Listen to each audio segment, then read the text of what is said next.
Welcome to the February 28th, 2023, 6:30 p.m. City Council meeting. We do have a quorum, so I'll call this meeting to order. Would you please join me in a moment of silence?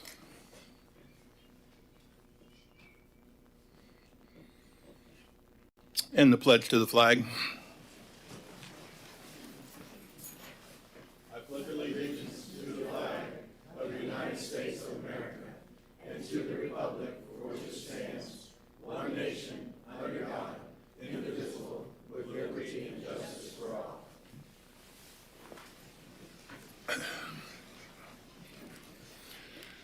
City Clerk, would you please read the rules to speak? Yes, sir. Individuals wishing to speak on public and non-public hearing agenda items must complete a sign-up card prior to the item being introduced. Those wishing to speak on quasi-judicial public hearing items must complete a sign-up card and sign the oath. Sign up and oath cards are available on the table in the chamber. Individuals wishing to speak on non-agenda items may do so under petitions from the public present. This opportunity is offered twice in the meeting, and individuals may speak at either the first or second petitions, but not both. No sign-up card is required. Citizens shall not comment on any issue more than once during the meeting. All comments except petitions or requests must address the pending issues, and citizens will be given 3 minutes to speak on all items. Citizens wishing to speak on the consent agenda must submit a comment card identifying the items of interest. Speakers shall be given 3 minutes per item. However, citizens wishing to speak on more than 3 items shall be limited to speaking for a total of 10 minutes, regardless of the number of items identified. All sign-up cards and exhibits being submitted to the City Council shall be placed in the placed on the box on the table in the council chamber. And Mayor, I wanted to ask, I have 3 cards with no item number on it from a Monica Edwards, a Timothy Saunders, and Terry Perez.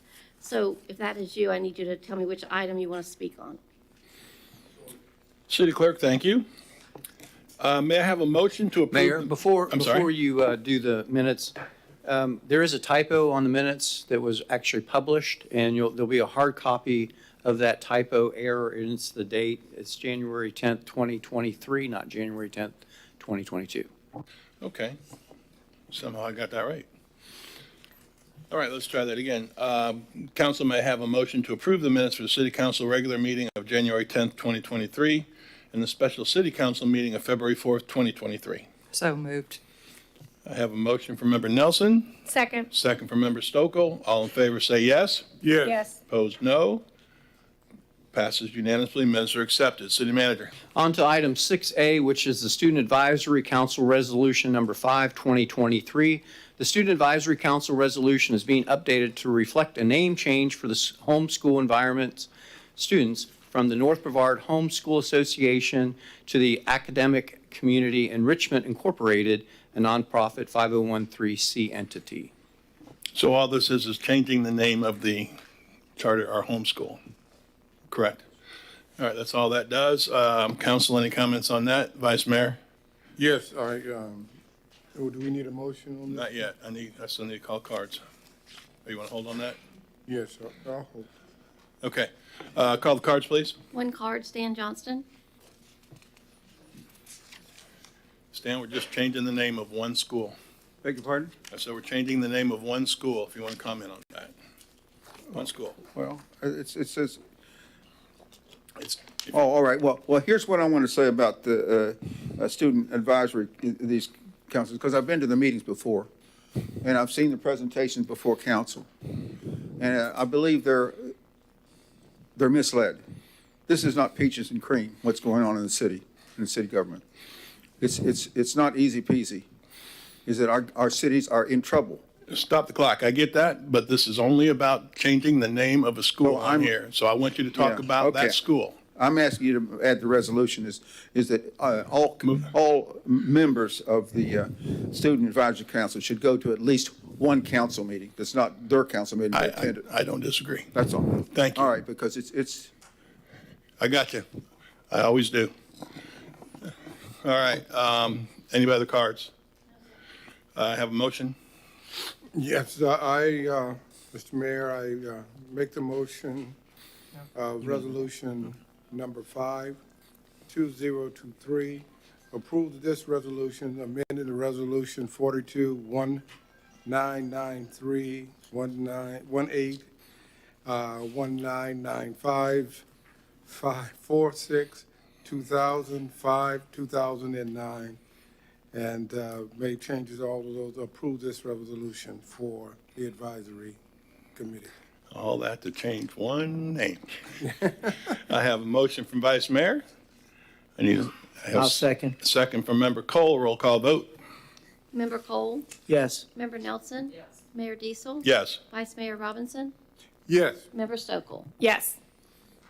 Motion passes unanimously.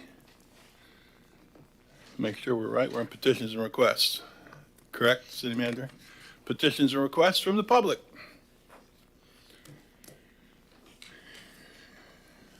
Hello, Ms. Kay. Hello, Casey Nange, Maryland Avenue. The massive sewage spill December 2020 was devastating to the city and the lagoon. The city diligently cleaned up the spill and is replacing the main along the lagoon. But per an article February 19th in Florida Today, the spill continues to have a devastating impact on one Titusville family who sued the city in November 2022. The suit says a boy went paddleboarding and swimming in the lagoon near his home shortly after the spill and contracted a bacterial infection. Now this boy is paralyzed and unable to walk. His treating physician indicates this type of bacterial infection was likely caused by the sewage spill by the city of Titusville, as the bacteria that causes this infection is found in sewage. The suit says the boy's condition is a direct result of city's negligence by failing to properly utilize and maintain the sewage pipe that burst, and due to the city's failure to warn surrounding residents of the dangers caused by this sewage leak. After reading this article, I couldn't be silent. The city could have done more to warn residents of the sewage spills. Signs could have been posted all along the lagoon. To my knowledge, the city never made announcements warning of the health risks of recreating in the lagoon. The city could have closed Sandpoint Park, canceled the festival, and turned off the fountain. Now could be a reflection point for the city and its citizens. Has the city learned to warn citizens of health risks from sewage? Children were seen playing in sewage-filled streets after recent hurricanes. Surely the city could cordon off streets filled with sewage. Raw sewage is dangerous stuff, and the city needs to treat it as such and warn citizens. Consider applying the same warning system for sewage spills as for boil water alerts. The outfalls from Sandpoint Park ponds need to be monitored for bacteria and nitrogen. The conversion of septic tanks to sewer needs to be prioritized, as this sewage is a major pollutant of the lagoon. Inform residents of grants to convert to sewer and urge them to convert. It's time the city of Titusville takes the pollution of the lagoon seriously. The U.S. EPA, in a December 2022 letter to FDEP, indicates Florida is not meeting the water quality requirements of the Clean Water Act to protect against adverse health effects while recreating in the state's waters. The city needs to protect the citizens from exposure to sewage while addressing pollutants in the lagoon. I ask those with similar concerns tonight to please stand. Thank you very much. Thank you. Next up.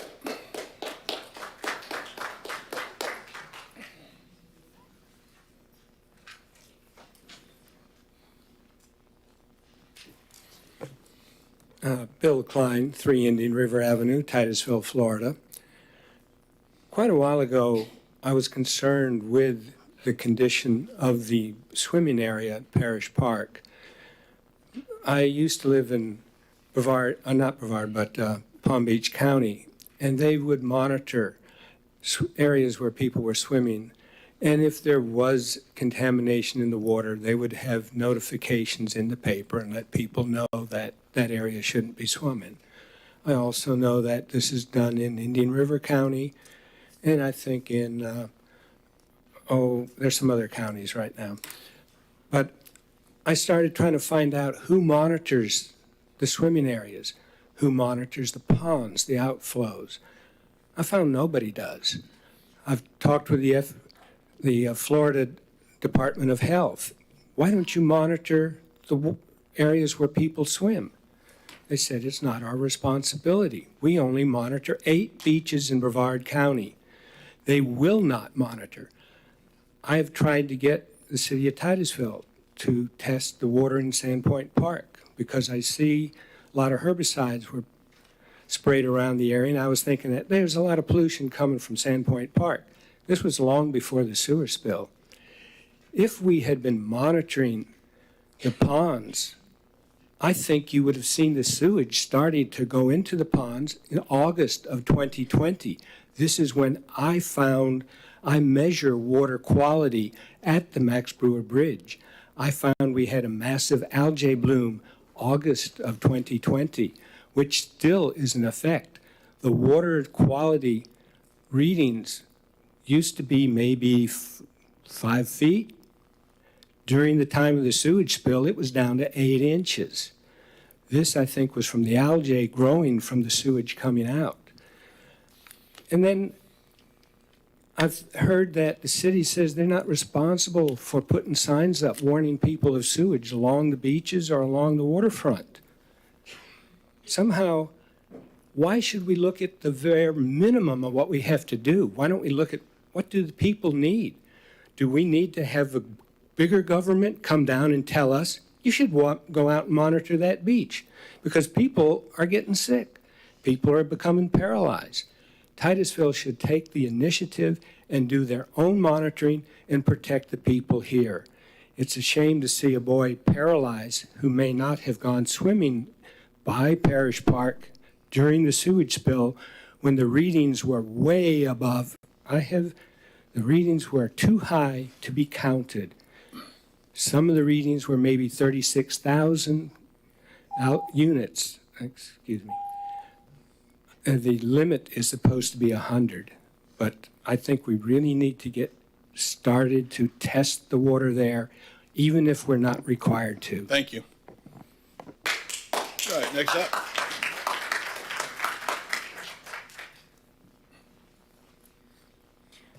Tony Schiffelo, 715 Tropic Street. Speak Up Titusville. Talk to maybe 6,000 to 10,000 people, had over 4,000 signed petitions requesting the citizens of Titusville the right to clean water. This amendment to the Titusville Charter that we were trying to get on the ballot passed by over 82% of the voters of Titusville. And yet, the city is suing Speak Up Titusville to keep this amendment from being added to the city charter.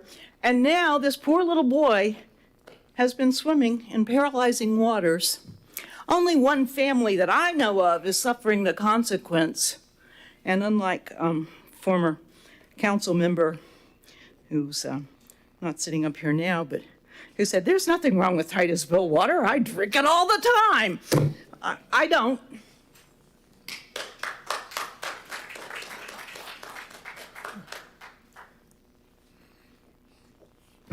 Naira Atia, Beechwood Court.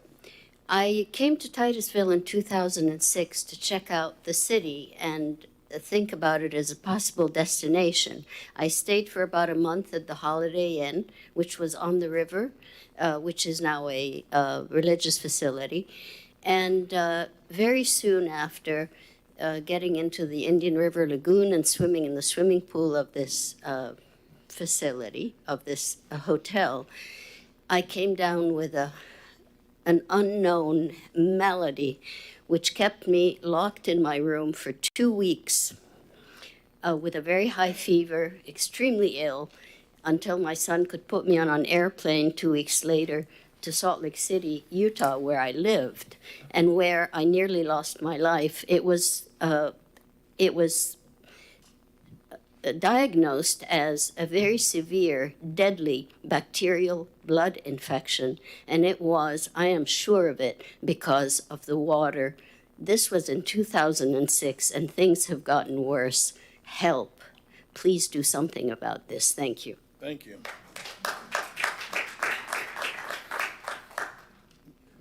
Cocoa lady. Good evening, Kristen Lortie, Cocoa resident, Titusville supporter, and supporting the right to clean water, both on the Titusville and the statewide initiative, which anybody can sign up for and send your ballot in to make sure that we get the initiative onto the ballot for 2024. I want to say that I'm in strong support of Kay St. Ange, Bill Klein, and Tony Schiffelow's comments just now. And that there's an additional article that, in addition to the one that Kay mentioned on February 19th, there's one in a place called the Advocate's Voice online. It's titled City of Titusville Sewage Spill Puts Child in Hospital, dated February 23rd. That can easily be searched for. It has lots of photos, about 13 photos, and a link to graphics. And it's got a strong narrative on it. It really goes through the issue. So I'd recommend that members of council and members of the public look that up. What does this mean? When we get more information, there's more cases, or there's more health effects to individuals that are stated in the Advocate's Voice as well. We have an individual who's regularly speaking about this topic. And yet now that we have these articles, what it does is it says that there are people who have been affected by this. And it brings it to another level in terms of the community and the public's awareness of it, that there are people, there's not just manatees, which we all love the manatees, and there are humans that are affected by this. And it gives the city another opportunity to take action on this. So what does that mean? There have been suggestions that have been brought out today.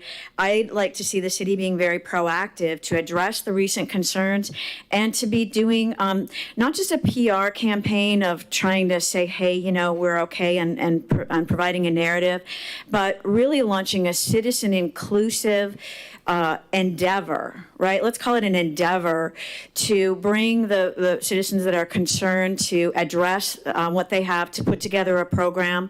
Even at the community meeting, I wasn't able to attend this year. I wish it was recorded, but I did attend last year. The lagoon is the biggest thing that people think about. People are bringing their ideas and suggestions. They're being put into a document. I don't know the status of what happens to those metrics, but this is something we care about. Can we launch an initiative that includes not what feels like the polarization between city and individuals and the public, but something, you know, like what we're doing with the tree team, you know, that joins the entities to say we want to solve this problem, we want to be accountable for this problem, make it very, very visible to the public that the city is on top of this. That is my request to the city of Titusville. Thank you. Thank you.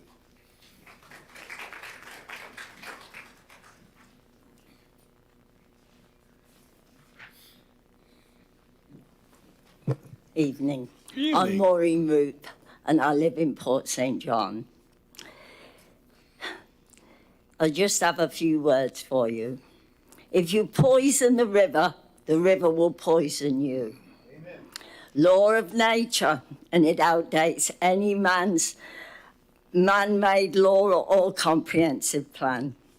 Disrespect nature, and we soon find out we are not in charge, both local and worldwide.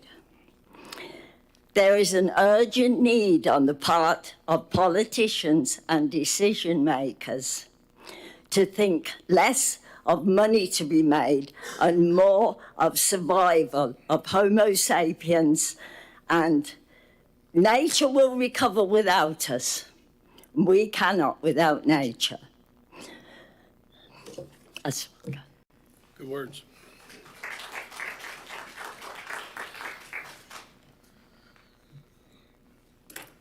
I have a handout.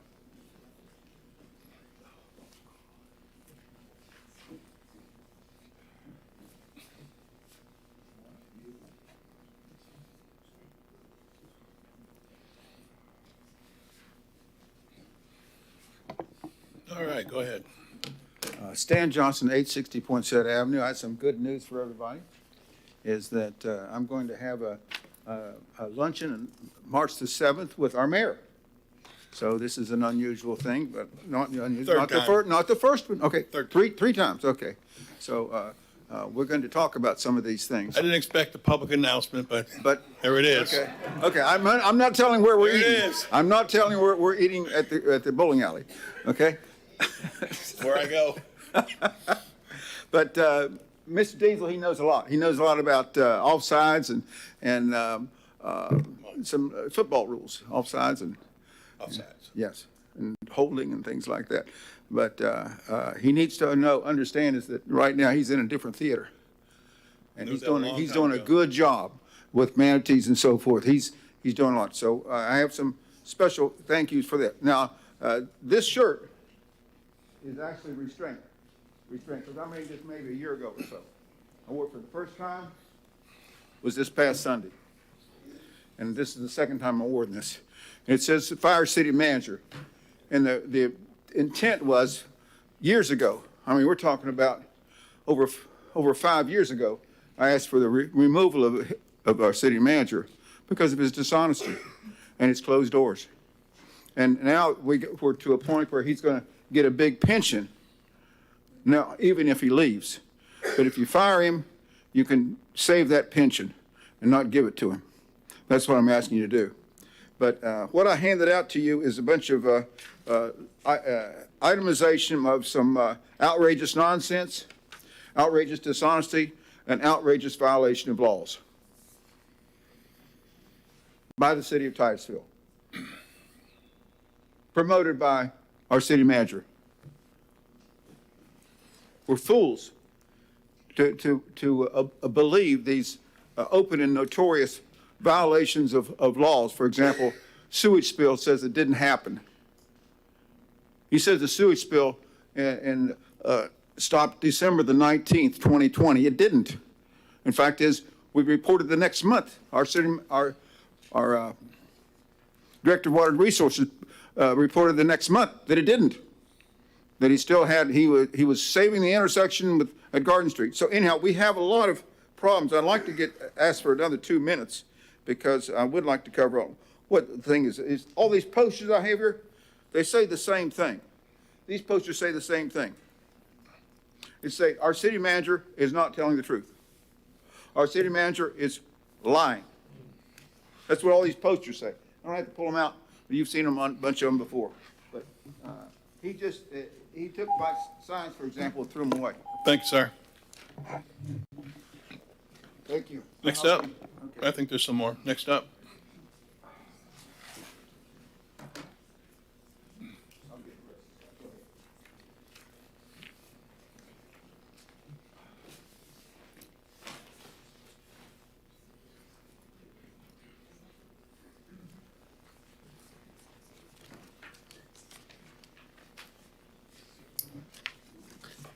Thank you.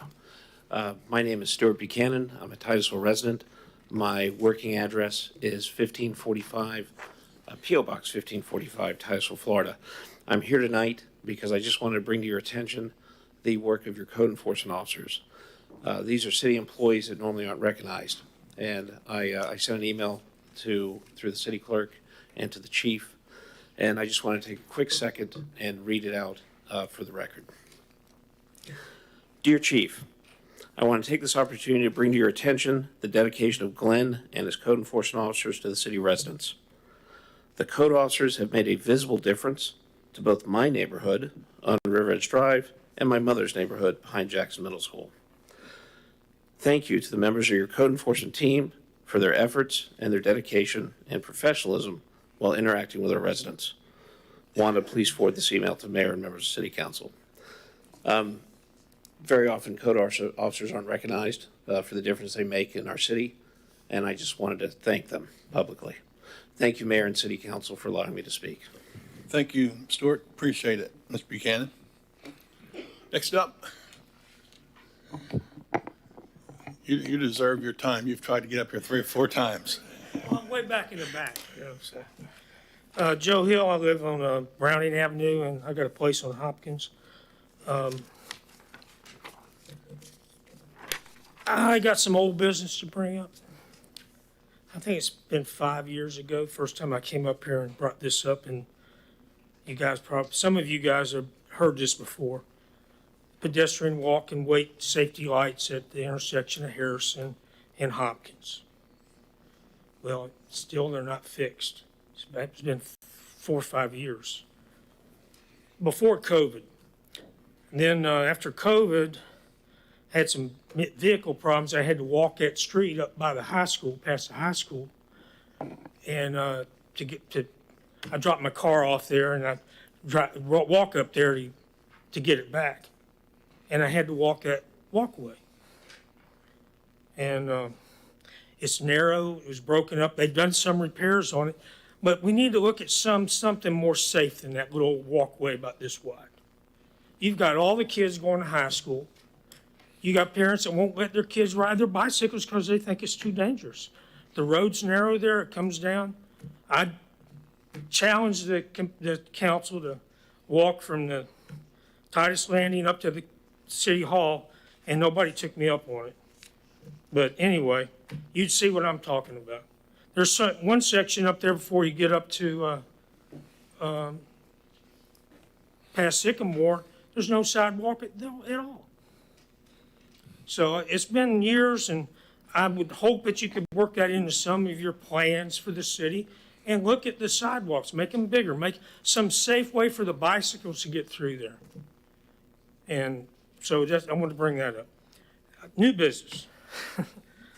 The backyard chicken ordinance. It was a challenge to get that passed in this city. I remember the mayor was dead set against it, but you guys passed it. And I applaud you for doing that because it was the right thing to do. The other mayor. There's nothing wrong with having a few hens in the backyard for some eggs. But these days, you need more than just a few hens in the backyard to get it going if you got a family. So I think you ought to maybe relook at that ordinance and see if you could increase the number of hens. In addition to that, there's another breed called the Bantam. It's about half the size of a regular chicken, takes up half the space, but the eggs are a little bit smaller.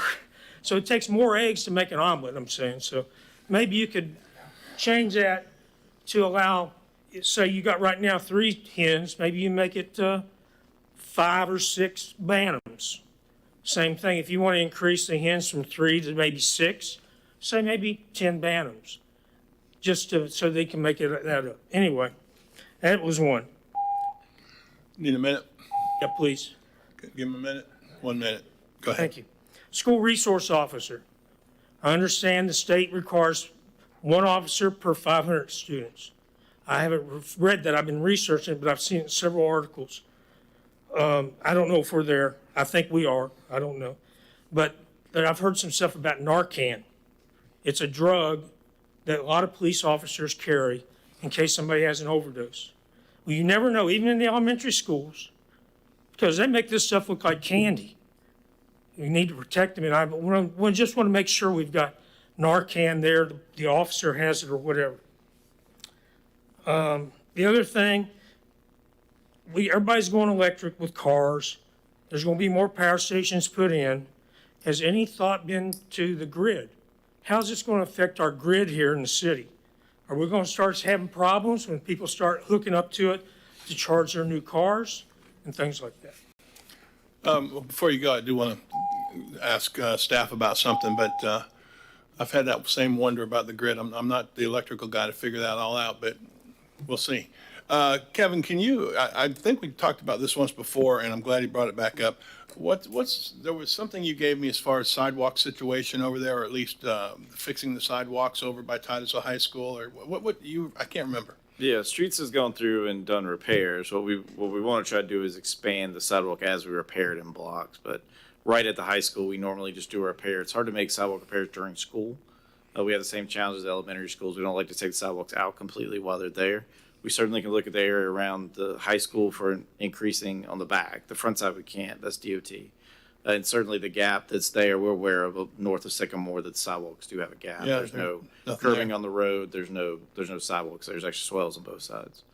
And what about the Harrison Hopkins update? Yeah, that's the contract that was awarded in December to replace that traffic signal, 100% tear down, And that rebuild. we passed that in December. Yes, sir. Yes, sir. So shop drawings are coming in for it. There's a lead time on equipment, but that's in progress now Well, to that's good news. completely That's what I rebuild wanted to it. make sure before I said that. I thought we just had that and passed that, and when you said that, and I couldn't remember what the sidewalk situation was. Yes. All right, well, good, Well, thank the you. only thing you need to continue to look at is a safe bicycle way through. And maybe get with the school and they can move their fence back a little bit and give you some room there to make an expansion. I don't know. No, I, Maybe the other side of the road or something, I don't know. Because you've got tourists and stuff riding their bicycles and things. more and more. Thank you very much. Next up. And one more thing, they pushed all these seats back and it's really tough to get in and out of there. And I'm not gonna try to get back.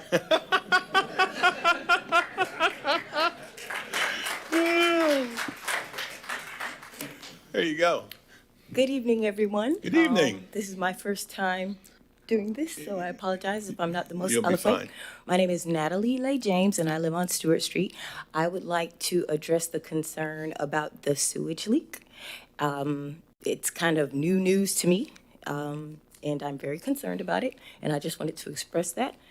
We should be doing something about that. Okay, that's it. Thank you.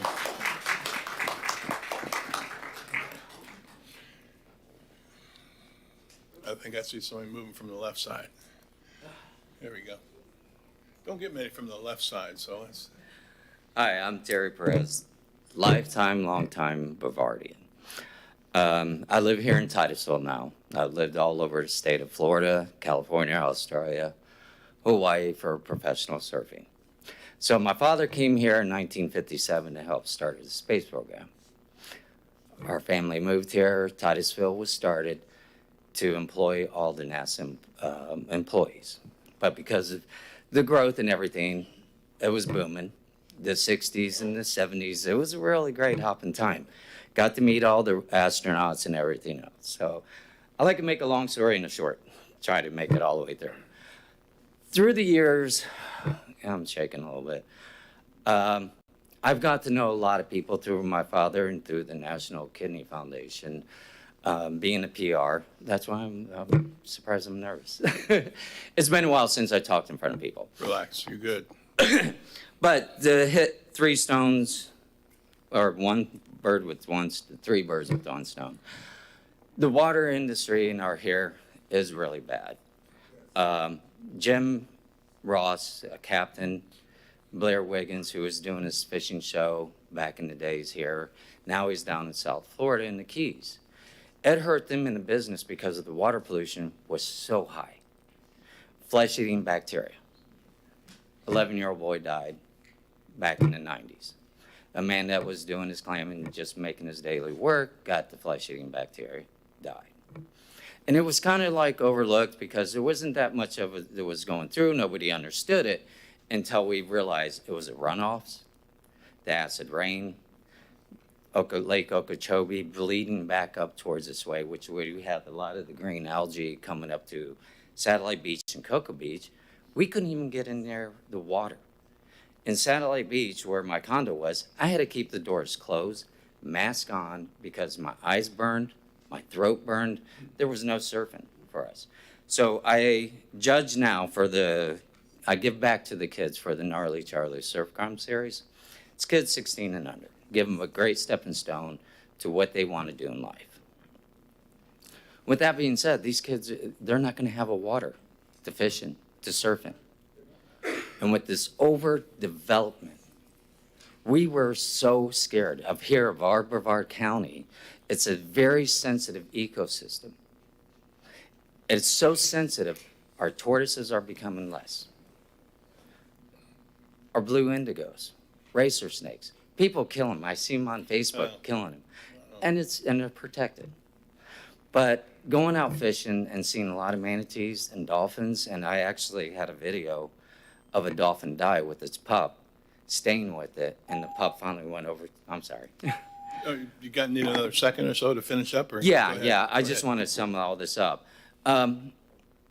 With all the development that's going through, we need our source where we can keep our water clean, because there are more and more people moving to Florida. Can we stop it? No. Do we want to? No. We want to welcome the people to actually build into it, but not overpopulate, not overbuild in heights. I don't mind if there's a subdivision, whatever, but when you have condos, apartments on every section, you got too many people in one area, and it's destroying our water source I appreciate it. rapidly. And if we don't change it, guys, I've seen it in California and I've seen it in Hawaii and Australia. Those waters are unsafe. They're off guard. They're blocked off, gated. You cannot go into there. Thank It's you. so highly As toxic. noted last meeting, we don't want to be California. Okay, so I have other things I want to talk about, but that's where I wanted to get to with the All right. overdevelopment. Thank you so All right, much. thank you for your time. Next up. I think we're past that. Go ahead. City manager. On to consent. Council, do you have any questions of staff on consent agenda items A through D? You've only got 4, pretty short. Council, do any council members want to pull any of the consent agenda items? Mayor, with your permission, I'll read the titles you. for the record. Go ahead. Consent agenda item 8A, approve and accept the Florida Department of Transportation's grants impaired driving aggressive speeding grant. Consent agenda item 8B, approve resolution 6/2023 Mutter Realty Easter event road closure. Consent agenda item 8C, provide support for the endorsement of the Transportation Planning Organization project application. And consent agenda item 8D, authorize the Flag and Memorial Committee to use their funds. Thank you very much. Council, any comments? I see none. Call the cards, please. We have one individual for 4 items, it's Stan Johnston.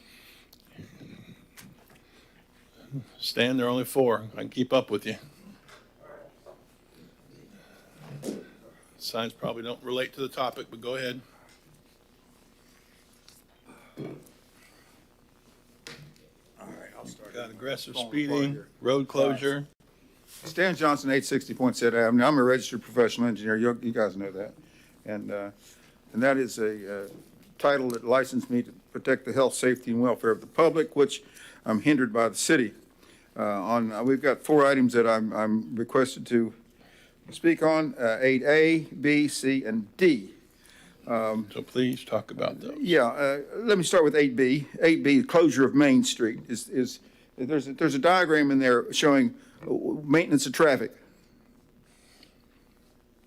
Well, it looks like to me it's wrong. I mean, I'm for this, but it shows that it looks like to me is that Main Street is closed from US 1 to Indian River Avenue, but it's not shown on the maintenance of traffic. Looks like an obvious error there that people should know, and the maintenance of traffic should know, is that what's going on Main Street. So I'm asking for that to be looked into. And I'm certainly for this Easter event. Absolutely, amen to that. On 8A, it emphasizes something on that. I want to emphasize something on 8A. It says grants. And that's what I was talking to you about just today about what's going on at student council meetings. For example, is that people should understand that our cities are not functioning very well at all. When we have, for example, the city of Titusville right now has got a grant that's over $13 million for water resources. And they got other grants for water resources, $13 million. And my goodness, if we had to borrow that money, we would easily go bankrupt. So the government is funding our cities right now, not just the city of Titusville. And our country and our cities are in trouble big time. People should understand that. So I just want to emphasize that, like for even on the half-cent sales tax, they're using that for sewer and water and all kinds of things, and yet it should be for the river, not for these enterprise funds. I'm disgusted with it. I really am. So let's go on to 8C. 8C is I'm reading this and it says there's $122 million involved here. What I'm looking at in front of what I expected some 4-laning. I expect it is 4-laning. And I want you to understand is that the city of Titusville has not been looking at its stormwater master plan of Greater Titusville. And I've showed you many times this picture here, our stormwater management system is not working the way it is planned. This is under 985. It's just, there's no way that any engineer can calculate what the heck is going on because we don't know what's going to happen next. We don't know, maybe it's going to flush out and start operating properly or what's going to happen as it goes under 995. And as far as I can see is that water is in some places in the city of Titusville is going backwards. As it's flowing downhill, but it's going backwards. As what is planned to happen. So in this important project, we've got other things. Right now, I'm letting Mr. Cook know is that I remember a conversation about storm sewage under South Street, going under the railroad tracks. What the presentation was is there was supposed to be, the design was for 2 huge culverts going under the railroad tracks, and only one was put in. So I'm hoping that someone will look into it with this $122 million, because the city has neglected some things. FDOT's doing things, and my goodness, FDOT does not agree with city on a number of things, and we need to have some clarity on that. For example, with the sewage spill we had, there was the FDOT made a report that is very much in conflict with our city manager. What he said completely disagrees with it, and what you guys approved. FDOT, you should look into that. And so we have numerous disputes with FDOT. We're supposed to report sewage going into FDOT right away. We didn't do it. This last Hurricane Ian, we had all sewage going into South Street. It went South Street beginning at Park Avenue all the way to the river, and also going across Park Avenue and down another pathway to the river. We didn't report it. We're supposed to report it. We didn't report it when it happened over there in 2020. We didn't report it when it was going into the right-of-way of US 1. City didn't report it. FDOT, you're supposed to do it. They didn't do it. Not only that is that there was a fish kill that went into I-90, went into US 1 right-of-way. Fish kill. Dead fish and everything. What the city did is they secretly went in there and cleaned the fish up and said it didn't happen. And they never fenced it. They never fenced it. They never put signs up. Another fish kill that they never recognized, that the city denies. We've got gag orders. We've got gag orders on our city employees, water resources especially. Keep your mouth shut. Keep your mouth shut or lose your job. That's a problem. That's a problem. I'm saying this from a former employee of the city of Titusville. I wouldn't put up with that if my men were under gag orders. Stop the clock, please. We got 4 here. Read them and talk about them all you want. Okay, I'm talking about this number C, about number C, and it mentions about 259,000, but the project is $122 million. Thank you. So I think that we should listen to what I have to say. Well, talk about that. Yes, sir. We'll come back over lunch, okay? I bet we will. Yes, sir. We'll have a good time. All right. So, fit them all. For example, I've criticized our planning department. They're not looking at stormwater management plan. I don't know if they ever have. When I talked to the director of stormwater back in 2012, he'd never seen the stormwater master plan. The director for years, and he never even knew about the stormwater master plan. Called stormwater master plan in Greater Titusville, and the city is not looking at it on a number of projects right now. It's a serious matter. As if it seems like Mr. Parrish doesn't know what he's doing.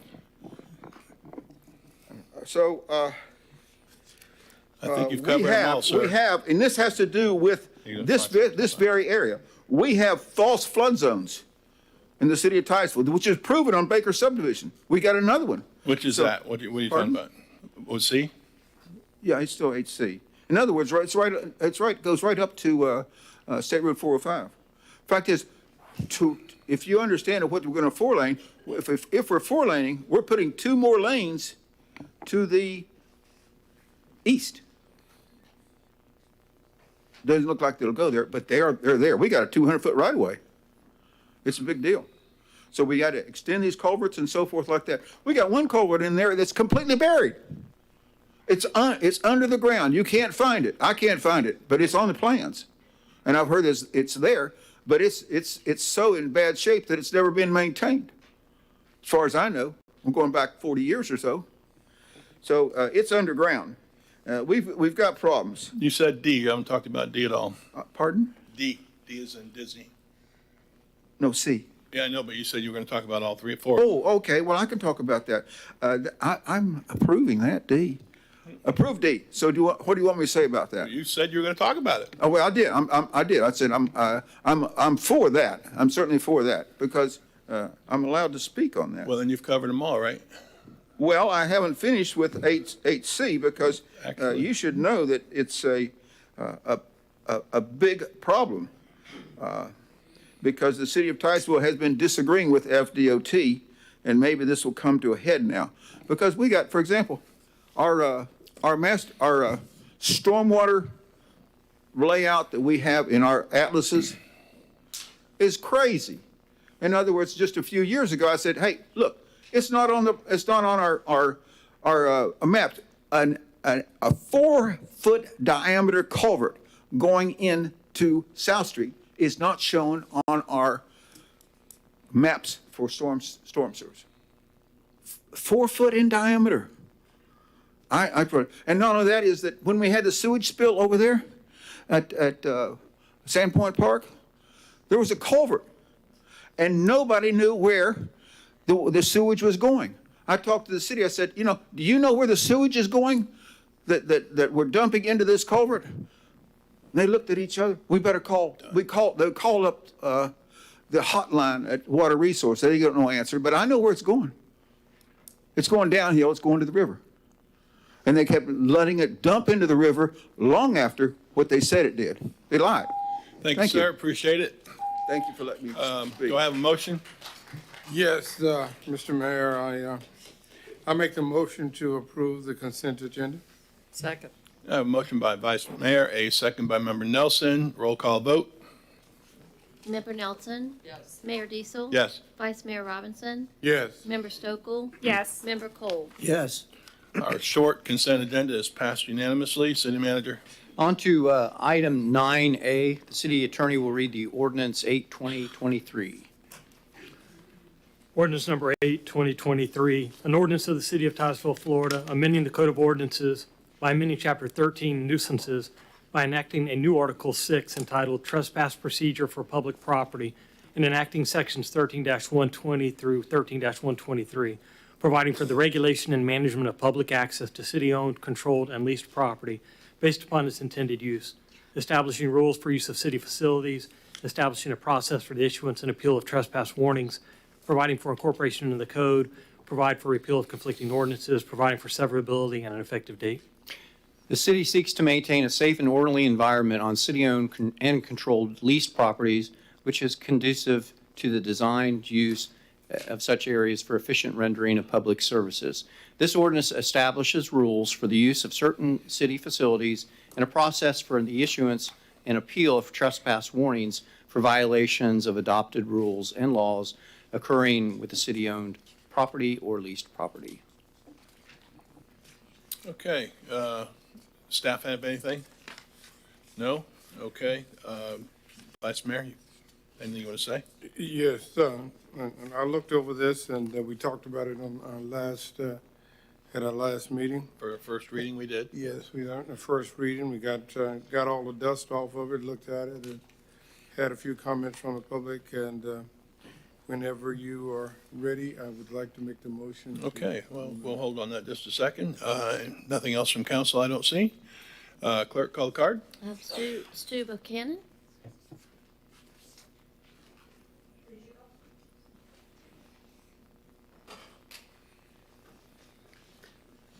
Mayor and City Council, my name is Stuart Buchanan. I'm a Titusville resident. My working address is P.O. Box 1545, Titusville, Florida, 32781. I'm here in support of this ordinance. I understand that it covers both public buildings as well as public right-of-ways and sidewalks. If I'm reading it correctly, I am absolutely in support. The idea that people would wander through the public building and go into offices and file rooms, at the very least, the city should have the same protection as any corporate office. Nobody's going to go walking through Boeing's offices. And I can tell you that as it applies to city sidewalks and city parks, I'm in absolute agreement. My mother's 83 years old. She used to use all the city facilities. Not anymore.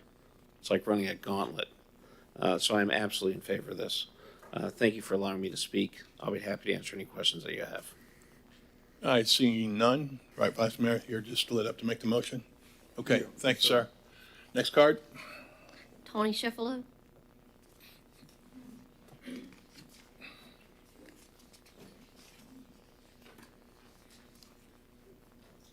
Sheffalo, 715 Tropic Street.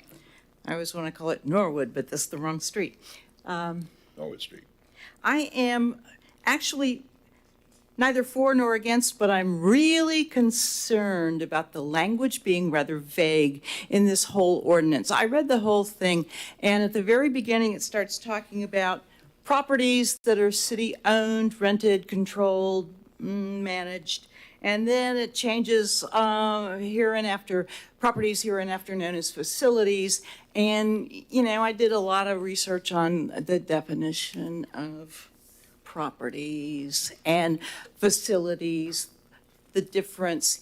And what happens, what it seems to me, what I've concluded, is that it's a very subtle shift, but it gives a lot more authority and power to declare an area off limits to public or to say that someone is trespassing, and it allows all of that authority to fall on the city manager. Especially the part that I objected to was when I started looking at parks. And I know that this ordinance that you're passing, you're trying to relate it to perhaps City Hall and the building across the way, I would think. And I think it's kind of directed at a couple of people who tend to come over here and wander around perhaps, instead of just a general problem that has arisen because we have homeless on the sidewalks or sleeping on the benches in the parks and we want to get rid of them.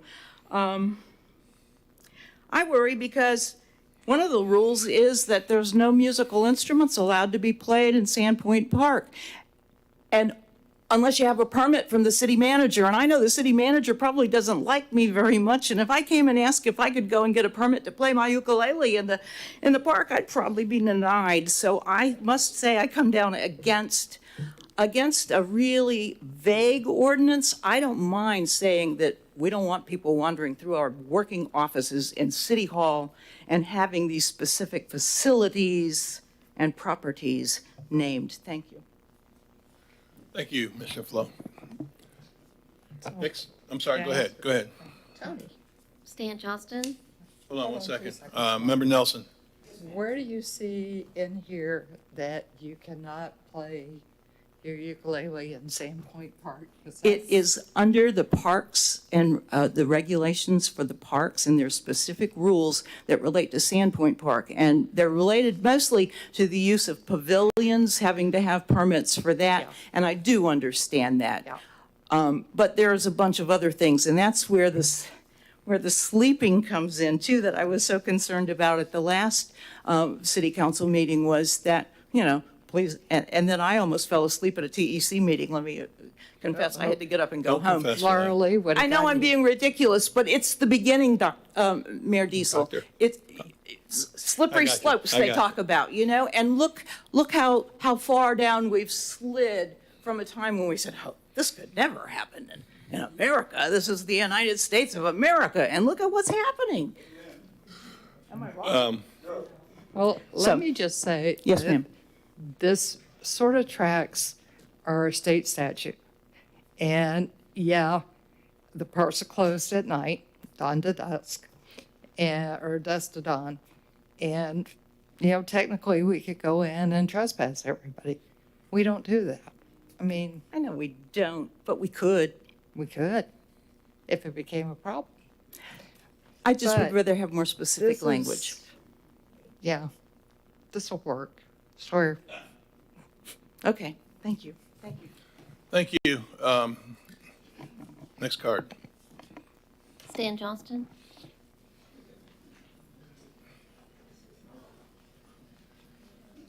Stan Johnson, 860 Poinsettia, professional engineer, used to be a city employee. You do not want to hear me talk about this. No, you don't. Because I've had numerous trespass warnings against me. I've had, I don't know, when the city had the sewage spill, there's at least 5 times I had people calling the police on me, saying that I was to get out of the park, and that I was in their way, which I wasn't in their way at all. But I got, I couldn't even get anybody to answer my calls at Water Resources, so I went to the Water Resources with my car, drove it there, and I said, I'd like to talk to somebody. I got my car out here, it's covered with sewage. So what they did is they said, leave here, this is the wrong place to come, although someone else directed me to be there. That's the place to come. They didn't want to see my car covered with sewage. So what they did is they called the police, and I still have a trespass warning not to go there at Water Resources, although I used to go there frequently because I was an engineer. I worked for the city and would go there. I still have and now, right now, recently I got another trespass warning. Police came to my house. Police came to my house. I got a trespass warning from our city manager. I said, why is he giving me I'm getting a trespass warning? I don't even know where he lives. And they don't have to give me a reason. So I got a trespass warning that's valid today from Mr. Larice, the guy who's going to be, is in this ordinance to do it, and he doesn't tell me what. So I'm not allowed to go to Howard Point now. And I talked to the police about it. I said, well, doesn't he have to give me a reason? No, doesn't have to give a reason. So I don't know. I don't know what's going on. Maybe you guys know. I don't think you know what's going on. But what we had is I wasn't the only one in Sandpoint Park that we had people rush up to him and say, get out of the park. Stell Bailey and Fight for Zero was there.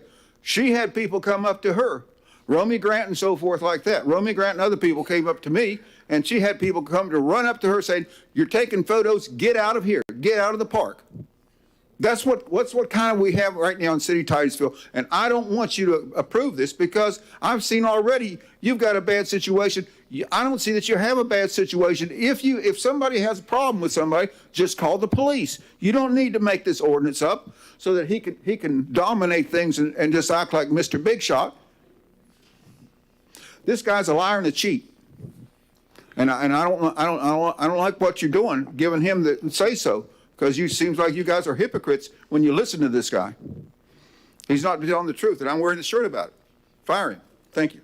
You can Next clap. card. You can clap. Go ahead. Next card. Kristen Lardy?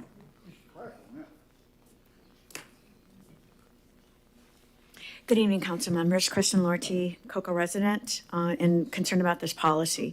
So I am speaking up against this policy as written. I'm not opposed to having a policy that is more that addresses some of the concerns that I'm about to raise. So I'd like to read a few of the parts of this policy that are concerning to me.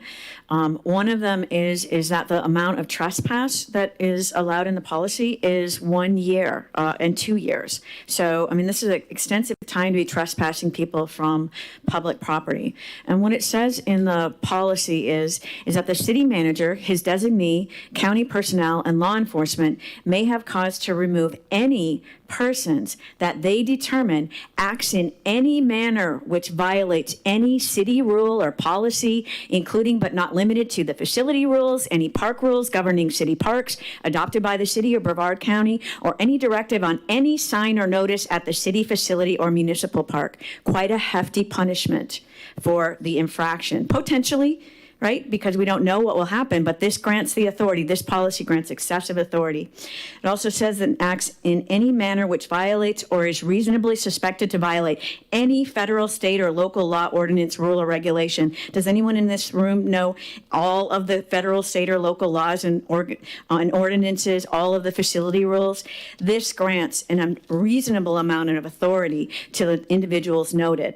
What about those that don't know all the laws? The kids, the unhoused, the housed, anyone that doesn't study laws, anyone that's annoying. Mr. Johnson just raised his concerns? What about those citizens who are checking out for their sewage spills, the watchdogs, the pond water quality, some other citizen protection activity? What about those individuals? Can individuals be trespassed in this city for doing things that they either don't know are wrong or because they're trying to look out for the city? My petition is that this has an inadequate due process for redress. If the individual thinks it's unfair, there is no due process that I was able to see. It's too long at 1 year and 2 years, and it requires a citizen review and a review board. And the city manager, by the way, in my opinion, is not a king. He is the highest authority in the city, and to grant that amount of power to an individual, and the few individuals noted, it's just, I agree with the slippery slope comment.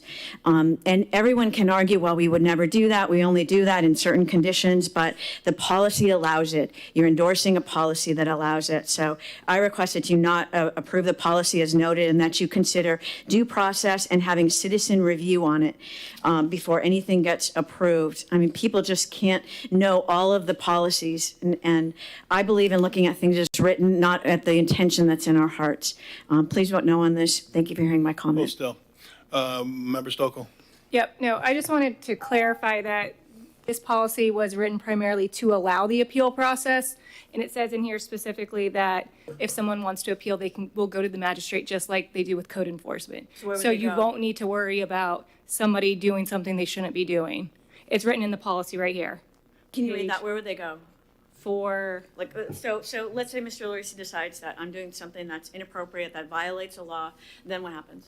Then, and I say that this is, I want to appeal that. What's my process? You would come in, it says right here, file the trespass appeal with the city clerk, Wanda, and then you would go through the special magistrate. So there is a process.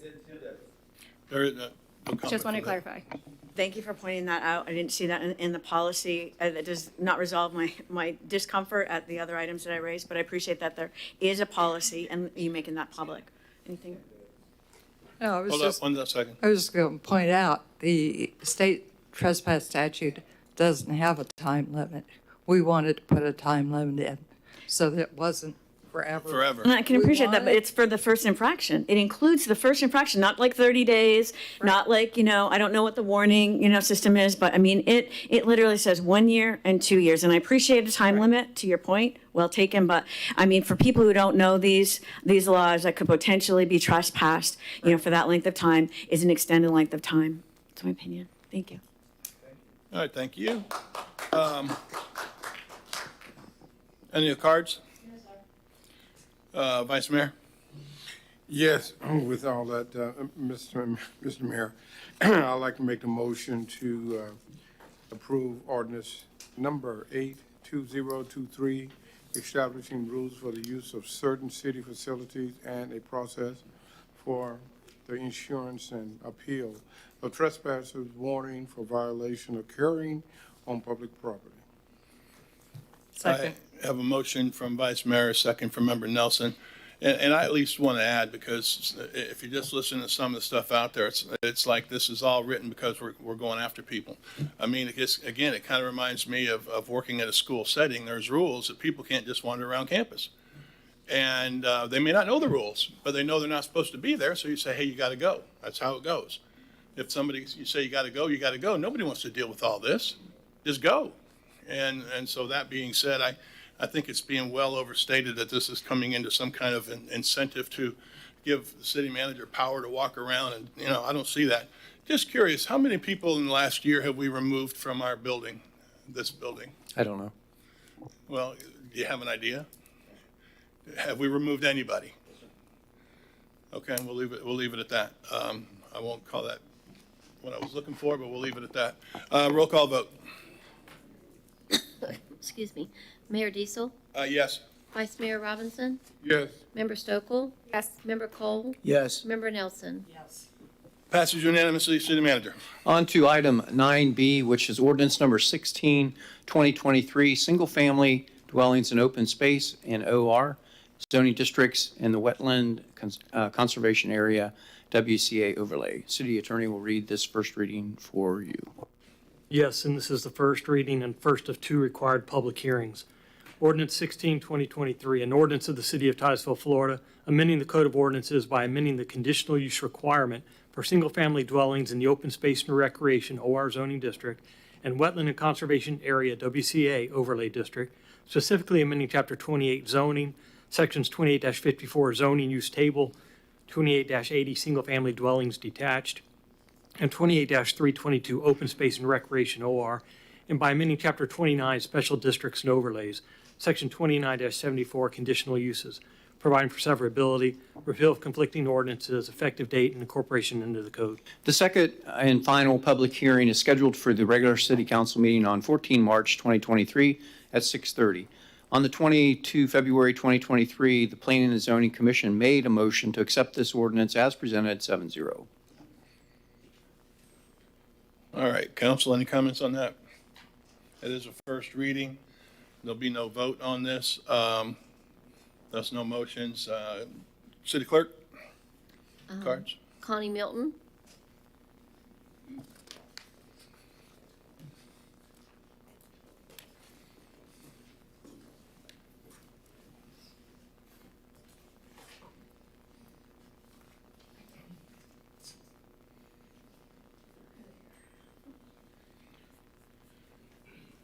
Connie Milton, Wendover Way. I know. How are you? And this, part of this is like that win-win-win, you know, we talked about. Yeah, win-win-win. Y'all know what this is about. I don't have to go through the history, right? Nope. Remember the Wendover Liable to be at 5 Farms, the o'clock in Big the Bird morning if Lake you do. Marsh, Yeah.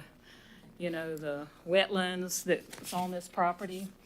Well, I know Mr. Parrish didn't talk about what this says yet to y'all. But part of my concern with it, I think this is a really good step. I don't think we have the owners to this property here, which concerns me a little bit. But this was one of the issues that they were concerned with, having to apply for a CUP to build houses on the uplands portion of the property. And this was an answer to the mediation that was done. And we talked about it, and y'all gave direction to staff and Mr. Parrish on what to actually do and to revise to make sure that a CUP was not required on the uplands portion, but it would be required on the wetlands portion. One of the things that we talked about when you gave that direction to Mr. Parrish was to actually put 2 different rows in that table. Here's a condensed version of the table where there's OR here, and right now that table says a C. Well, we talked about there being 2 rows. One row would be outside of the wetlands, would be an L. The second row would say single-family dwellings inside the wetlands would require a C, 2 rows. Now what he's presented here, if you look at page 132, please look at page 132 in your package. That is the first sheet of that table. He says single-family dwelling, and in that column under OR, he puts L/C. There is not 2 rows there. I think it needs to be 2 rows. To me, that's significant. That will be very clear to the public that there would be a C required for the wetlands. If you had a second row, there would be an L required for outside the wetlands or the uplands. Now, part of the discussion that he had with the P&Z was that, they tried to clean the table up and not be confusing. This is the only cell in the entire table that has 2 letters in it with a slash, the only cell. But let me point to you right below that, the 2 lines right below where it says single-family dwelling. One of them says tiny house. The next one says tiny house on wheels. Well, there was a reason to identify a difference between a tiny house and a tiny house on wheels. 2 separate rows. I believe you have the same situation. Oh, sorry. Can you summarize in a minute? Yep. Okay, 1 Yep. minute, please. I believe you have the same need to clarify that on wetlands versus uplands on single-family dwellings. That is significant. And if you did that, hey, I love everything else that he put in there. It's perfect. I think it'll be the win-win-win Win-win-win. that we are looking for. That's what I want to hear. Thank you. Mr. Parrish, you want to comment on any of that or kind of summarize or clarify? We didn't see the need to have 2 rows for the same use.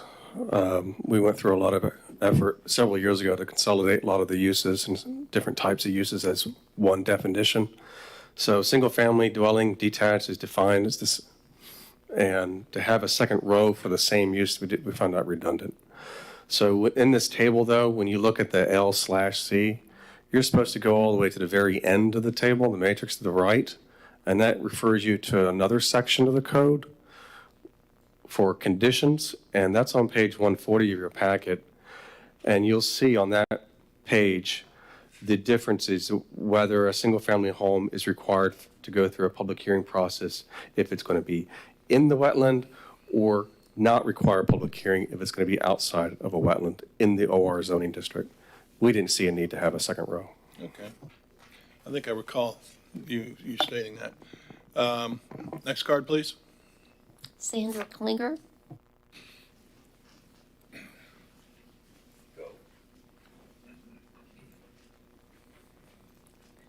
Good evening, Sandra Cleaner, 2680 Bobcat Trail. I'm going to be very brief. I wanted to address one of the issues in the staff report. It talks about the staff having concerns that this retaining the CUP process for wetlands protection areas would be a duplication of effort. At least that was a statement made, duplication of regulatory effort. I just wanted to address this. This is simply not true. This confuses the difference between permitting that happens at the state regulatory agency level using state Florida Administrative Code, Florida statutes, and land use planning and development review that happens at the city level that utilizes enforces the regulations in the comprehensive plan and land development regulations. These are two completely separate processes. The state of Florida is not enforcing the city's code. They're not doing it in their permit review. It's not their job.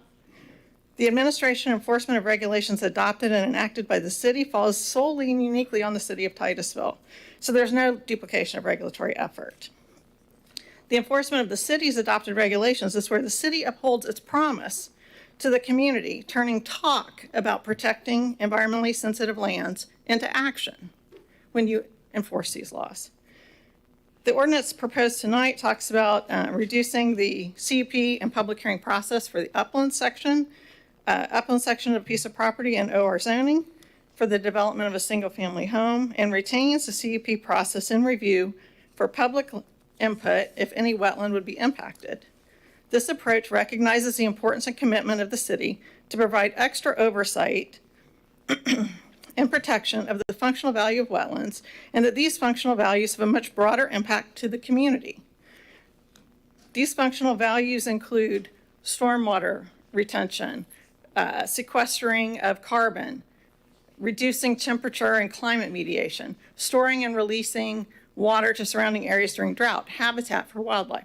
The list goes on and on. The city recognizes those functional values and their intent to protect those in their code. The approach proposed of removing CUP requirement outside of wetlands could be viewed as an additive incentive to avoid wetland impacts. If you stay out of the wetlands, you don't need a CUP. This furthers the city's stated intent to protect wetlands and achieve no net loss. Personally, I don't think any change is necessary. And I have a lot of concerns about revising a citywide policy as a result of an individual applicant being unsatisfied with the land use planning process. Your decision is where will this end? If you make this change based on one applicant being unsatisfied, will every unsatisfied applicant go through this process, charging the city to pay for that process?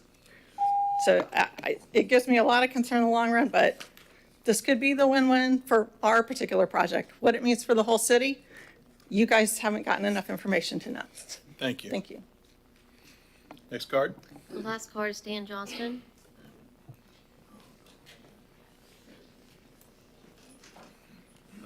Stan Johnston, registered professional engineer, civil engineering since 1976. You do not want to hear what I have to say about this. Again? I know you don't. This is your handout. Here's your handout. It has to do with this. And the problem is that this particular issue exposes and illuminates a problem in the city. The problem is that we have outrageous nonsense, negligence and violation laws by our planning department, big time. And I've mentioned some of these on here. And I think you really should pay attention to them. And I think you people should listen, because apparently you're not listening. I sent this out on emails and so forth. So here's what it says. It says, for example, it says, 7 dams, also known as weirs, designed and built without showing what they flood. And you believe that people would design and build dams in the city of Titusville and don't show what they flood? That's exactly what we did. 7 dams. They're also called weirs. And they were designed without any compensatory storage, which is very much a violation of law. It's unbelievable what we do. And it was done without contacting FEMA in flood zones. You cannot believe what's going on. Nobody believes. Now, the thing is, if I'm telling a lie, what you can do is report me to the board, PE 23316. And you can report me to the board, because I'm going to be reporting your guy, engineers probably, in the near future. And here it says false reporting. This is by, whoop, he's gone. Stop the clock. Stan, are you talking about this ordinance at all? Absolutely. It talks about wetlands and ORB and so forth, like OR zoning, which I have over 40 acres of and so forth like that. So I'm concerned about this. Start it back. I know you're concerned about it, but I'd like to hear you give me some information on it. Go ahead. I just said start it. Go. All right, well, I hope you give me some time. But false reporting on resilient Titusville, that's by Brad and Eddie. Both of them are right here. In other words, I reported all kinds of information to them that the city of Titusville is not sustainable. I gave them I even showed them this. This and this. These are proof the city of Titusville is not sustainable. And what do? They leave this out of their report. It's downhill. Yeah, because why? Because the city of Titusville is liars. They're lying, dishonest, violation of laws, big time. And I think you should do something about it. And you don't want to hear what I have to say. Well, I know you don't. To talk about the ordinance. Okay, all right. You haven't talked so about there's another one. Okay, just a little while ago, Planter Parish claimed 5.6 acres for R1B, $10,000 square foot per lot. But 1 acre is equal to 43,560 square feet. The math doesn't work. Math doesn't work. Math doesn't work on SNJ Oaks. 30 plus 20 is equal to 50, not 53. We got a crazy survey that just make no sense at all. I'd like to ask for another 2 minutes to tell you, because this city of Titusville is going, they don't know what they're doing. I'm not against it, but I'm certainly opposed to it. You didn't talk about it, but we'll go from there. Oh, I did. Thank you. Thank you. Any other cards? We tried.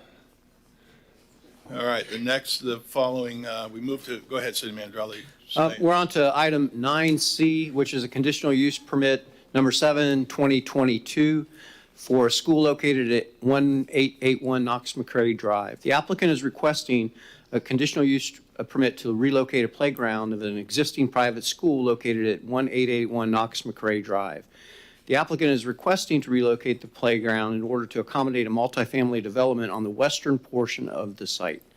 Mr. Parrish is here moving this way to answer any questions that you may have. Mayor, I'd like to read the rules of quasi-judicial before we move on. Yeah, I would note that this is quasi-judicial. As a matter of fact, from here on in through G. Correct. Some of the items under the SSA will have a mixture. The land use will be legislative, but you're right, the rezoning on those SSAs will be quasi-judicial. So I'll read the rules now. During the public hearing portion of this meeting, anyone wishing to speak on a quasi-judicial item must first sign a public hearing agenda card, sign the oath contained thereon. These cards are located on the table at the entrance of the chamber. If you have photographs, sketches, or documents that you desire for the city council to consider, they must be submitted into evidence and will be retained by the city. Please submit such exhibits to the city clerk. City clerk, have all persons wishing to speak before the city council sign an oath card swearing to tell the truth, the full truth, and nothing but the truth? Yes, sir. With regard to staff and the applicants, have all witnesses that intended to speak sign an oath card swearing to tell the truth, the full truth, and nothing but the truth? If they have not, and there's anyone present who has not signed an oath card that wishes to speak on the quasi-judicial, please submit a card at this time. City clerk, have all agenda items been properly advertised? Yes, sir. In the event that a council member has received an ex parte communication, verbal or written, which is outside of this hearing, the council member shall disclose the identity of the person, group, or entity with whom the communication took place and the subject of the communication, including all opinions or facts discussed. Any written communication must be disclosed and made a part of the record. Also, in the event that a member has conducted an investigation or site visit or received expert opinions regarding the quasi-judicial item, said visit or opinions shall be disclosed.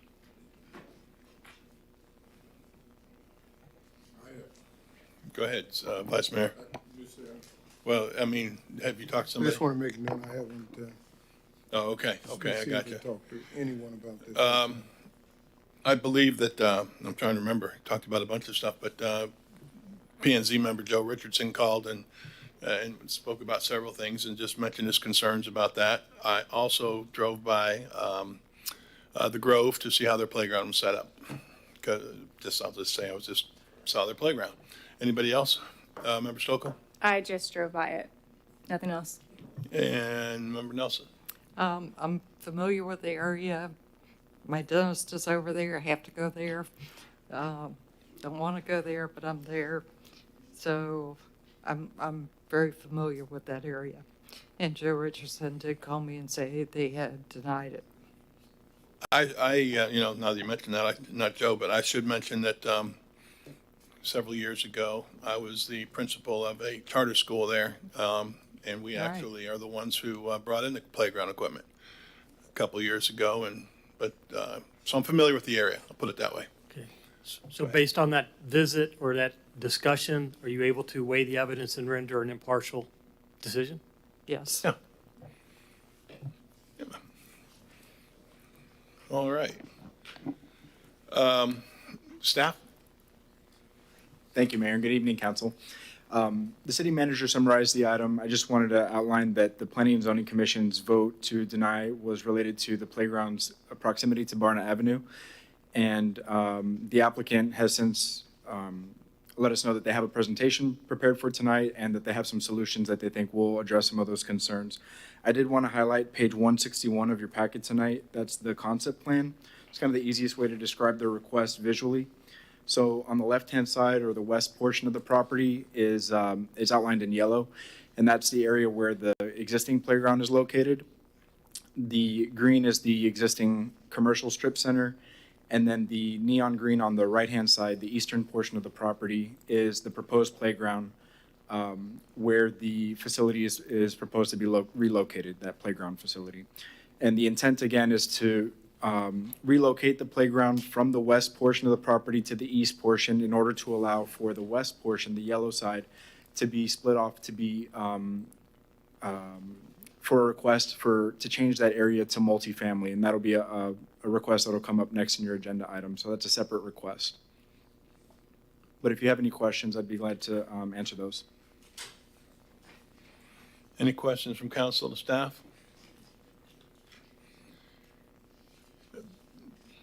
There's going to be a presentation at some point about the playground issue. Yes, sir. The applicant's here tonight. Okay. Sandra. I'll get them. Member Stokel? Yeah, just to clarify, so this first item that we're hearing is just in regards to the playground, correct? Correct. To Okay. amend the conditional use permit to relocate the playground. So, which they already had that prior to have the playground. Correct. Okay, so we're just seeing right now to. And it's for its current location. Okay. All right, quasi judicial, we will call the applicant up first.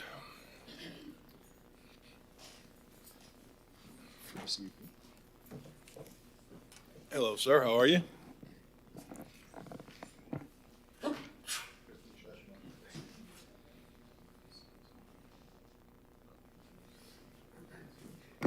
Good evening. Dwayne Dickerson on behalf of the applicant, who's Village Charter Holdings LLC.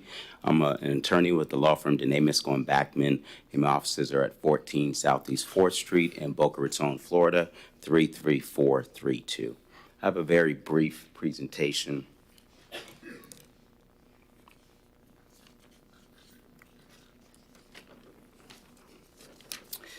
This shows you the subject site. It's approximately 3.795 acres. It's just south of Knox McCrae Drive and just west of Barna Avenue. And you can see it traced there in the boundaries of the yellow. Also, I want you to note, while this specific application for for this project is the 3.795 acres. The entire shopping center is approximately 14 acres, and we'll talk about that a little bit in a moment. This is a zoom in so you can see the existing site conditions. On the left side is the property, which is currently vacant except for that small portion that we do have the existing playground, which is part of the original CUP, a conditional use permit. And then the bottom arrow on the left side, that's an existing retention area, which we plan on maintaining as we move forward with the redevelopment of the site. And then the top right arrow on the right side is an existing parking space area. And as part of the redevelopment, when we do come before you for the site plan, which is not tonight, but we will be coming hopefully shortly with the site plan, we are maintaining that parking area. We are adding parking and doing several other things as part of this redevelopment of the shopping center. These are just some existing photos so you can get your orientation. The top photo is a view from Knox-McCrae Drive looking southeast into the site. And the bottom photo is a view from Knox-McCrae Drive looking southwest into the site.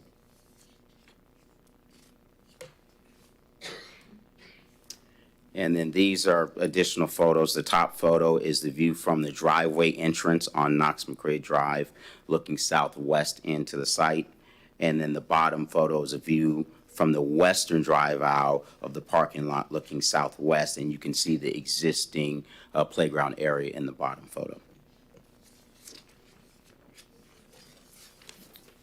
So before you this evening are three requests. The first one is to amend the approved CUP, which is number 1-2017, to remove elements of the approved CUP for the school from the proposed residential 3.795 acre portion of the subject property. Of course, if we are redeveloping that portion, we do need to relocate the playground, and that's what we're asking. As you're aware, schools and associated play areas do require CUPs. And so if you want to move that or change something on a previously approved CUP, you do have to come back and ask for a CUP amendment. And so that's what we're doing. So the first request is just to relocate the playground from the future redevelopment area to a new area on the site. The second request is a small-scale comprehensive plan amendment. It's a minor, and it's to change the comprehensive plan designation from commercial high intensity to high density residential, just for that 3.7 plus or minus acre site to allow for the future residential multifamily development. And then the last companion application is an official zoning map amendment, essentially a rezoning to change that same portion from community commercial zoning district to the multifamily high density residential, which is your R3 zoning district.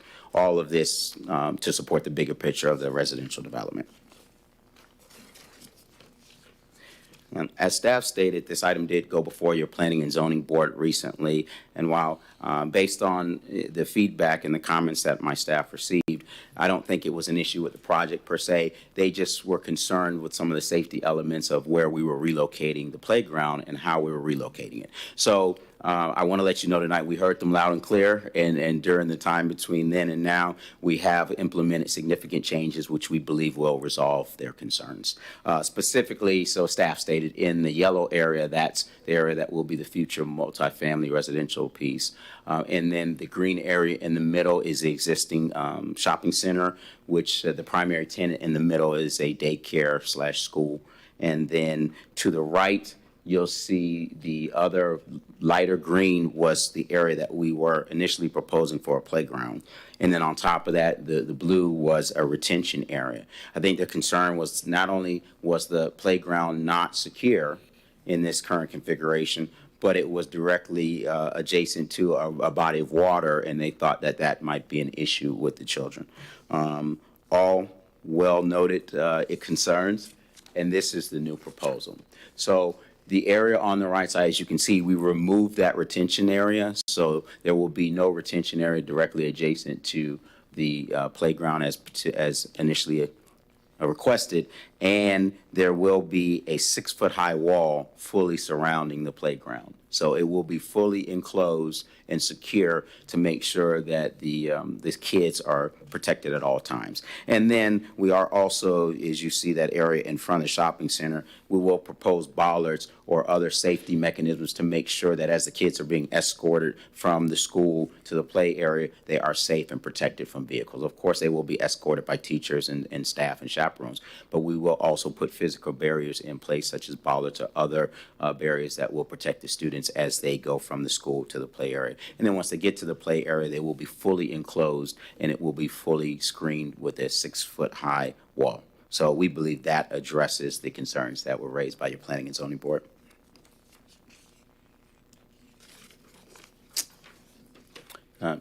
Mr. Mayor, if I may, I have a presentation that covers the other two.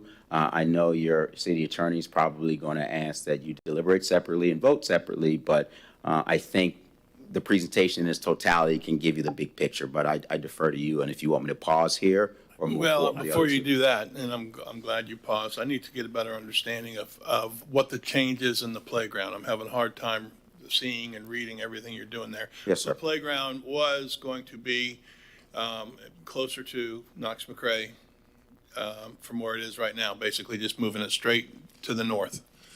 And now you have moved it, are you behind the building now? It's to the east. So it's the east portion. If you look on this one, it's the brighter green on the right side of your screen, which is the east side of the existing shopping center building. And will be fully enclosed. So that is Barna to the right there? Yes, sir. Yes, sir. Okay, you kind of moved close to another busy road.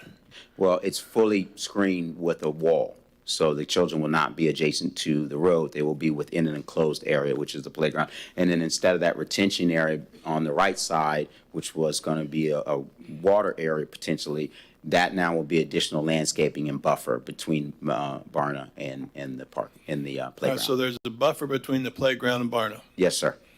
And then there's a 6-foot-high wall. And if things are as they have been in the past, when I used to go there, there's an entryway, a back behind the building entryway right there by the playground. And basically it's a back road behind all the stores. Yes, sir. And that I can tell you sometimes, and again, safety is part of what humans do. So that being said, we'd expect proper supervision. Is there a buffer between the playground and that back entrance? Yes, and there will be a wall as well. So the entry point to the playground will be on the north side, not on that back side. That back side will be fully buffered and screened with the wall. Because it kind of has been, I almost wish they didn't have it, but they do have it. But in my time there, as an educator, it concerned me the speed with which some of the cars would go in the back road there. Yes, sir.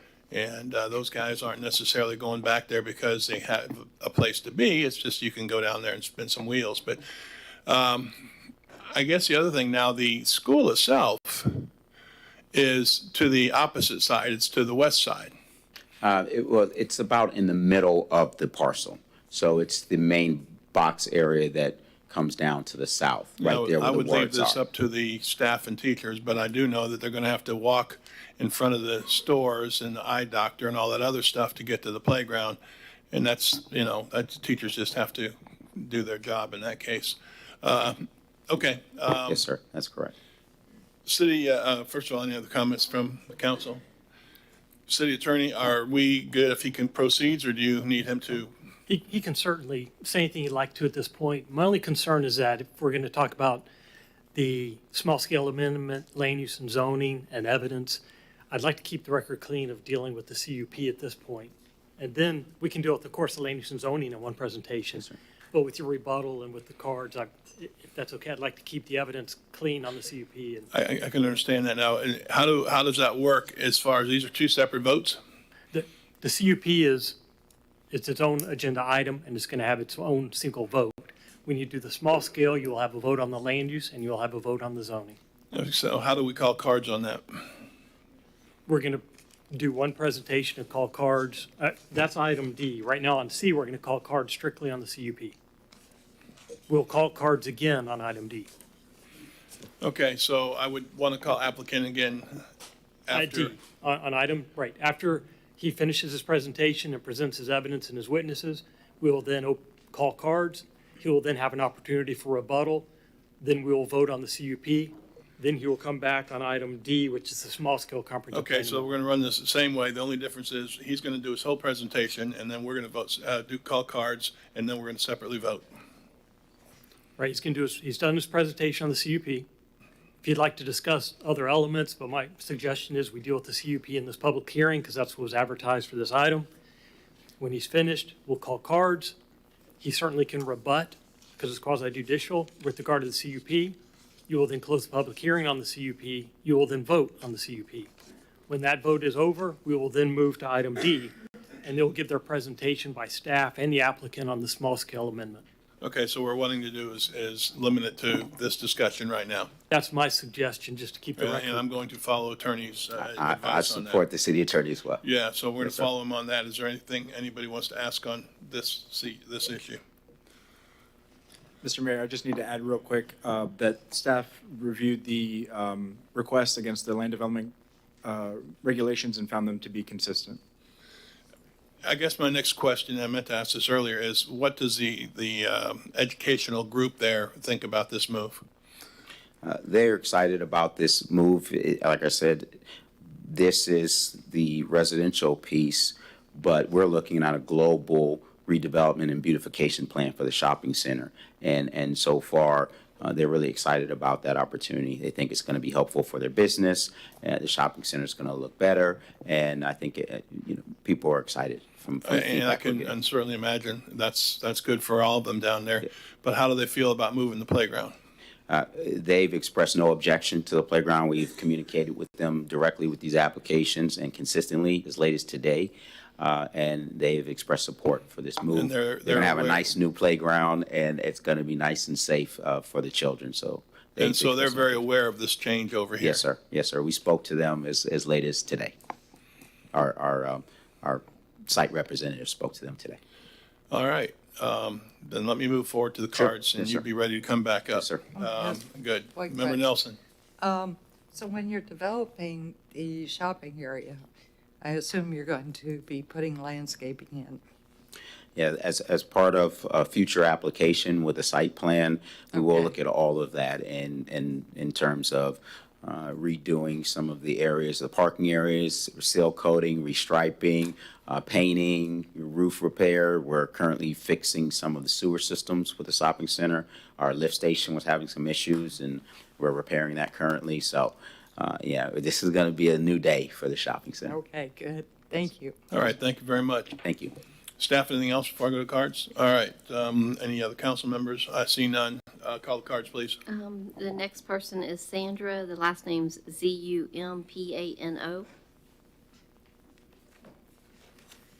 Sandra's with my design team, so she's okay. She's not going to speak. All right, thank you. Next card is Stan Johnston. No objections, no comments. Thank you, Stan. And the last card Well, the last card is Irvin Jenkins. that was the biggest gasp I've ever heard in here.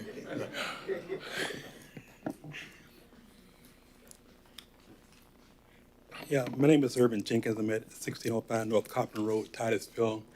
I'm the owner of the Space Coast Step by Step Early Learning Center that's at 1923 in that mall complex. And I kind of seen the sign about this happening tonight. And I look on here, they say a school at 1881. So I'm trying to understand what's going on. Is it another school going in there? Because I have the daycare center there now, and I have no idea what's going on here. Where are you at exactly? You're in that shopping center? I'm in the old Legacy building. Yes. We now at Space Coast Step by Step. We not own it, we rent it. Right. And so I don't understand what's going on. And we are a child care center. We have, from infants to toddlers. And I know with the playground, I've been sort of kind of like, you already said it, the cars and all that stuff come around, and it's just like, we're closer to that playground.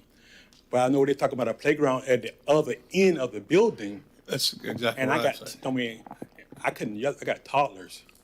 And then, like you're saying, cars come around that thing and they're just like, phew, and it scares the heebie-jeebies out of me now.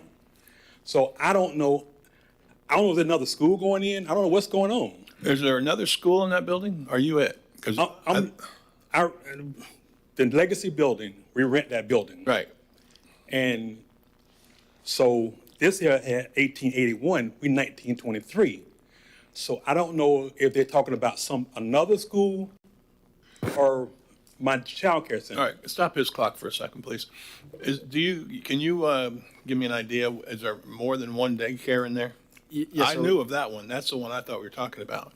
So the 1881 that's referenced is the project name. There's 4 parcels that make up the subject property. Not all of them have addresses. The intent is to add a school to the property. There's currently a CUP for a school, and there's also a need for a CUP for a preschool to operate at the school at the subject property as well.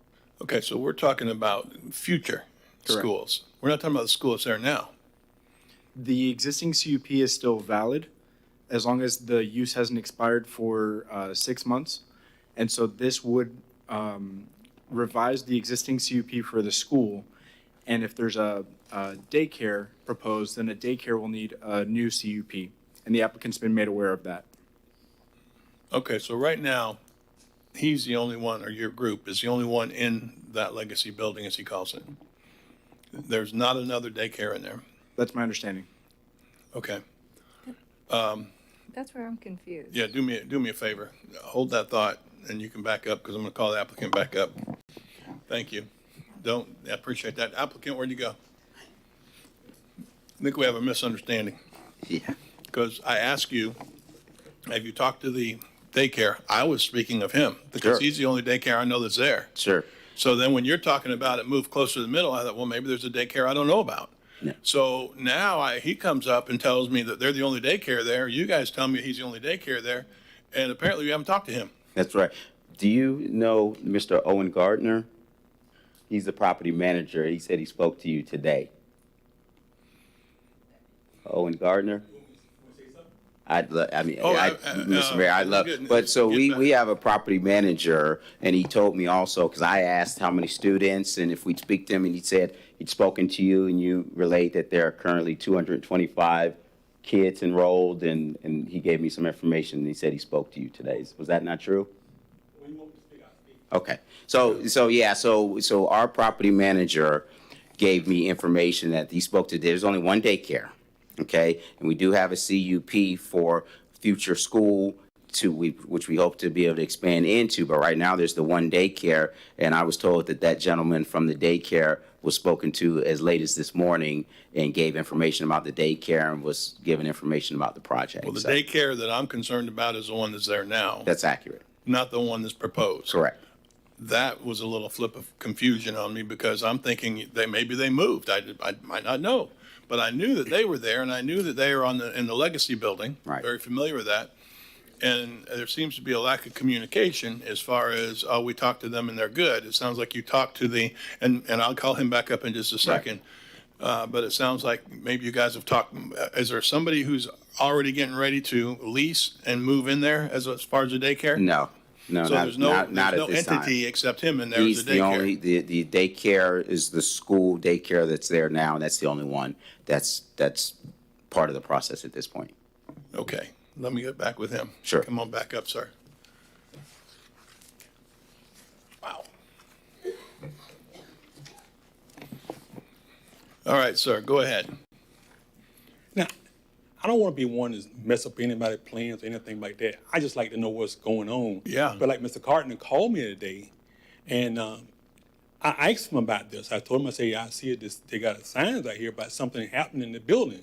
Because people have been telling me, say, a school going in there, this happening, that's happening. I've been hearing it like, little things saying through the grapevine. Right. And all of a sudden I seen these signs, and I said I was going to come. So he called me today, and I talked to him. He said, you can go if you want to, and I got nothing, Mr. Gardner. Mr. Gardner's a good man. And I got nothing, but just that on this whole thing, I'm just in the dark. So I don't know what's going on. I don't know what's happening. Is the first time that anybody was from the project was in communication with you was today? today when I asked him about it, when he called me about, he called me about how many students I had listed in there. So I told him how many students I had. And then and I told him, I said, I've been seeing these signs about the thing today. He said, yeah, we got a thing going on today that they was gonna put some houses over there. But ain't nobody never told me they were gonna move the playground. Because I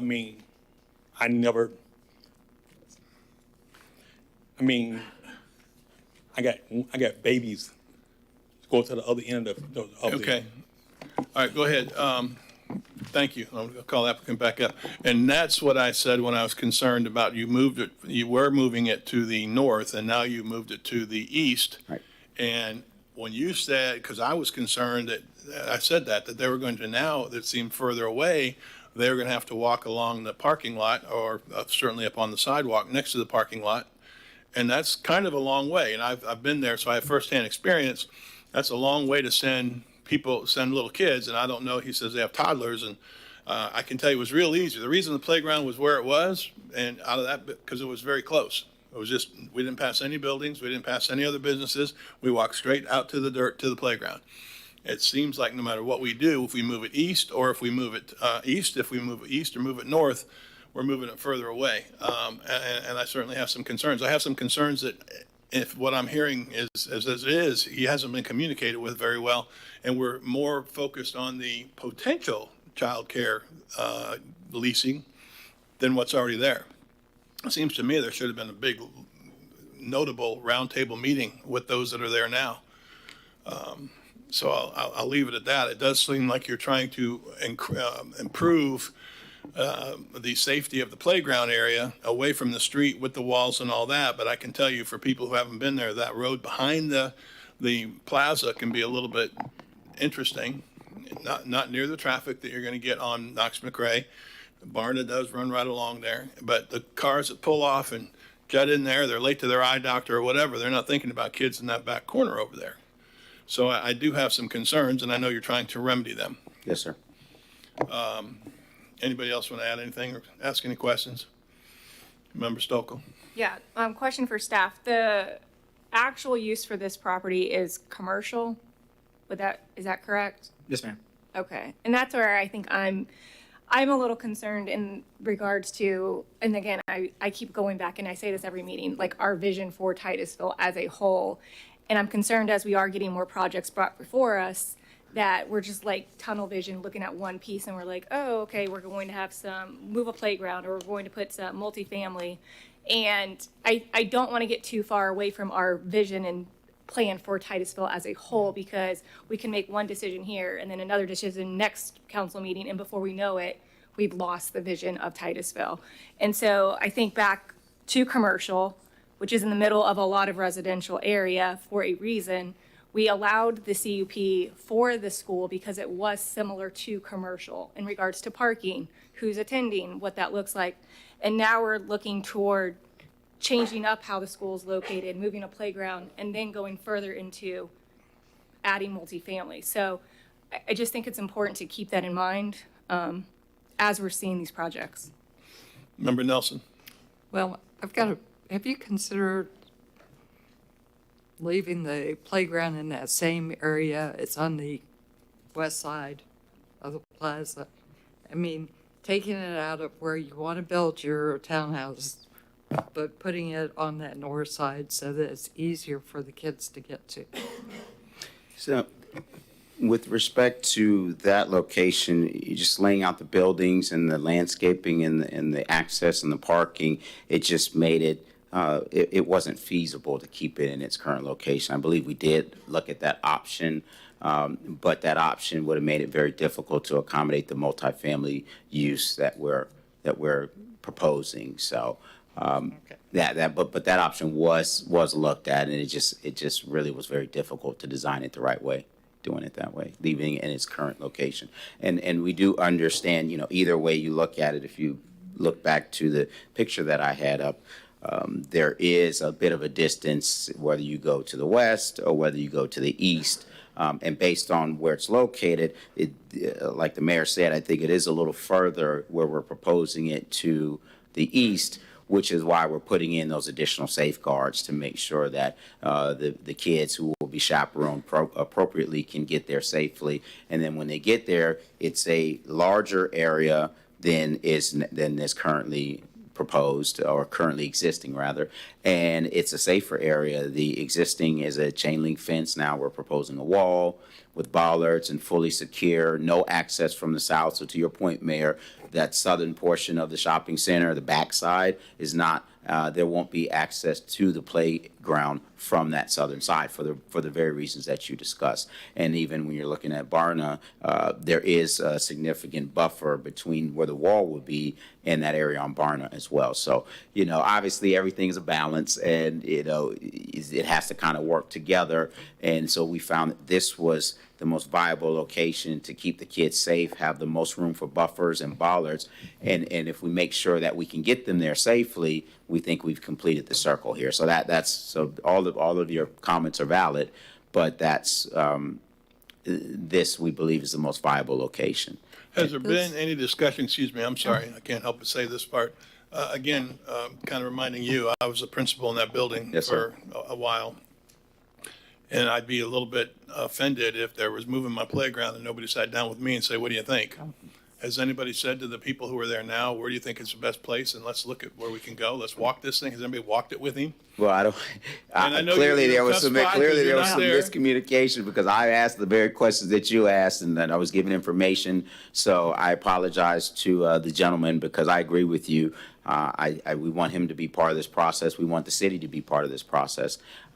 This only works if we're all working together. So, it seems like there was definitely some miscommunication with him, and that's just not the way this should go. Now, the good news is this is the first step. We have a long process here. We have a long site plan, and, I'll make sure for the record that we have a meeting with this gentleman, anybody else that's an affected party in the shopping center and beyond, as we move forward with the site planning process, so that we can make sure we're doing this the right way and doing it together.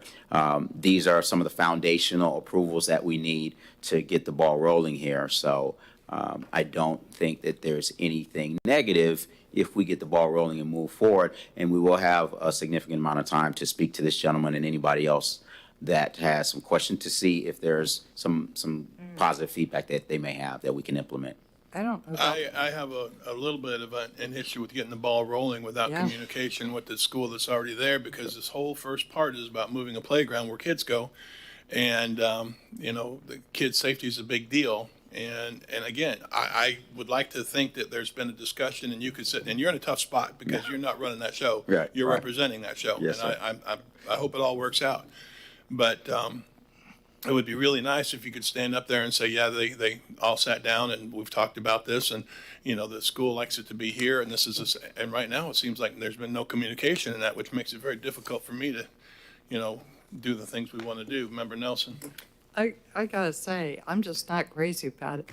I can see this poor gentleman chasing 2-year-olds down the walkway. I mean, they're going to scatter like cats. Right. And trying to keep track of them. And to me, that's just a safety hazard. Right. And I just can't do that. Right. Vice Mayor? Yeah, staff, what is our objective?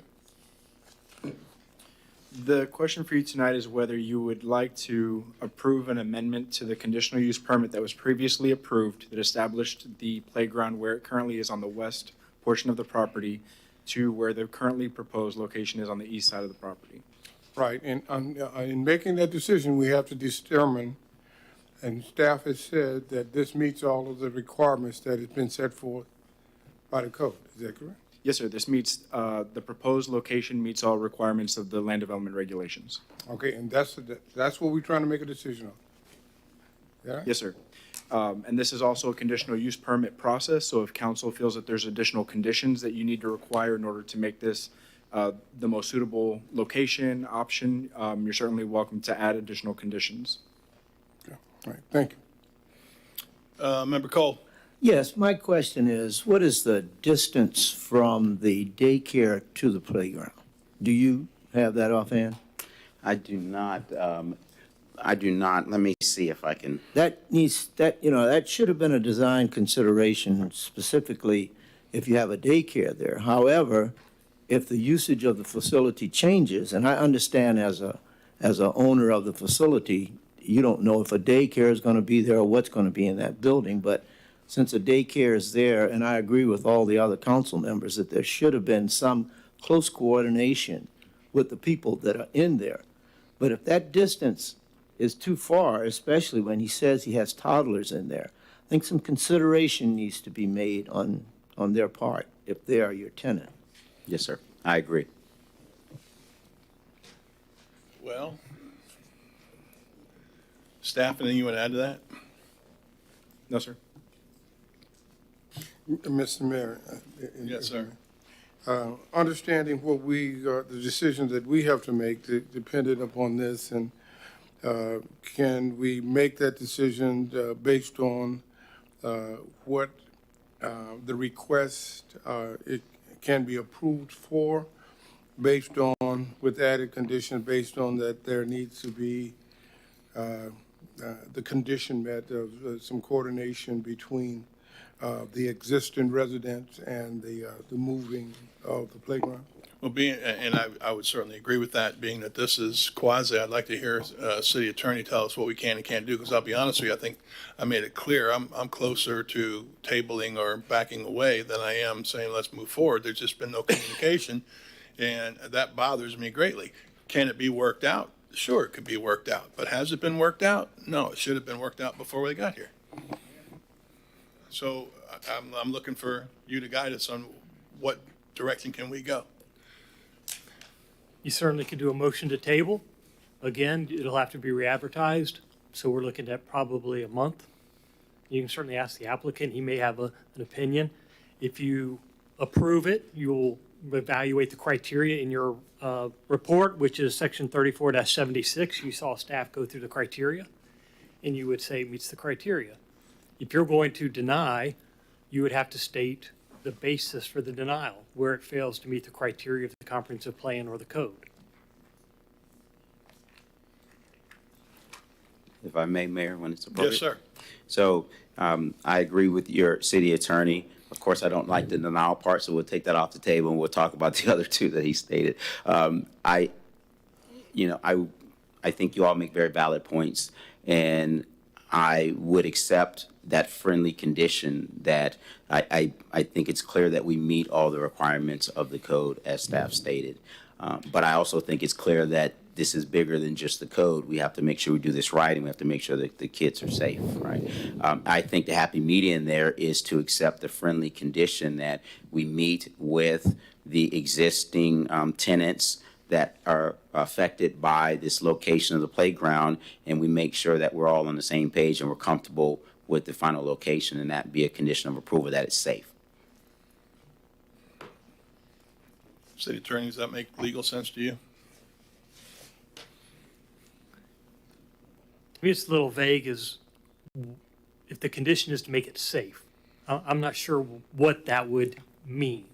I think if we're going to do that, you would want to hear exactly what that entails, or if you want to meet with him and table and come back after that discussion to offer something. Certainly, council could suggest you do that and table it to the next meeting if you'd like to. And certainly no project wants to be delayed. Right. But I think I've heard you say 2 or 3 times, I agree. I don't know how you don't agree, and I'm coming from an educational side of things and a safety side of things. And when he tells me he's got toddlers, we shouldn't have been moving anything around until we said, well, what do you got in there? What works best for you? Let's see if we can't make it work. And then he would likely say, well, if that can't work, how about this? And unfortunately, I don't think that happened. And as the old saying goes, cart before the horse, I feel like that's what we've got here. Last thing I want to do is say, no, we're not going to do that based on we don't know where to put the playground. But if there'd been more communication, you could say, yeah, we've talked. He could step up and say, yeah, we talked, we're good. That's where it needs to be. Well, this first part wouldn't be a stumbling block that it's become. Vice Mayor.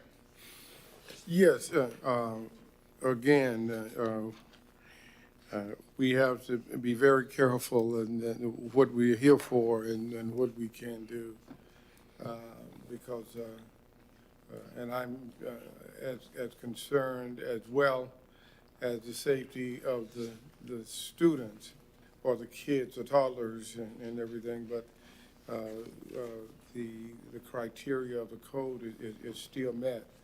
And that's what I want to remind us that that's what we should need to be focusing in on, and do what we can as advisement. And this is just the first step, and we have several other more steps to go to in making this a reality. So just again, I put that forth because if we whatever we do, we got to have a legitimate reason why it cannot move forward.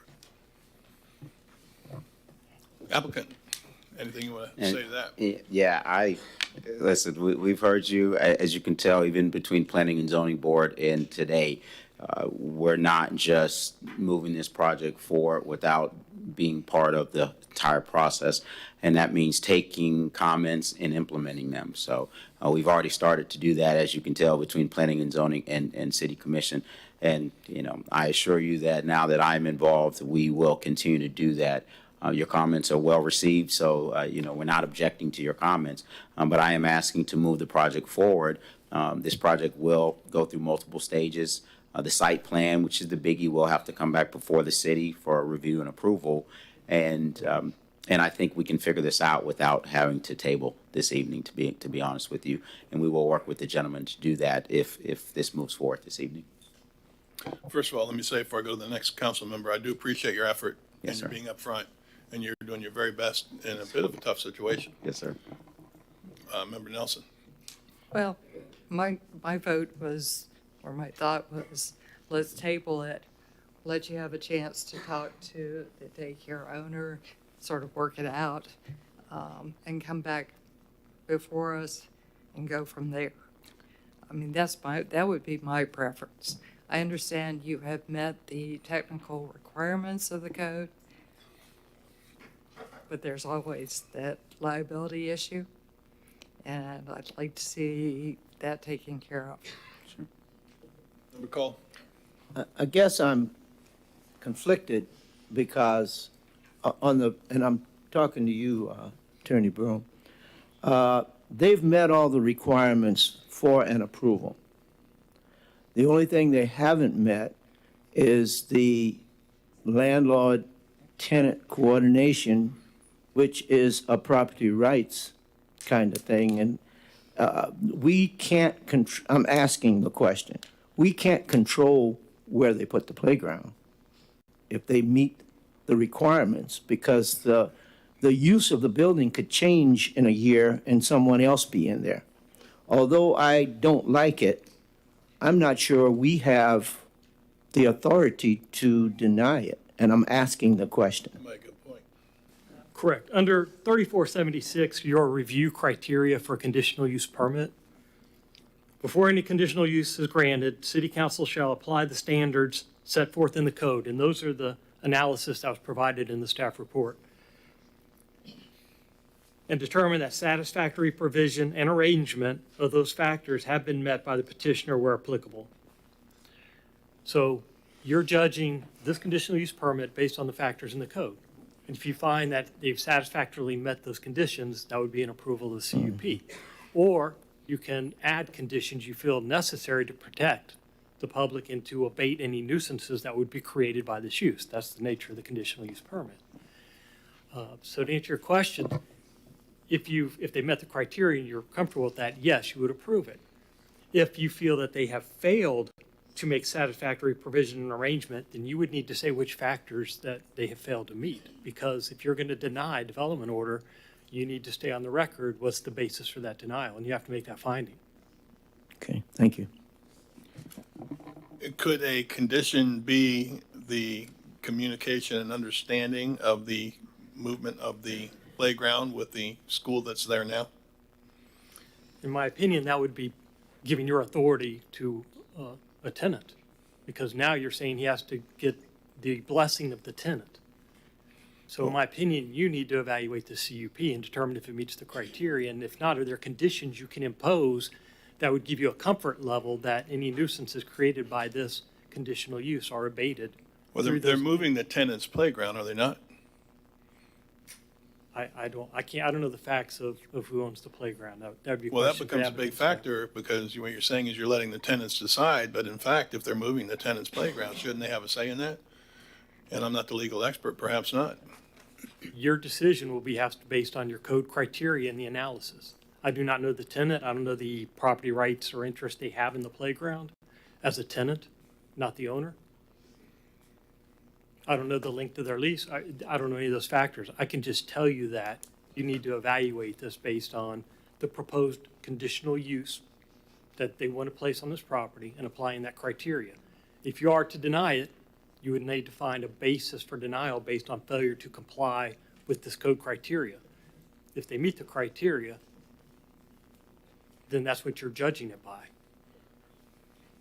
I also want to point out that if it is denied, the same CUP cannot come back for a year. Member Stokel? Yeah, I think that I'm just a little confused too on tabling versus denying.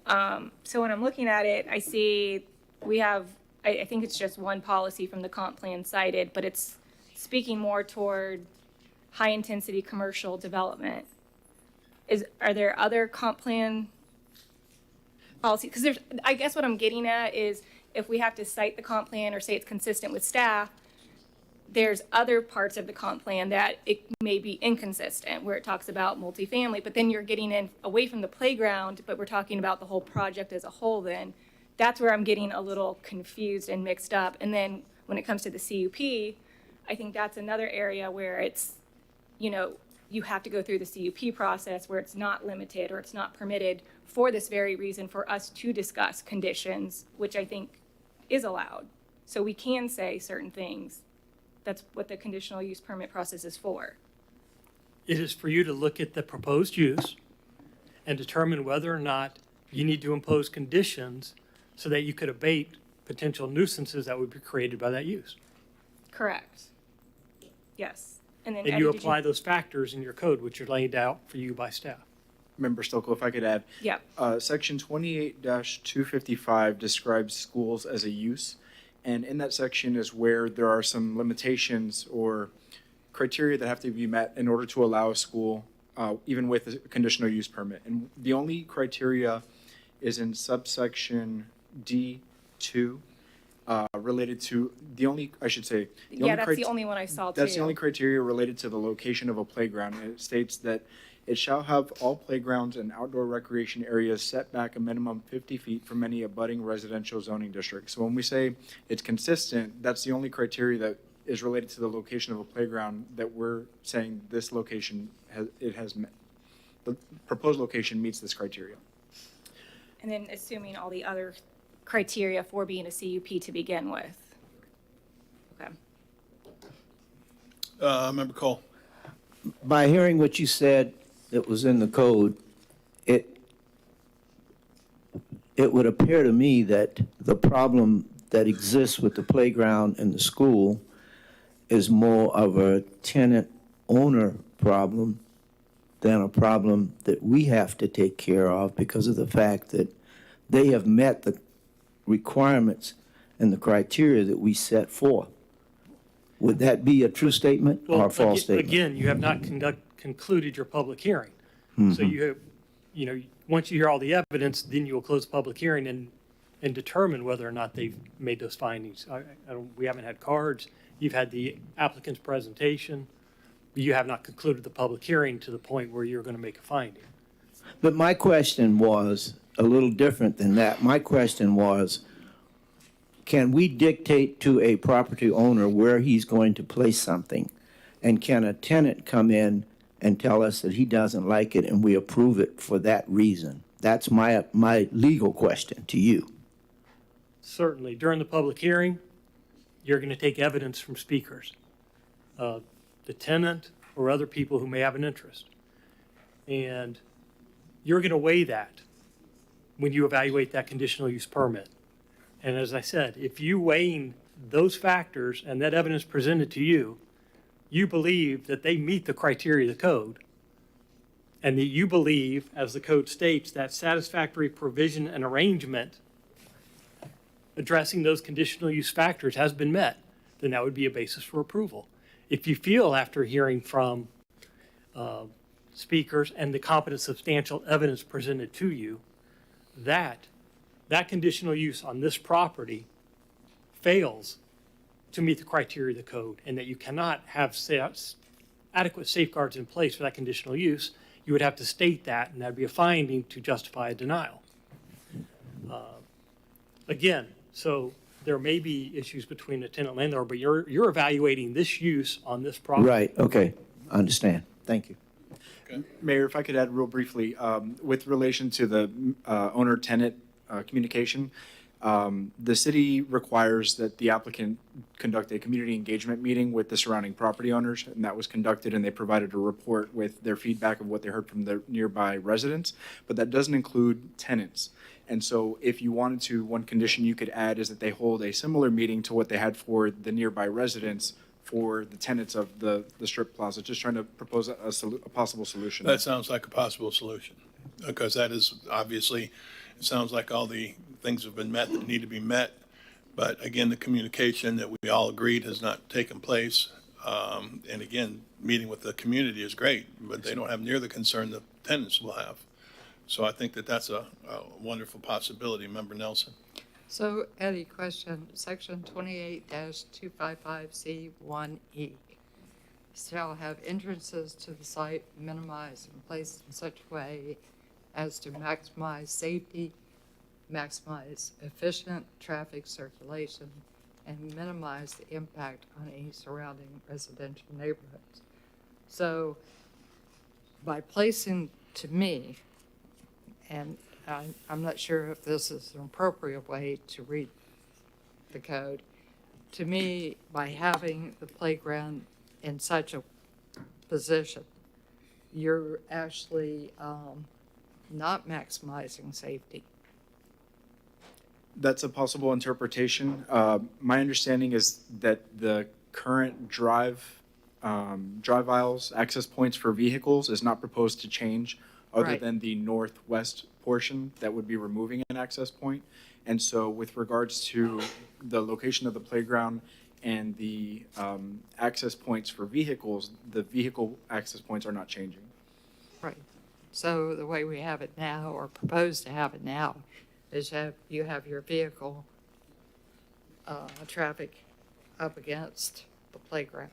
Right, so the proposed location for the playground is closer to vehicular access points for the site, yes.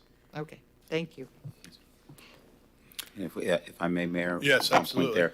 And, I know, like I said, we're balancing this, but the current location, you have to cross over a drive aisle in the shopping center to get to the current playground, whereas the new location, it would be on a sidewalk and you would not cross over any vehicle access points as staff is stating. So I obviously there's pros and cons on both sides. I think that's definitely a pro for the new location, that we're no longer crossing over an access drive aisle in the shopping center to get to the new location. But like I said, there's pros and cons. Oh, that's true. Understand. Are you good?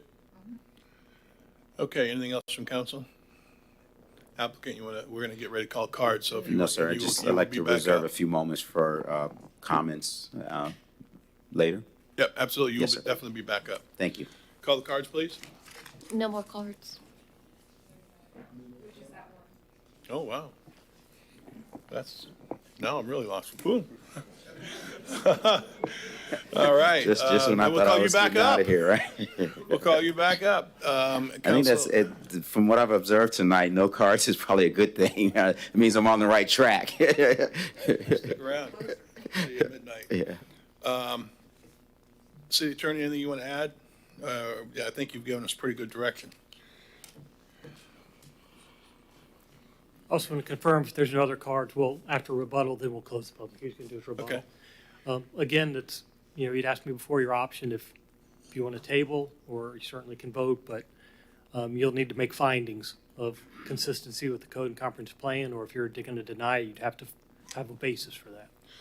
But tabling's not denying, right? No, if you table the item, we will re-advertise and it'll come back to you. I don't know how soon we could re-advertise, but I'm guessing it would be 2 meetings from now. And the only thing I'd be looking for if we were to table to bring it back would be meeting with tenants, which I don't know how that is worded, that you have, obviously you have community meetings, but I don't know how we don't call the tenants part of that Well, community. if you have questions about the safety aspect that you want him to address, you certainly could ask for more information in that regard. But if you're satisfied with, the evidence presented. I'd be very honest with you, for me, and again, coming from an educational background, if they had the meeting with the tenants, especially obviously the childcare people, and then the childcare people came up and said, we think that's good, we can walk this way, we can go this way, I've got 3 teachers can do this, but I think that's a bit of a blank right now. I don't think you guys know what they want to do, and I don't think they know what you want to do, and I would love to have seen that. So I do have some safety concerns, mostly because I don't know that the right hand knows what the left hand's doing. So with that, there's no more cards, and the applicant is done. So And I'll just say that I am comfortable with staff's request or their friendly amendment or condition that we meet with the tenants as we move forward with this project to make sure that they're comfortable with our access to the playground and location. Just to be clear, Mayor, I wasn't suggesting that from staff's perspective, just brainstorming. Yeah, I did. That was well received. So I didn't take it as if he was overstepping. It was actually a very good comment. So thank you. He's trying to throw me a lifeline up here. So yeah, there you go. Member Nelson. My motion would be to table it at this point. I would like to know more about the safety, and especially with the mayor having been the principal there and the people driving like crazy people behind that building. That concerns me with kids being there. And especially, I didn't realize how young the kids were, but I've got a 2-year-old granddaughter, and I've been at her daycare, and going from her room out to the playground, those kids scatter like crazy. So that scares me. So I would like to see that addressed. I'll second. Okay, was that a motion then? Yes, sir. Okay, Member Nelson has voted to table this item until we can get the things that I guess truly I first brought up as a person who was a principal at that school. And then when the educator came up and said, we don't know what's going on, that's a concern. And that's, certainly want to see success in this project. But I think that success is for more than one side there. I have a motion from Member Nelson. I have a second from Member Stokel. Can I call Yeah, for absolutely. For a second for a table. I have discussion, Vice Mayor. Yes, and I understand it, and I agree with all of that. That again, I thought I heard that in the code regulation, there's an issue. Is there a criteria that says that the owner has to get the consent of the resident? No, sir, that's not a requirement of the code. Thank you. Thank you. I don't think that the table is being made to say that they have to get consent. I think just the discussion or communication. And again, I'm going from, if I'm in there, I certainly would like to know what's going on and get their input. But again, we certainly can't make you do that. But if we table it, I think that your words to me say that you think it's a good idea as well. Member Nelson.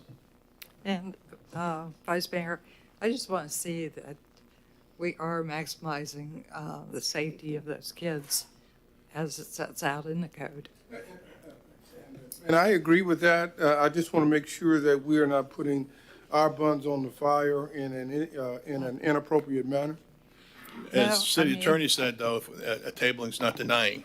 I know nobody wants to be tabled. Well, you're right, I did. And then he agreed. Because, nobody's voting no and killing the project up here. I think the only other option I see that the city attorney gave us was that we could move the project forward. And is there a way we can stipulate that there's some communication, or the only way to do that is to table it and let them talk it out and bring it back? Well, certainly, if you table it, they have the option to speak with the property owner and come back. Again, you'll be judging it when it does come back based on the code criteria. That's what you'll be judging it on, not if someone agrees or doesn't agree. You're going to judge the competent substantial evidence presented to you and apply that evidence to this criteria. So when we're voting the table, which I had said long ago, is we were just voting to give him time to speak with the child care owner, educator. And that's really all we're looking to do. You know, Sure. when the educator comes up here and says, I'm lost, I don't know what's going on, that wasn't a good sign. During this period, if it is tabled, during the time between now and the next advertised public hearing when we come back, he certainly can have that opportunity to do that, or he can, or not. It's the applicant's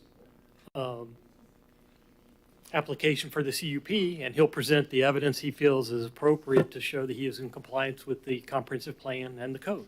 And you will judge it based on that evidence. Member Stokel. Yep, just to reiterate Member Nelson's point, I think in addition to the communication, the big sticking point is based on the code of the safety concerns. And I think, to Vice Mayor, your point, I think what makes it difficult for us being in our situation, staff will interpret code based on like our comp plan, and then we look at the comp plan, look at the code, and do our interpretation. And I mean, if you go through it, I think that sometimes you can argue both ways. And that's, I think, what makes our job very difficult. So yes, that's, I just wanted to reiterate that is where I'm coming from based on the code. Member Cole. My concern is that even if we table it and they come back and they cannot find another location for the playground and the playground's still located in the same place, I don't think that, and you can correct me if I'm wrong, I don't think that we as city council can dictate to a property owner where he places something, because if the tenant in that facility changes, the requirement for a playground goes away. So I'm not sure what, legally, how we would be able to dictate to a property owner that he has to talk to the tenants before he makes a change to his property. Staff, can you comment on the need to meet with the community? Not the community, Well, the if tenant. the tenant's not a community, I don't know what is. Well, the tenant is someone that's paying rent. The closest community is 2 blocks away, and then the other people are right there. Well, kind of. But anyway, give me the definition on that. Sure, 1 second. And while he's looking at that, Mayor, may I? Absolutely. So I'll say I think we all are pretty much on the same page that we've satisfied the code requirements. Absolutely. And so it's really, are you tabling it and suggesting that I go meet with them, which I think you can tell by my nature, I'm going to do that either way. Or you approve it and I go meet with them anyways. But, if we come back in a month, I think the legal sufficiency of the application is going to be the same. And it's going to be that we've met the legal requirements. So it's that, do you need to table it to force me to meet with them, or do you approve it with the condition, a voluntary condition that I would even offer, that we meet with them as we move this project forward and make sure that we're on the same page with where it's located, and that because it might stay in the same place and we just figure out the right path to get them there, or safety mechanisms. I absolutely could go with, and I kind of indicated that, I could go with either one. Yes, sir. My main concern is that there's input from the school on what's the best place. And again, I would love to have heard that, yeah, we walked around with them and they thought that we like this, they like that. Yeah. We compromised on this. That didn't happen, but that's not, makes you in violation of the standard. You have met all the requirements apparently. Right. And that being said, that I'm not even thinking about, you can't do this. Right. I'm thinking that there's something you should do more, and I could go either way. But is there a way that we can, and again, I definitely would say take him by his word. He's going to go talk to him for sure. But is there a way that we can stipulate that happens, or just hope it happens? Well, first I want to make a point. The attorney has said, well, you found I met. Well, you haven't voted and made a finding yet. You've had individuals talk about how they feel. Right. This board has not found they've met all the criteria of the code. We'll find out when there's a motion and in your discussion whether or not you find that it meets that criteria or not. to answer your question, the comment that can you dictate that he go speak to the tenant? Again, if you're going to approve a CUP, how do I enforce that? You know, I think you're going to evaluate this based on the facts. If you have a condition that he goes and meets with the applicant, to what end? What if he doesn't, or he does and they don't agree? You've approved the CUP, and those conditions shouldn't be a condition to go speak to a tenant, in my opinion. It ought to be, look at the use. What criteria or conditions, is there a nexus? And you have to have a nexus between the condition and you're imposing and the potential nuisance created by that use.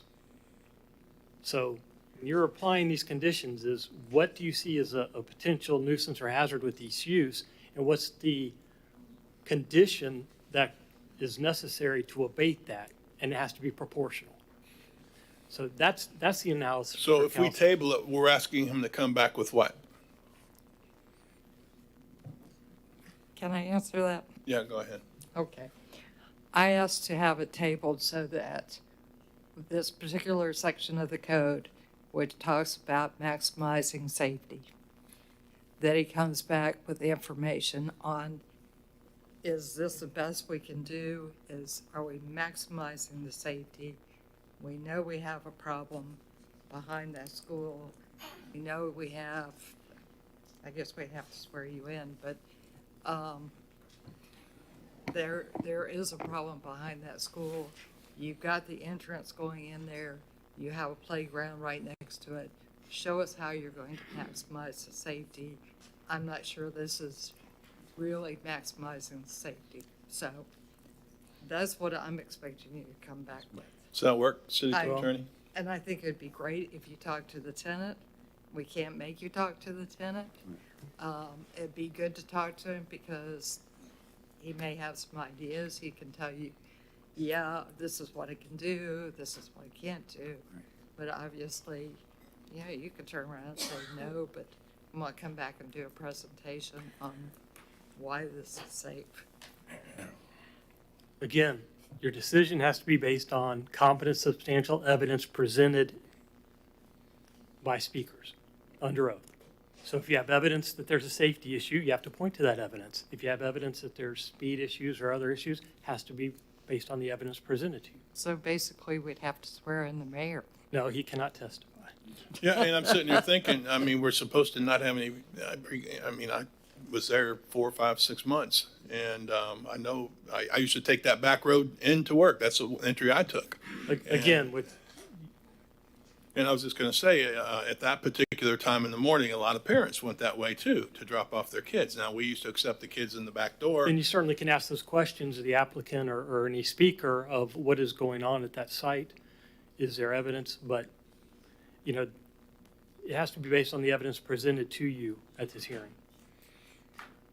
If you've heard, and based on what you've heard, you need to apply that evidence to your factors. And if in your opinion, they've met that and the safety's been addressed, they've complied with these requirements, you would approve it. If you find they have not, you would need to say what evidence presented shows that they have not been able to meet this CUP criteria. I would say, and you tell me if this is valid or not, I would say that the evidence that I see is that there has been no communication on that issue with anybody who's been there. Have you been there?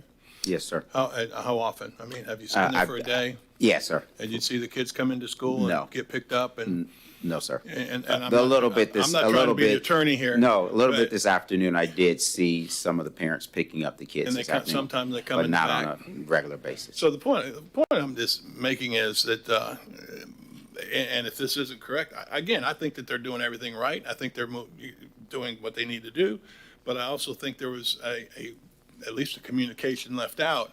And as far as the safety factor goes, I don't think it's been discussed. I don't think they're quite sure. They're putting a playground someplace, but they're not quite sure what it looks like for a week. I mean, I don't know. I mean, and it doesn't sound like that the educator in the back, I'm sorry, I forget your name. I keep calling you educator. But he didn't have a chance to tell him, no, this doesn't work, or this is a concern. He already expressed he has a concern taking his toddlers all the way down the street or down the front there.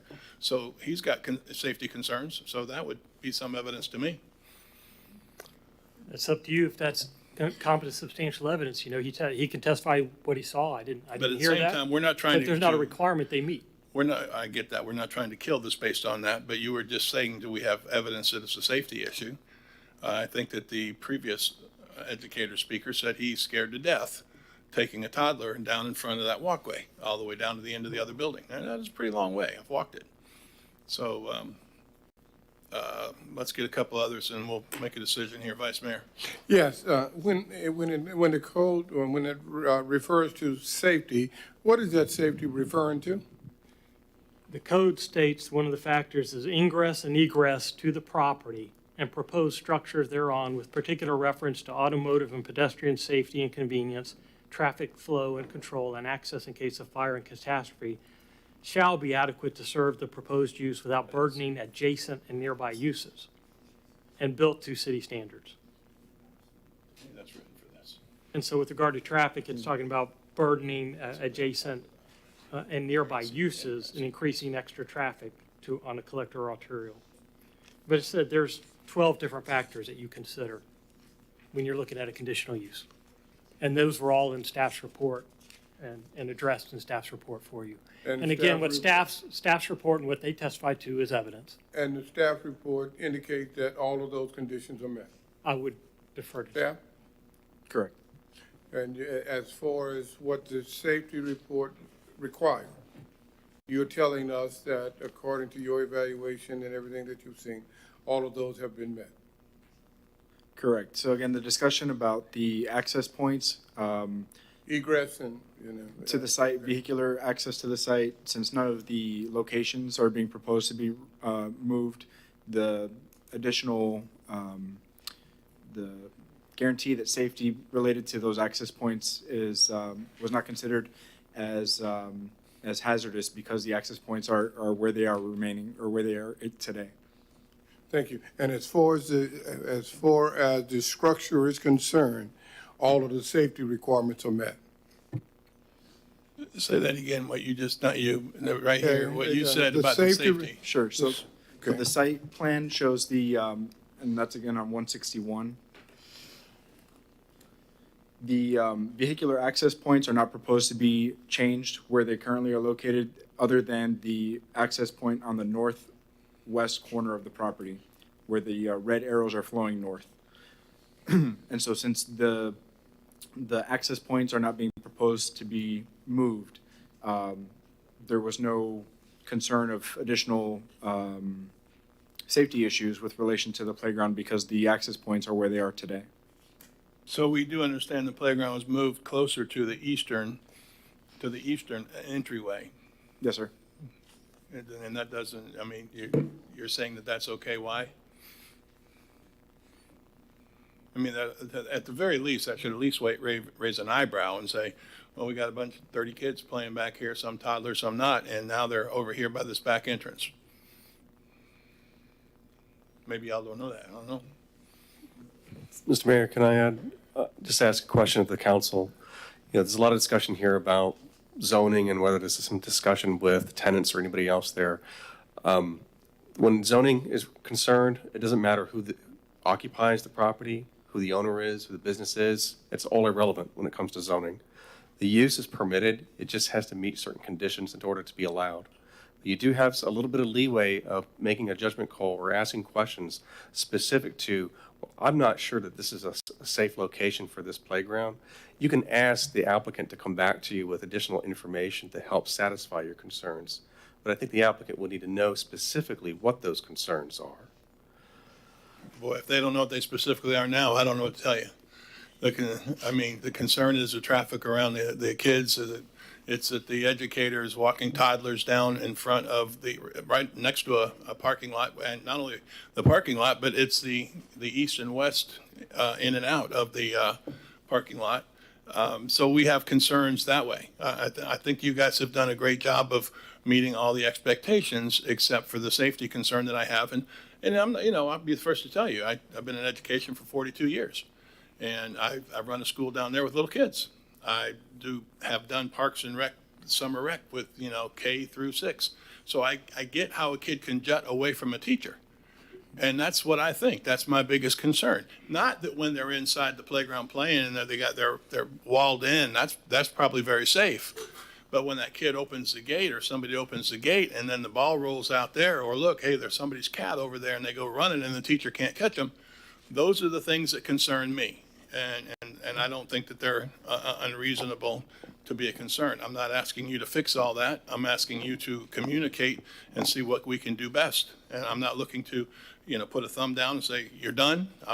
All I'm doing is saying, we can perhaps approve this with the understanding that this happens, and I'm not sure we're allowed to do that, or we certainly have the right, as has been said, we can table it and say, come back to us with the concerns answered. Member Cole. I was going to ask you the question about tabling it, because it doesn't appear that the votes are here for you to get it approved. The votes are here to get it tabled, and I don't know, how soon can he come back? Can he come back in 2 weeks? It'll be a month. It would be a month. It would be a month. What would that have a bad effect on your project, that 1 month? I'm sure the owner would want me to say that with the changing climate of development, every day is tougher and tougher. We have 2 other applications, and I know your council is going to say they're separate applications. You have to hear a separate set of facts and vote separately on that. But if we do well with those other applications, I think that might be a good sign that this project is moving in the right direction. And we have one outstanding matter that we need to address with the CUP.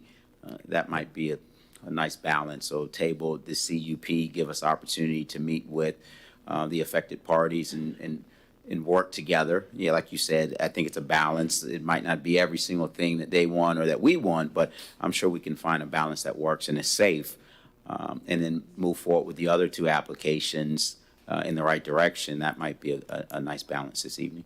Member Stokel. Yep. Question for staff.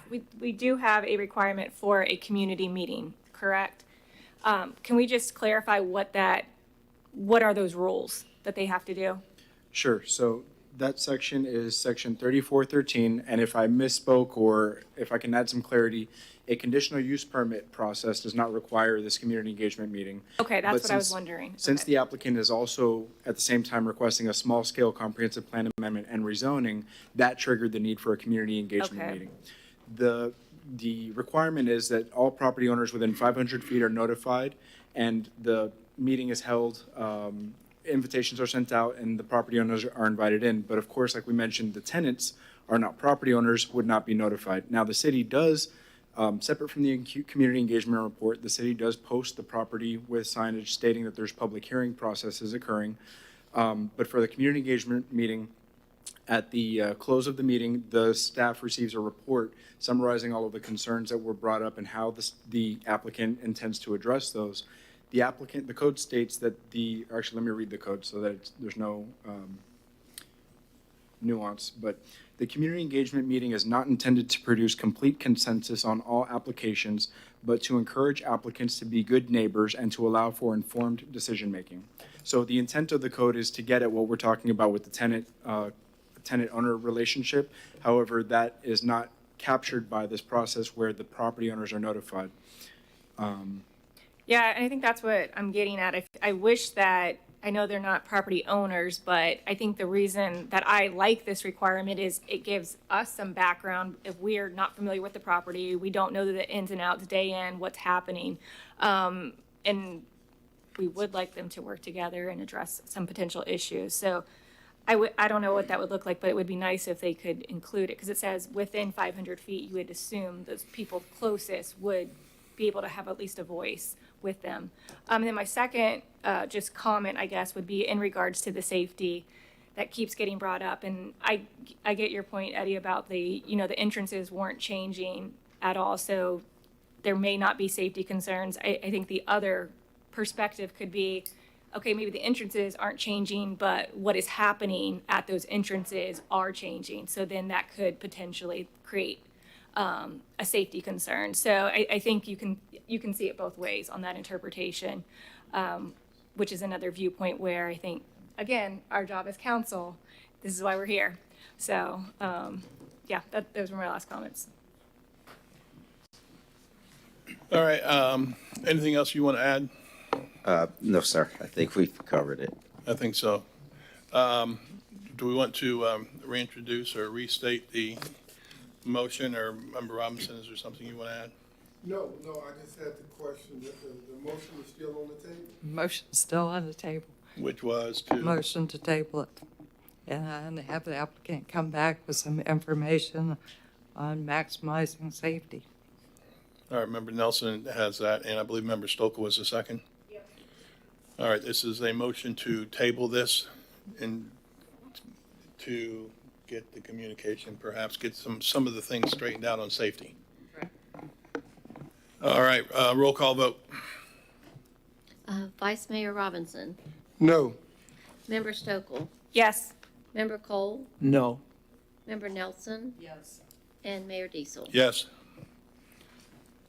We would table that, and hopefully you'll come back with the things we talked about. And I think that safety is a factor more than anything else that hasn't been talked about. Yes, sir. And I would stand by that. Thank you. Talk about it and it doesn't work out. That's different. All right, City Manager. On to item 9D, which is small-scale comprehensive plan amendment, SSA number 8, 2022. The property is located at 1881 Knox McCrae Drive, and the city attorney will read the ordinances for the record.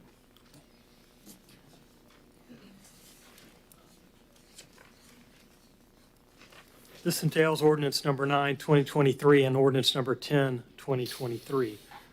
Ordinance 9, 2023, an ordinance of the City of Titusville, Florida, amending the Code of Ordinances by amending ordinance number 60, 1988, which adopted the comprehensive plan of the City of Titusville by amending the future land use map by changing the land use designation on approximately 3.79 plus or minus acres of property located on Knox McCrae Drive, having Brevard County parcel ID number 22-35-21-00-258, 22-35-21-00-258.1, and 22-35-21-00-258.3 from commercial high-intensity future land use designation to high-density residential future land use designation, and providing for an effective date.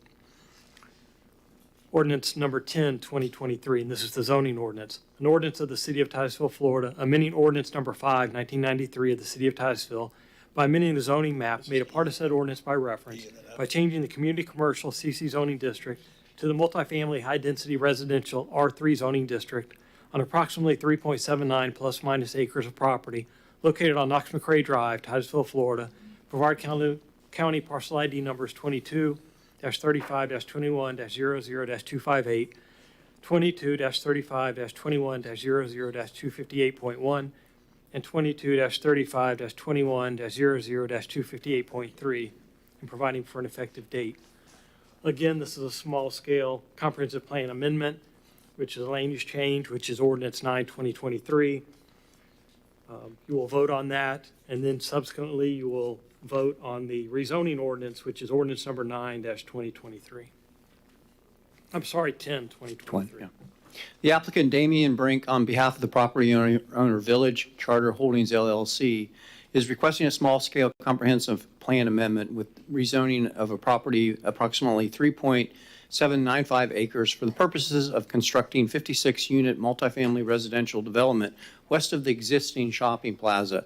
The intent of the request is to change the future land use designation of a portion of the property from commercial high intensity to high density residential and rezone a portion of the property from community commercial zoning to multifamily high density residential R3 to allow the development of the western portion of the property into multifamily residential units. The Planning and Zoning Commission, acting as your local planning agency, considered this request at their meeting of 8 February 2023. They recommended denial due to lack of information. Council? No, let's go staff. Staff, anything you want to add to that? Sure. First, I'll read the findings. The comprehensive plan future land use map amendment is consistent with the city's comprehensive plan. And 2, the rezoning is consistent with the city's comprehensive plan and the land development regulations, including rezoning criteria described in section 34-40 of the code. I'll also point the council to page 226, which is our future land use map, kind of summarizing the change. On the left-hand side, you'll notice that the subject property is entirely in red, which is our commercial high-intensity future land use designation. And on the right-hand side, that's the proposed future land use. The outcome of this request would be to allow that high-density residential, the tan color, on the western portion of the subject property and leave the remaining portion of the property in the red commercial high-intensity. So left is all red, the current future land use, which is commercial high-intensity. And again, it would be split between high-density residential and commercial high-intensity if approved. Also, you may be wondering whether this request can be approved considering the discussion that was had about the playground and the conditional use permit. Yes, so this land use amendment and rezoning can move forward. The playground would be considered a non-conforming use as part of the school, so it could not be expanded. But it could still be relocated when the conditional use permit application comes before you again next month.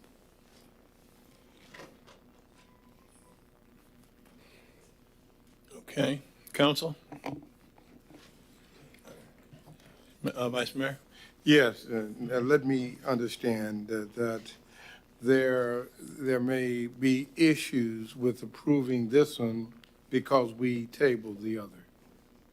No, sir. So you could still make the approval tonight for the small-scale comprehensive plan amendment and rezoning.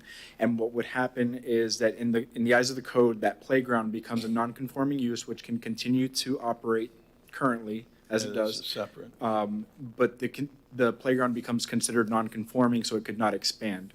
Then if the conditional use permit is approved in a month to relocate it, then it would be relocated to the commercial high-intensity portion of the property and it would become conforming. Okay, got you. Thank you, Mr. Mayor.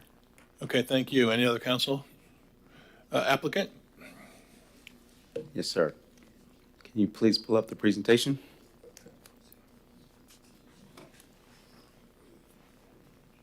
Oh, I got that. That's one we have. I think.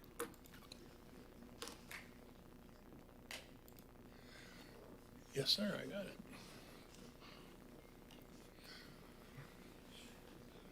Well,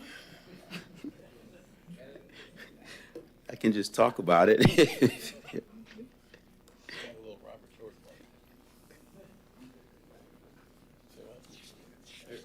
Mayor, Oh, perfect, thank you. It's up. And just to clarify the public, this is the public hearing on the small scale that we're conducting now.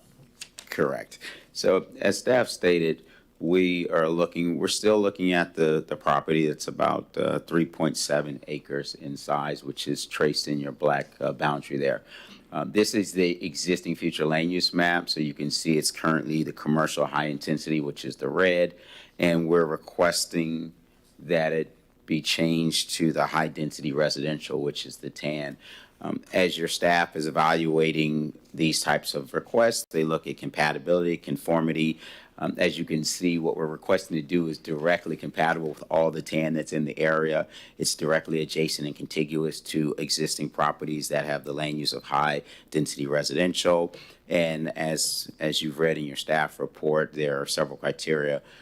Your city, like all cities, need additional residential development. So as Member Stokel stated earlier, you want to look at master plan. You don't want to do this piecemeal. But if you look at all of the components of your code and your comprehensive plan, for example, it says, according to the city's permit data, an annual growth rate of 1.5%, at an annual growth rate of 1.5%, an additional 4,000 residents could be added to the city's population in the next few years. So I think what we're doing is directly in line with not only your current needs, but looking at your master planning and your future needs. So that's the request with respect to the comprehensive plan amendment. And consistent, obviously, as you know, your zoning has to be compatible with your comprehensive plan. So if we are going to make this change to the residential with your comprehensive plan, we also have to make a similar change with your zoning.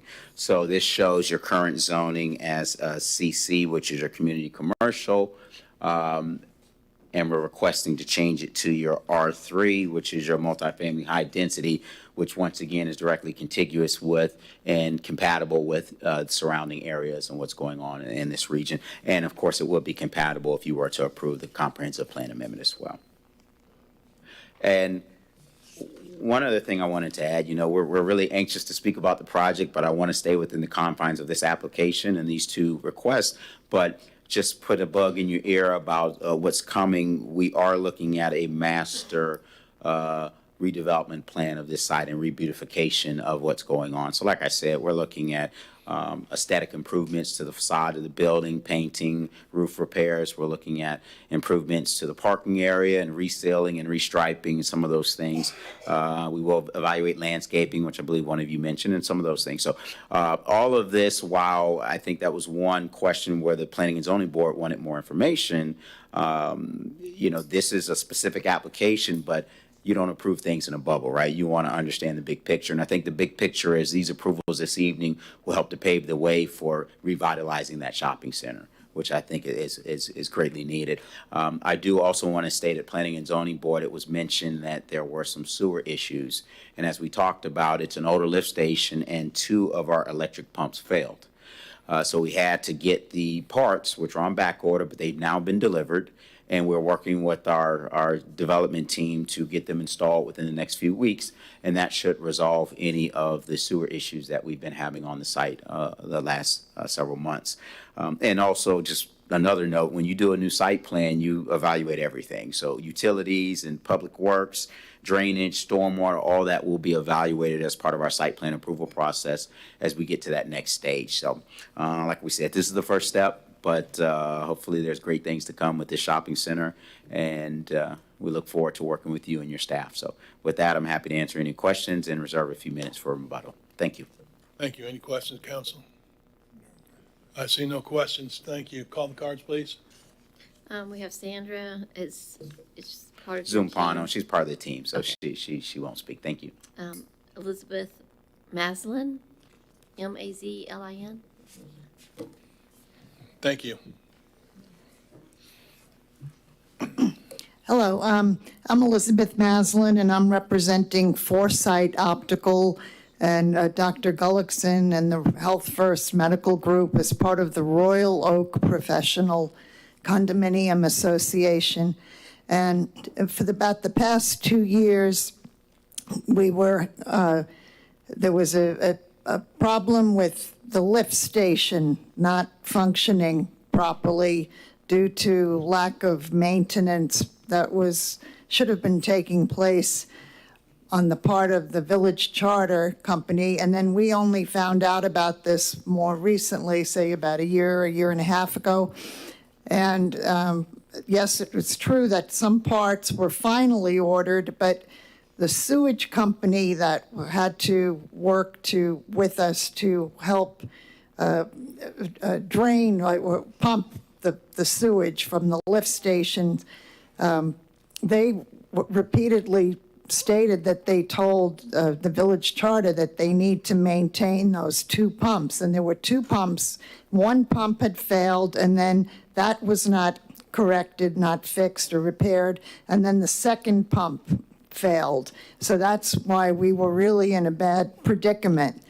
And now I know things will be fixed within about 2 weeks. We hope this will be resolved. But the problem is if things were not maintained for all this time, we're really skeptical of how the Village Charter is going to be able to maintain the shopping center and the new area that they want rezoned, and also the parking too, if there's an issue with, say, RVs or boats or trailers that could be parked if people are living there.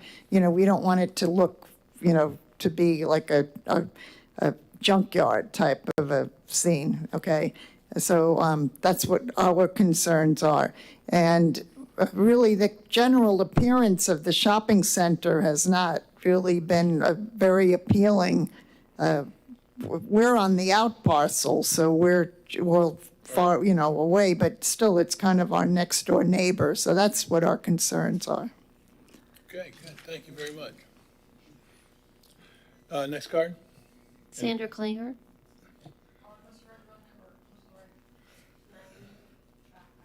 That's all right.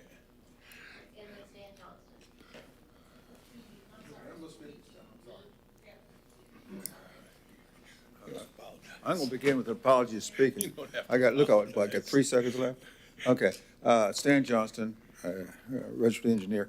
And I'm not against this. In fact, I wasn't going to speak against it, but because of what happened last time. I think that Mr. Diesel did a very good explanation about his position on the previous, and I think y'all should have been listening more to him, because I believe I agree with him on what he said about, because the thing is that I believe that what you should have done, you should have tabled that at least a half an hour ago.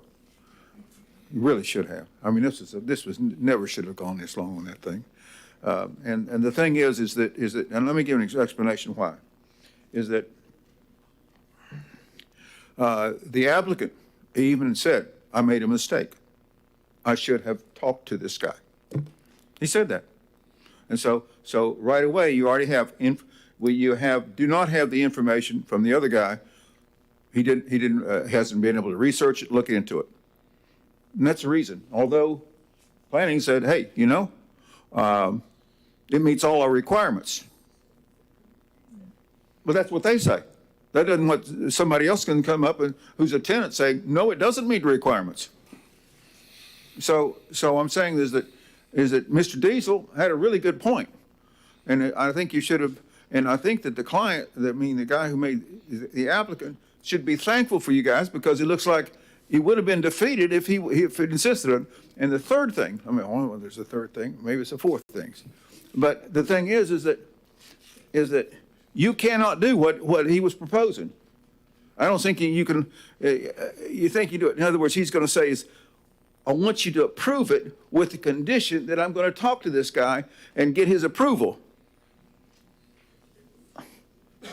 I want you to understand, that's not possible. That can just fall apart. In fact, that it fell apart. SNJ Oaks, what they did is they put on the plans. It's the city of Titusville. You won't believe this.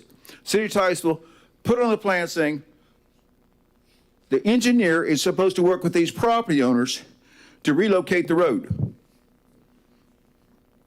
Complete nonsense. In other words, what I'm saying is complete nonsense for you to say, hey, what we're going to do is we're going to approve it with a condition. A condition that he's going to get approval for somebody else. So that was nonsense.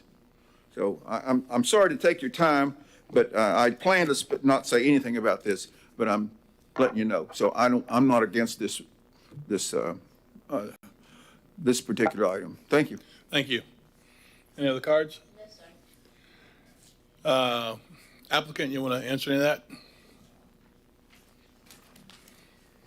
I just want to state, obviously, when we get to the site plan, we're really excited about addressing these issues, but I want to stay within the context of the applications this evening. I think we've satisfied your comprehensive plan requirements, your code of ordinance requirements, and I will continue to work with the tenants. And it seems like some of the concerns that were raised were already well on our way of resolving, specifically with the lift station issue. So, I'm fairly new to this project, so I'm looking forward to working with staff and the tenants, and we're looking forward to an exciting project. So, with that, I'll just answer any questions that you may have. Member Stokel. Yep. Just to clarify, and I appreciate you saying that, because if we do change the land use from commercial to high-density residential, it's not binding to anything. We are changing the land use. Right. So we have to keep that in mind. That being said, it sounds like you do have plans for the entire site. Right. And that was actually one of my questions, I think, last council meeting was, I had concerns about, okay, if we change this, and then when that gets developed, and now it's like, oh, we have another application. Well, it's right next to high density. We're going to change this sliver, and then it just keeps going and going. So that was one of my questions. But again, back to our point, it's changing it. They could sell the property, and somebody else comes in and says, oh, it's high density, and do whatever they want with it. So thanks for clarifying that. Sure. Anything else from you, Mr. Applicant? No, sir. Vice Mayor? I'm just answering Yes, questions. if it's appropriate, Mr. Mayor, I'd like to make a motion. I think it will be, but we already called the cards, and we called the applicant back up. We are ready for that. Member Nelson, you wanting to say anything? No? No. Okay. Yes, sir. Vice Mayor, it is appropriate. Yes, Mr. Mayor, I would, I think I have the correct one in the front of me. is that I would like to make a motion to approve the small-scale comprehensive plan amendment, SSA number 82022 at 1881 Knox McCrae Drive. And Is that correct? that would be ordinance number 9, 2023. Yeah, this 2023. 2023, okay, my paper is Finding- reading wrong. Yeah, based on finding that the requested land use change is consistent with comprehensive plan. I think That's that's your when they finding. changed, because it does say 22. You're right, it does say that. Yeah, Yeah, That's just to the clarify, first because it's written different. I'm just reading what's on my paper, that's all. Correct. Let me point out for you guys, the small scale comprehensive plan amendment, SSA, that's the number or the application 8/2022. The land use ordinance is ordinance number 9, 2023. And that's, Okay, I got you now. I see I it. got you. I Okay. got you now. All right. and so, Down in the smaller writing. All right, I'll do that again. Yeah, all right. and then- Mr. Mayor, I'd like to make a motion to approve ordinance number 92023, amending the code of ordinance by amending the ordinance number 601988. and is that based on a finding that you find this consistent with the comprehensive plan? Yeah, Yes. because I got two down here. You want the other amendment too? No, we're just doing the One at a first time. ordinance You're right. 9, One so at the a next time. one in a separate vote. Okay. All right, I've got the motion, Yeah, and the comprehensive plan, which adopts the comprehensive plan for the city of Titusville. I've got the comprehensive plan. I've got the motion from Vice Mayor Robinson. I've got the second from Member Nelson. City Clerk, do you understand what we're doing here as far as what we just passed? Okay, thank you. Roll call vote. Member Stokel? Yes. Member Cole? Yes. Member Nelson? Member Diesel? Yes. Vice Mayor Robinson? Yes, Passes unanimously. Mr. Mayor, Now zoning. Now the zoning ordinance. you ready for the other? Yes, sir. Yes, sir. Yes, sir. Mr. Mayor, I'd like to make a motion, ordinance number 1023, amending ordinance number 5, 1993 of the city of Titusville by amending the zoning map made a part of said ordinance by reference, by changing the community commercial zone district to a multi-family, high-density residential zoning district. Sir, are you finding that this request is consistent with the comprehensive plan and with the approval criteria in section 3440 of the land Yes, development we're regulations? finding it in compliance. I'll second the motion. Okay, I have the motion from Vice Mayor, the second from Member Cole. Roll call vote.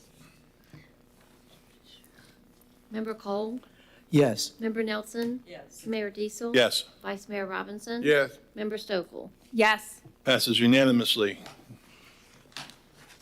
City Manager. On to item 9E, which is small scale comprehensive plan amendment. Thank you, sir. Good job. Number 9, 2022, Wealth Hospitality, Helen Hauser Boulevard. The city attorney will read the two ordinances for this SSA. And again, this is a small-scale amendment, which has a land use component, which is ordinance number 11, 2023, and a rezoning, which is ordinance number 12, 2023. Ordinance 11, 2023, an ordinance of the City of Titusville, Florida, amending the Code of Ordinances by amending ordinance number 60-1988, which adopted the comprehensive plan of the City of Titusville, by amending the future land use map, by changing the land use designation on approximately 3 plus or minus acres of property located on Helen Hauser Boulevard, having Brevard County parcel ID number 35-30-AV-90.01, from commercial high-intensity and conservation future land use designation to commercial high-intensity future land use designation and providing for an effective date. Ordinance number 12, 2023, an ordinance of the City of Titusville, Florida, amending ordinance number 27-1997 of the City of Titusville by amending the zoning map made a part of said ordinance by reference, by changing the general use GU zoning district to the tourist T zoning district on approximately 3 plus minus acres of property located on Helen Hauser Boulevard, Titusville, Florida, Brevard County parcel ID number 22-35-30-AV-90, and providing for an effective date. The applicant Woody Rice of Epic Consulting of Florida LLC, on behalf of the property owner Jesse Kirk, owner, is requesting a small-scale comprehensive plan amendment with rezoning of approximately 3.0 acres for the purpose of constructing a 120 to 140 room hotel. The subject property is an unplatted parcel located on Helen Hauser Boulevard and has 200 feet of frontage along I-95 and limited access highway. The intent of the request is to change the future land use designation of the property from commercial high intensity and conservation commercial high intensity and rezone the property to, from general use to tourists to support the intended use. The Planning and Zoning Commission considered this item at their 22 February 2023 meeting and approved 7-0 the future land use as well as the rezoning. All right. Staff? Thank you, Mayor. Just wanted to highlight that the subject property previously had the tourist T zoning district on it. The property was most recently rezoned with Ordinance 27, 1997. So that was in 1997 when it was rezoned from T to the current GU, general use. And it's presumed that that was in order to establish the existing billboard on the site. So the request is to go back to the T zoning district that was on the property previously. I did want to read one of the analyses on page 366 of your agenda packet. It's conservation element strategy 1.6.3.2. That begins on line 14, again on page 366. The staff comment actually begins on line 20, and I'll read it. According to the submitted wetlands and environmental report, the property contains approximately 0.14 acres of uplands and 2.86 acres of wetlands. The wetlands on the subject property are adjacent to and appear hydrologically connected to the wetlands on the city-owned property to the south. Combined, the entire wetland on and off the subject property has the potential to be 5 acres or more in size. The Water Resources staff provided no comments regarding the proposed request adjacent to the Blue Heron Water Reclamation Facility. Regarding the functional value of the wetlands, the report states, on the subject site, the wetland qualities are low to moderate. Although the wetlands are not directly disturbed by immediately adjacent development, they are invaded by exotic nuisance vegetation, Chinese tallow, Brazilian pepper, primrose willow, cattails, and torpedo grass, and are adversely affected by artificial hydrological alterations, the ponds to the west and southwest of the site, and the impounding effect of adjacent development to the north. For this project site, it's reasonable to assume that all 2.86 acres of on-site wetlands will need to be impacted to accommodate a hotel project.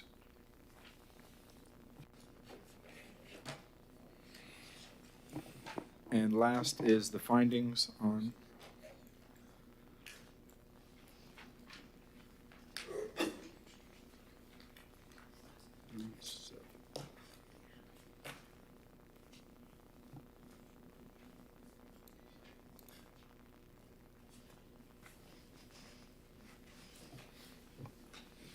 with regards to the land use amendment, the wetland and environmental report was submitted as evidence to address the requirements described in Comprehensive Plan Conservation Element Strategy 1.6.3.2, which states wetlands 5 acres or more in size shall be designated as a conservation land use, and wetlands that less than 5 acres will be subject to review to determine what protection, if any, they should receive from development.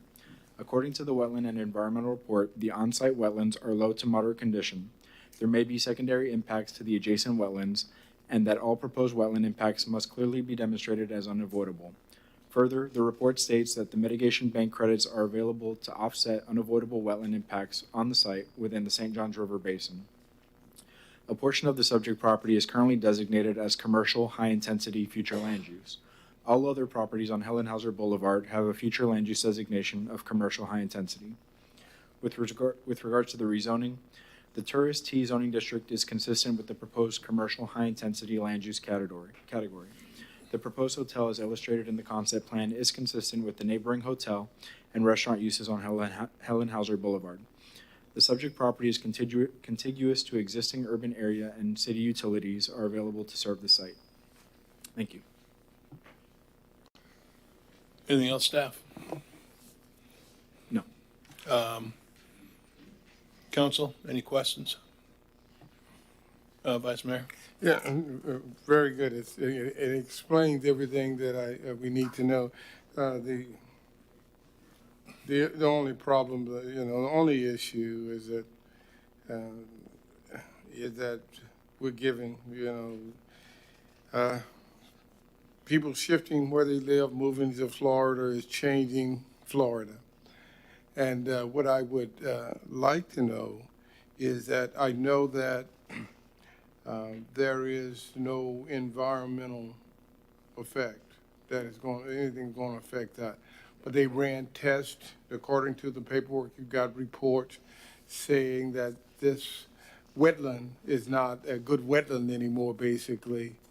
And my question would be, when was the last time a report said it was a good wetland? Do you know? I don't have that information. Yeah, that would be interesting to know. Everything was done according to your report. Your write-up was good. Everything was good. It just, I know that now, right now, according to the last inquiry and look into it, it's a failing wetland. I forgot the term that they used, that we were using the other day. But it would just be interesting to know how many years does it take a body of land to go from a good wetland when it's serving its purpose to it get to a point that it's not. And we know that construction around that particular body of land, or swamp, whatever you want to call it, has an effect on it. And it would just be interesting to me to know the last time when it was checked to see when it was good and what would change, and we could use that information as we go forward in understanding things. Any comment on that? Did you understand what I think I did. So on this particular property, we don't have prior information as to the status or condition of the wetlands, as far as we know. If that's what you're asking for. Yeah, and that's what I said. Do we have any history on this piece of property, and how long did it take that transition to happen? I know what the report says. You got all the reports in, and it is a failing wetland, so to speak. And it's just for us to better plan as we go forward in making decisions, city council making decisions. It would be good information to know when did that start happening, what changed to make that happen, because at one time it was a good wetland. And it would just be good to know as we make decisions because the decisions we make today does have an effect on what's going to happen tomorrow. And that's what my interest in that information would be. To parlay off of Vice Mayor, in your own words or in the words that you would put in a report, what condition are the wetlands in this situation? What condition are they in? I'm reading from page 371. It's the first bullet for the discussion point on the land use amendment. And this is an excerpt from this is a reference to the wetland and environmental report that was submitted with the application. It says the on-site wetlands are low to moderate condition, and that there may be secondary impacts to adjacent wetlands, and that all proposed wetland impacts must clearly be demonstrated as unavoidable. So the condition is described as low to moderate. And I read that, and I listened to the questions from Vice Mayor, and poor performing or whatever it may be, but low to moderate. I don't know if I can ask you to tell me what that means exactly in a wetland, but low to moderate, is that a failing wetland, or is it just low to moderate? Does it pick back up if we have more rain? It doesn't sound like it's done.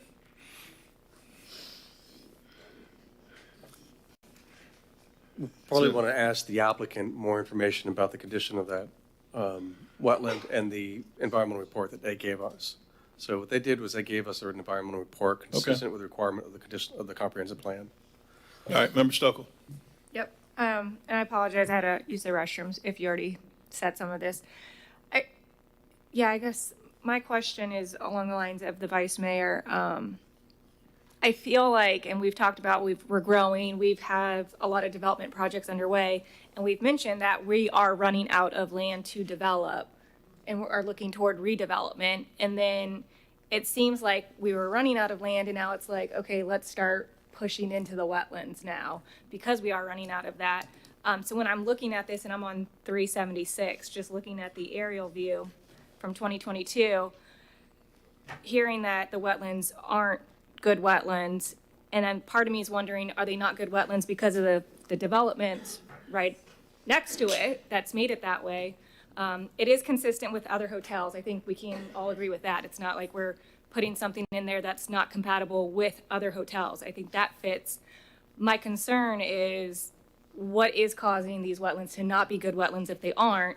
And now if we do this, I'm looking at the water body right next to it. Is that the next thing? Are those going to be impacted? Are those going to turn into not good wetlands? This is not my area of expertise whatsoever. So that is where I would like some of those questions answered or addressed from the environmental impacts. Any other council?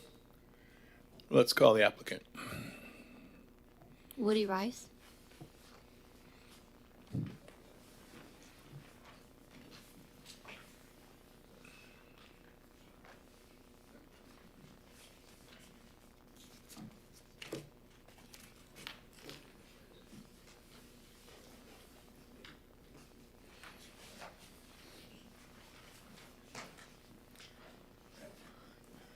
Some work done here.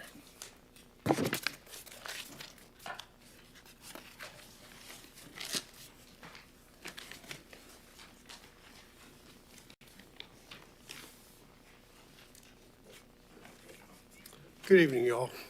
Woody Rice, 505 Indian River Avenue, Epic Consultants of Florida, LLC. And, I'm coming toward the end of my career. And one of the nice things about where I am now is that when I take on jobs, I can evaluate them with a lot of experience and decide whether this is a job that looks good for our community. If it's not, I've lived in Titusville since 1971, and I want to continue to see our town grow, but yet I want it to be good, positive growth also.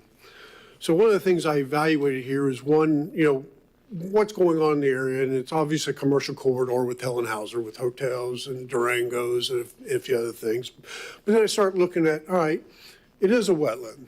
So, what condition is this wetland in? Is this something that's going to be pristine? Can it be rejuvenated? What can it be done with this wetland? Does it make sense to transition this to a development? So I start to value, and I'm going to first point out to Exhibit A, okay, that I handed out. So you see on Exhibit A, you see the Helen Hauser development. Before Helen Hauser was extended, before Durango's was there, before the extended stay was there, before the town place was there, before the comfort suite was there, and before the stormwater pond was developed, okay? And why that's important is because these signatures are all the same signatures. But what was really glaring to me when I evaluated this is if you look directly to the east of this property, there's a major drainage ditch that runs under 50, comes all the way south, and goes into the big borrow pit that I have labeled there. So it's hydrologically draining this whole land to the east. Well, then you look at the lake, it's a surface water that was there, okay? And then you look at the I-95, and, development of I-95 had a huge impact on this area. Well, what did they do when they did the expansion of I-95 with the third lane? They went down and borrowed land and made a borrow pit and a stormwater pond just south of me. To the south of that is another major drainage canal that drains it from the south. So now this property is completely isolated. I-95 on the east, drainage ditches on the west, drainage ditch and borrow pits on the south, and of course Highway 50 and development in the north. So the wetland really has no chance to ever be rejuvenated to a point where it'll ever be anything but drained and impacted. And that's why when you look at the vegetation that's on this, there's a lot of Carolina willow and Brazilian pepper and things like that. But the other thing that impacted this whole area that continues to isolate it is you look down to the south and there's the Titusville AWT wetland land. And why is that significant? It is a wetland. It was created for treating the effluent coming out of the AWT plant. And what that does is it polishes the background, the effluent coming out of that plant, and it polishes it to a level before it dumps into the Addison Canal to polish it further to better suit the environmental conditions at the end of the discharge route. Well, the way that that system is created, it's burned, completely burned all the way around.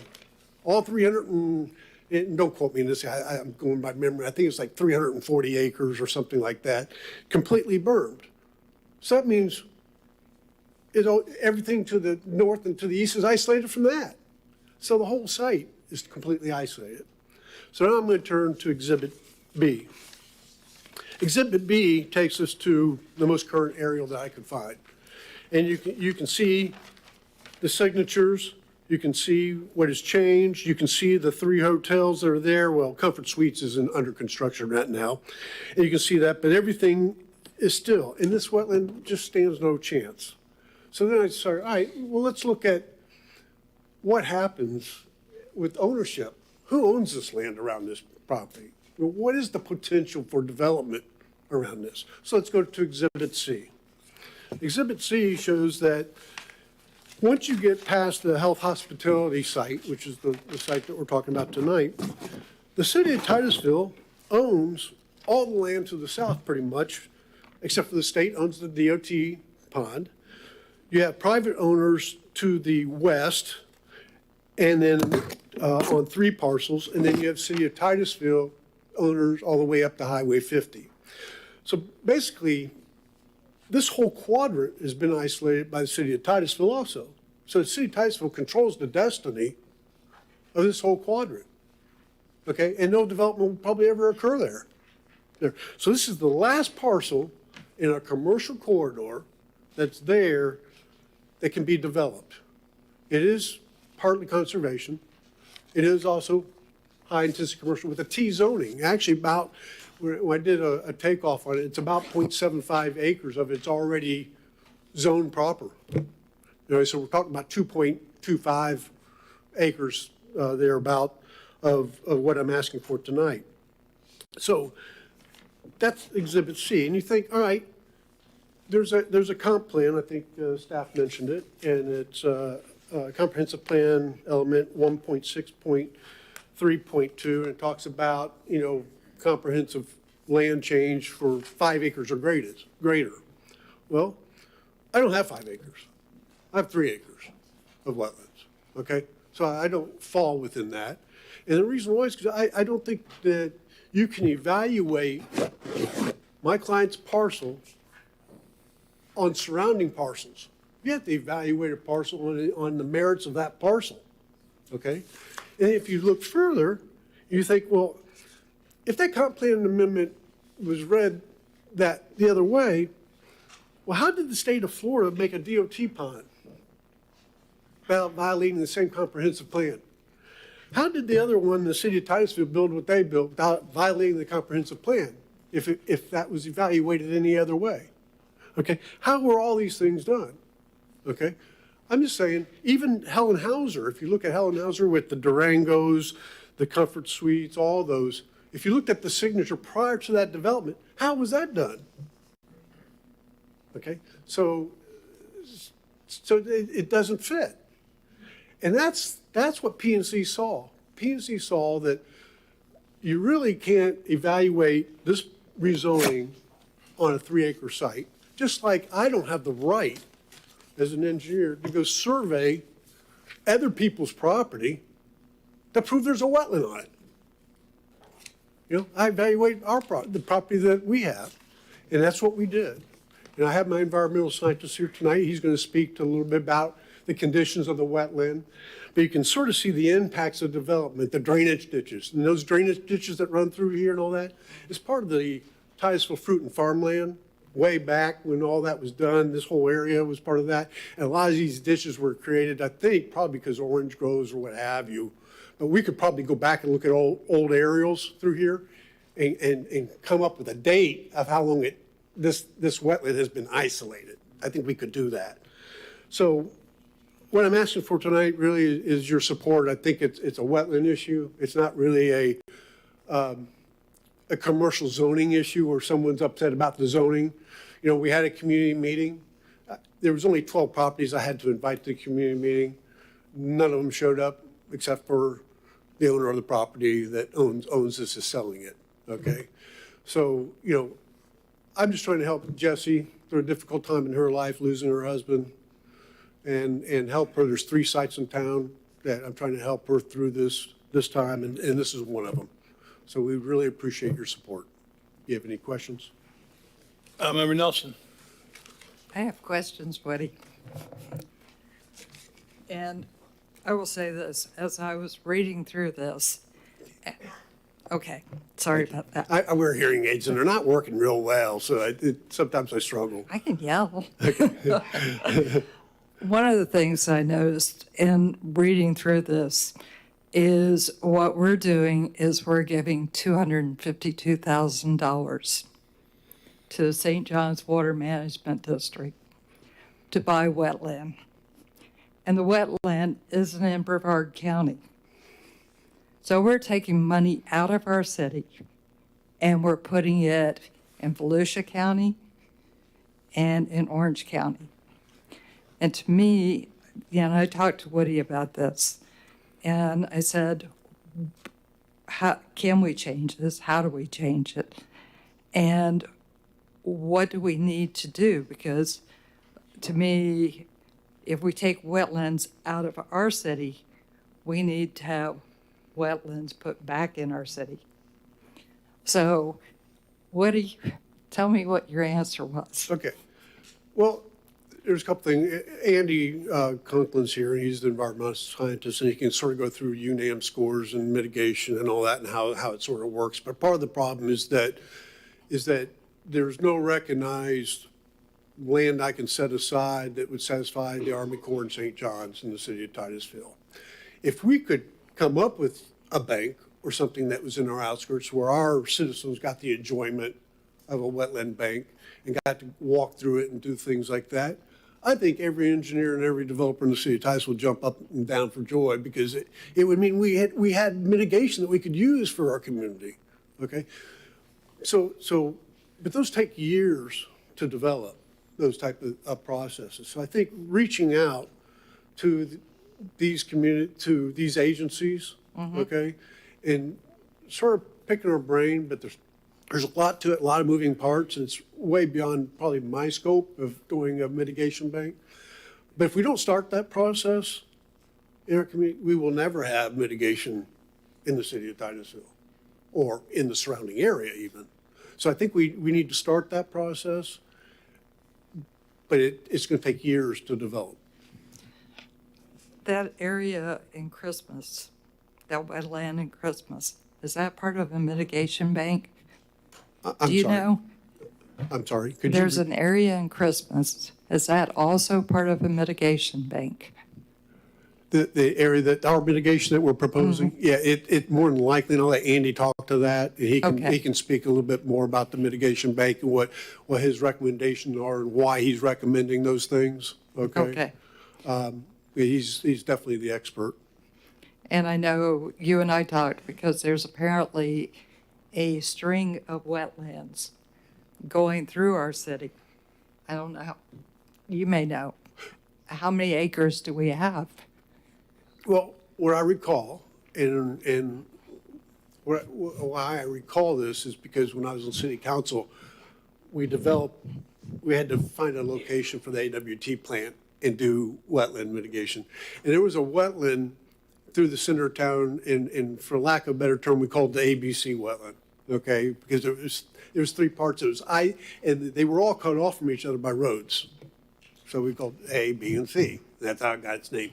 And it runs through the center of town, and it's over there. If you look at the Singleton Avenue extension going to 405, There's that wetland that's sort of to the west of there. Okay, Right. that's one. There's another pocket of it on the other side of the neighborhood, back over, still on the north side of 405. That was one. And then there's the big one that sort of runs all along 405 and runs out all the way out through Barna. Okay, the problem is that that wetland has a lot of owners.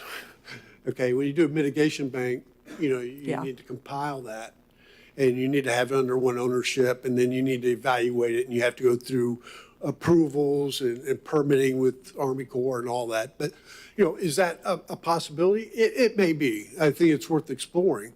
But there might be other areas on the outskirts of town that are larger, bigger tract of land that we can also do mitigation with. Part of mitigation, and I think Mr. Conklin will correct me if I'm incorrect, is that you want to do with mitigation banks, you want an upland component and you want a wetland component, and you want to do some improvements, to that area to make it more pristine, where you can have, wildlife usage and all those things that go along with a large tract of land with wetlands. Okay. So I think that's what they look like. I think Andy could probably explain it a little better than I could, so I'm going to yield We're to going his to move to Andy expertise. right after this. Do you have a question, Vice Mayor? Yeah, no, I just wanted to thank Okay. you. I don't know if you knew what I was going to ask you. As I was reading all of this, all of those, but you did. Thank you for this. This is a good thing. Very, very helpful in doing that. And because good. my question was, how do we get here? And you gave me some of that, and thank you for that. Let's have your environmentalist. Okay. Thank you very much. Thank you.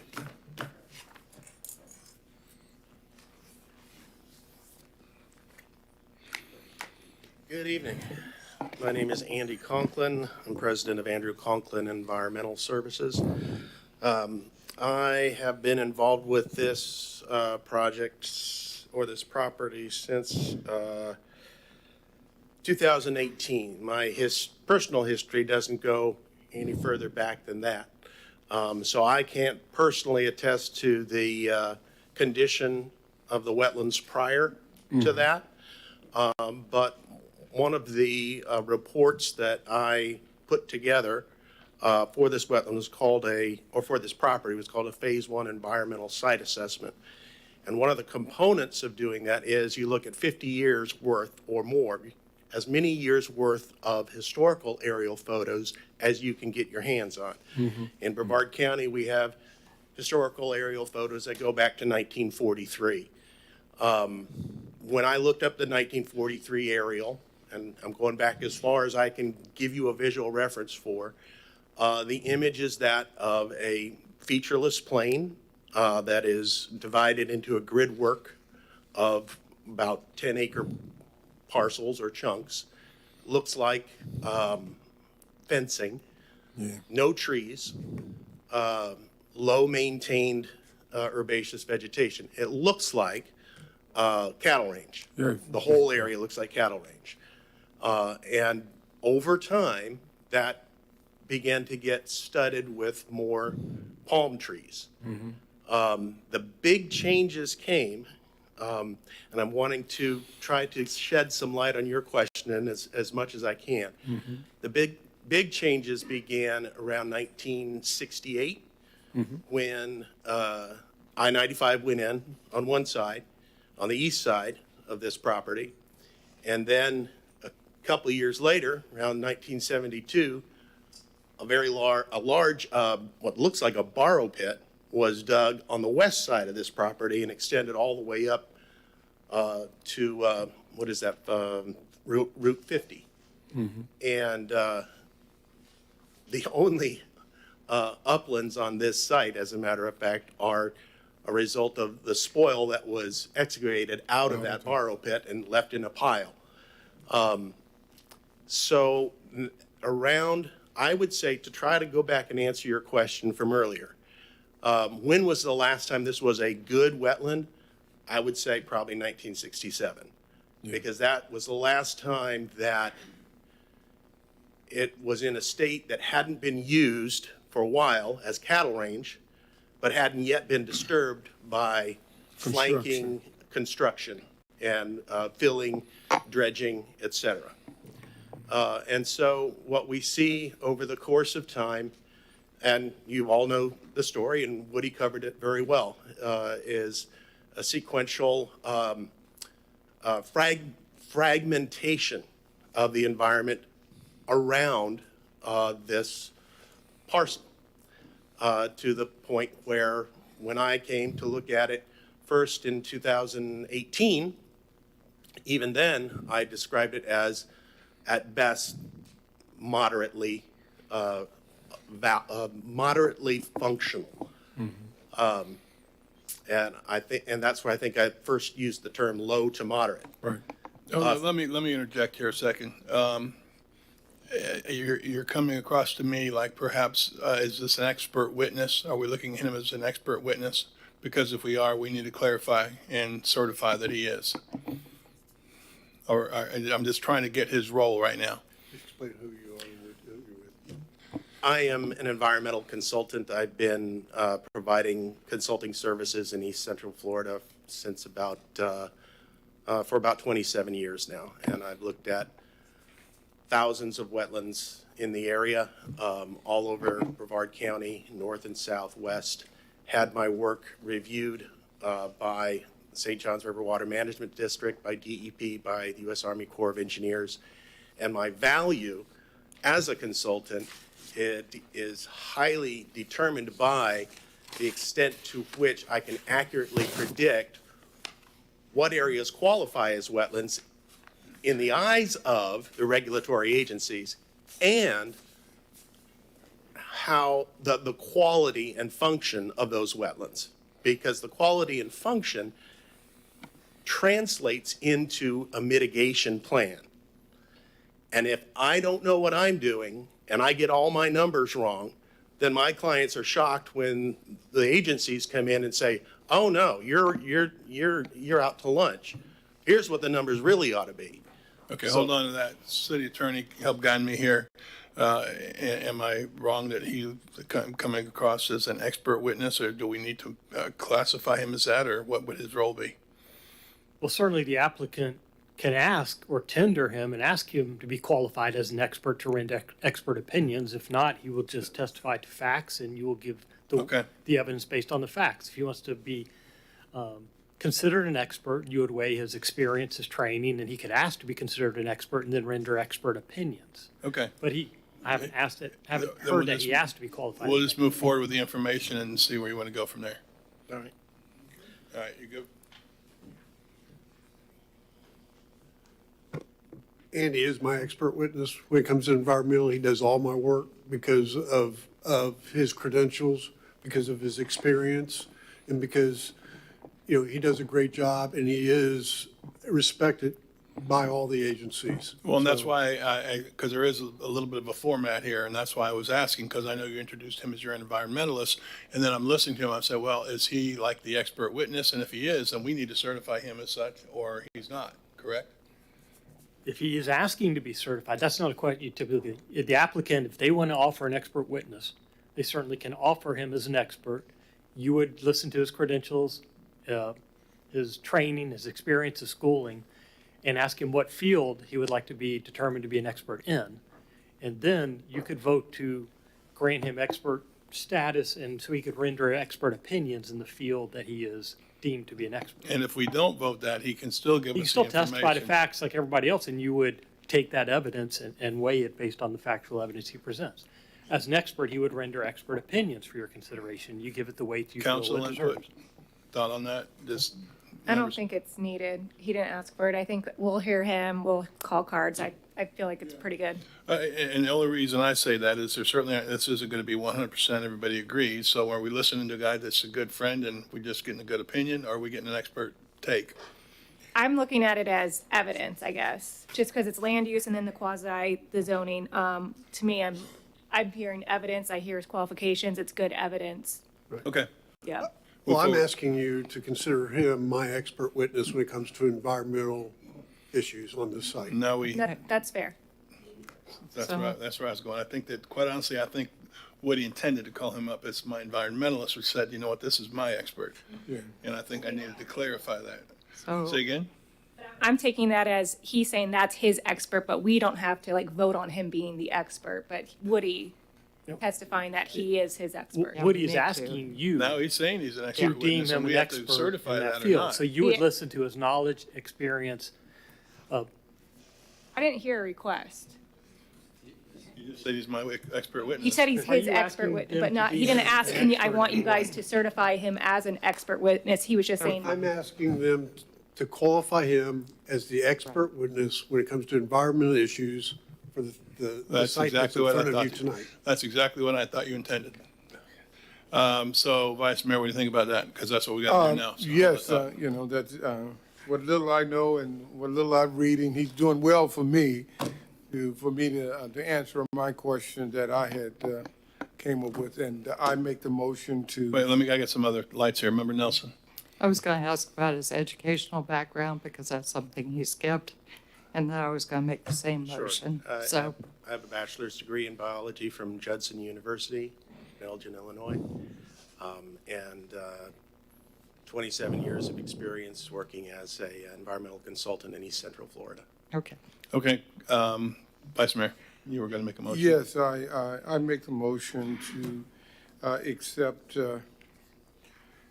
Mr. Andrew Conklin. Andrew Conklin as a expert witness for this project. I have a motion. Second. I have a second. All those in favor say yes. Yes. Opposed? Okay, move forward. Thank you. Thank you. So where I was leading up to is the evaluation of the wetland. Yes, most of the site qualifies as wetland, and it does qualify primarily because of the soils that are there. They qualify as wetland soils, and there are wetland hydrologic indicators that are present on the site. We see base buttressing of some of the trees. That's a morphological adaptation to a high water table. We see drift lines of vegetation, so that shows that the water table is at the surface, at least at the surface, for enough time of any year to give rise to these permanent conditions, or it's not just a snapshot. So we know when we look at the soil, we see that, okay, it's sandy soil, but it has large organic bodies that are heavily infused in the soil. Those can't happen unless the soil is saturated for most of the year. So we can tell from the soil types and the hydrologic indicators, this area does qualify as a wetland. So there's a third category, and that is what's growing there, the vegetation. That's kind of a mixed bag on this site because you have a number of wetland species that are there. You also have a number of species that are kind of neutral and aren't exclusive to wetlands. You also have a lot of invasive species that are there as well. Brazilian pepper, Chinese tallow, torpedo grass. The east end is almost 100% torpedo grass just west of that billboard. So what we look at when we know that we've got wetlands out there, that most of the site is wetlands. The next step is to determine the quality of the wetlands.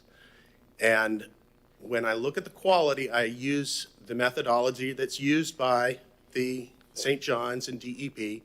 It goes by the acronym UMAM, Uniform Mitigation Assessment Method. And that's a way of quantifying all of these variables that you see and turning them into numbers that are equivalent to value, ecological value. And there are three categories that we look at when you're doing a UMAM assessment. One is, what does the setting look like? Not just the wetland itself, but everything around it. What does the world look like? A 10 would be middle of the Everglades, right? The best you can get. Nothing else around it. And you look at it, and it's scored on a scale of 1 to 10. The next category is water quality. What indicators are there to show that this has a natural water hydrologic regime? And the third category is the vegetative structure. So we see compromised conditions on each one of these categories on this wetland. In terms of the setting, as Woody's already gone over, and as you already know, it's surrounded on all but one side by development or excavation or fill. Hold that thought. We're at 10:30. We need to do an extension vote. That's kind of a rule we Sir, have. sir, as you're voting, staff also has a request to table an item. We'd like to table item 11A, which is non-time sensitive. Move to table item 11A to the next council meeting. Second. And for the public, that's the fiscal yes. year '24 CDBG and home grant funding recommendations. Okay, that's tabled. Vote. Let's extend to 11:30 because, Vote. Vote. I know, that's what I just said. Oh, you We have to decide, I yeah. want She's to a move time this to sensitive meeting. 11:30. There's Oh, no reason to go shorter. We don't have to go to 11:30. So somebody give me a motion for 11:30 if you would. Motion for 11, we extend the meeting until 11:30. Second. Got a motion and a second. All those in favor say yes. Yes. Opposed? Hope or not, but we got till 11:30. Okay, Was great. there a vote need to to- table? Yeah, we didn't do the No. table vote. Yeah, there was not a vote. There was a first Oh, and a no, second. okay, now, I made the motion already. no way, I think we said. I just need a second. Second. You Got guys, the motion to table and a second. All those in, table, what was that number? 11A. 11A. All those in favor say yes. Yes. Opposed? We table it. Now, continue Okay. on. I apologize. All right. The second category is water quality, which again, we see compromise on. The impounding effects of adjacent development to the north and to the east, and the dewatering effects of man-made excavations immediately adjacent to, and indeed still partially on site. On the very west end of the site, there's a remnant, a relic of that large borrow pit that was dug way back when. And again, further to the south, another pit, another what appears to be a borrow pit, a lake, also has dewatering effects. So this messes up the natural hydrology of a wetland. It is either too dry or in heavy storms, it gets too wet all at once. And you see that manifested in the vegetation, which doesn't really know what it wants to be. There are some scattered wetland plants here, a lot of invasive disturbed plants here. Some plants, like about the only native tree that's on the property is cabbage palms, but they'll grow anywhere. So it's a property. The last time that this property had ecological equilibrium was probably before the 43 aerial, because back then it was pasture. So when we look at the scoring, I usually score what I think the very highest score could be, because I'd rather err on the side of, I'd rather be wrong and have it and have the agencies think my ratings are too high than come up with some sort of fanciful low number. And then they have to increase the mitigation, which is not something I want to surprise my clients with. So on all three of the categories, I scored it a 6. So the whole thing, on average, comes out as a score of 6 out of 10, which is a little high in my opinion, but that's the highest I think this wetland could be scored at. And if you want to make that equivalent to a grade scale, that's a D. So maybe a D+. But that's as good as it gets on this wetland. And it's going to get worse because it's already got a lot of pepper in there, a lot of Chinese tallow, and those things are going to spread like wildfire. And we all know in the last 15 minutes, they've probably taken over another 10 square feet of that place. So. Gotta love those peppers, Now, okay. I do want to address the other question on mitigation. but the council member is not here. Yeah, well, even after 10:30, you vote, you still got the restroom. Okay. Do you want me to do that now, or? Tell you what, let's take a 5-minute break, because I could use it. 5 minutes, you hold that thought right there, and you're up when we get back. 5 minutes.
Let's call the meeting back to order. Thank you very much. Thank you, Star Witness, for waiting for me. And I hope you remember where you were at, so let's get going. No problem. I wanted to address some of the questions on mitigation. What Woody was saying is correct. We are limited by the mitigation options that are available to us. And we're also limited by the mitigation requirements of the federal government. And they do not accept mitigation that is not under the reliable protection of a mitigation bank. So we have to go to a mitigation bank. Fortunately, the nearest one is actually in the northwest corner of Brevard County. It is a component of Farmington Mitigation Bank. They have a North Farmington, Central Farmington, South Farmington. It is over a portion of the St. John's floodplain. And it is, I measured it out today, it's about 13 and a half miles from the property. So it's actually not that far, and it's still in the county. The next one over is just outside the county, and that may be the one you were referring to. That's closer to Christmas, and that is Colbert Cameron Mitigation Bank. So at the time of when we have an application in with St. John's and we're talking about the mitigation plan, we will coordinate with them until they agree on where we're going to get the mitigation and how much mitigation we're going to get. And the way a mitigation bank is set up is they use the same numerical evaluation, UMAM, that goes into figuring out the quality of the wetlands that are being affected. But in this case, they're applying the amount of ecological lift or improvement that is being conducted within the boundaries of the mitigation bank that is funded by mitigation dollars that come from applicants like the property owner. And so a mitigation bank may have 300 credits available, and those credits represent units of ecological value, real, actual physical value that benefit the geographic vicinity of the area in which the wetland impacts are taking place. And so in this case, I had the math here somewhere. I think I had figured out we need about 1.75 units of lift. That translates into a monetary value. You use the term 250,000, I think. That's probably not far off. But that money doesn't go to St. John's, it goes to the mitigation bank to fund the improvement of wetlands on a wide scale in perpetuity. So that's your forever plan. And that doesn't go away. All right, let me hold you up right there and see if there's any council members, anything specific. One of the main things I was looking for was a condition, and I think that's what Vice Mayor was looking for, of the wetlands. To summarize that, you put it at a 6 out of 10, which might be high in your opinion. It's a D or even a D minus. I thought, we were talking about schools so much tonight, I figured I'd turn that into a letter grade. We do. There you go. Council, anything else for the environmentalists? All right, now I'm going to call cards, and then you guys get to come back up and answer anything that needs to be answered. All right. All right, if there's nothing else from council, let's call the cards, please. Jesse Kirk. I believe she's part of the applicants, correct? I'm sorry? You're with the applicant, correct? Yes. Yes, okay. Yes. Jessie Kirk, 213 Harrison Street, Titusville, Florida.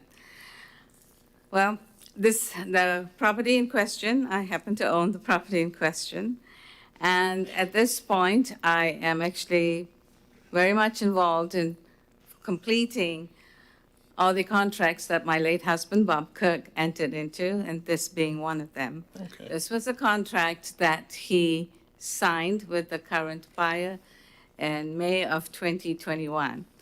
And it has come to almost being there, getting ready to close. I have a buyer who's ready and willing to close. And I'm just moving forward with trying to get closure on some of the outstanding contracts. So this particular piece is the last piece of property that is on Hallenhauser Boulevard that is in the area. The area now is being very well known for the hotels that are there, which were all built with the same issues or factors against it at that time.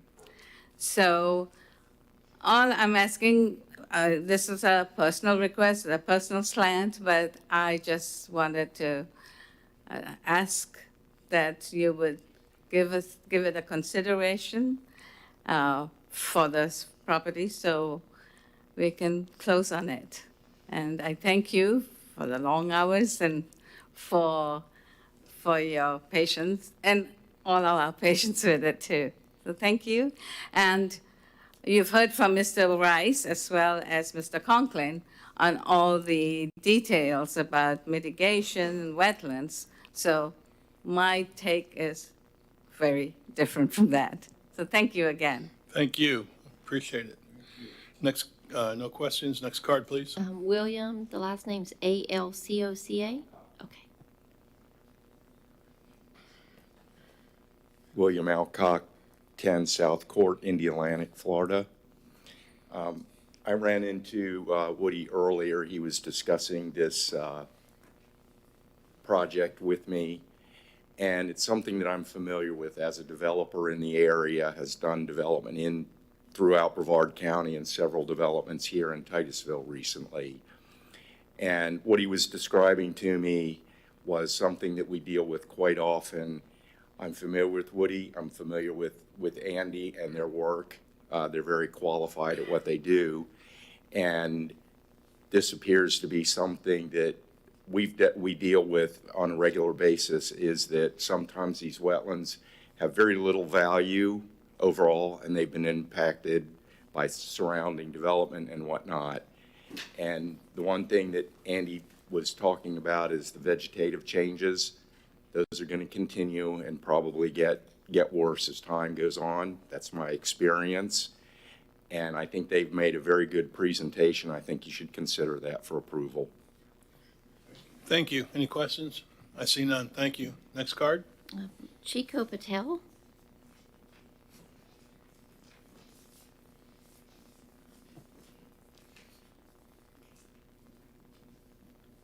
Good evening. My name's Chico Patel, 115 West Jackson Street, Ridgeland, Mississippi. We're actually the franchisee of the Hilton product here that we're proposing.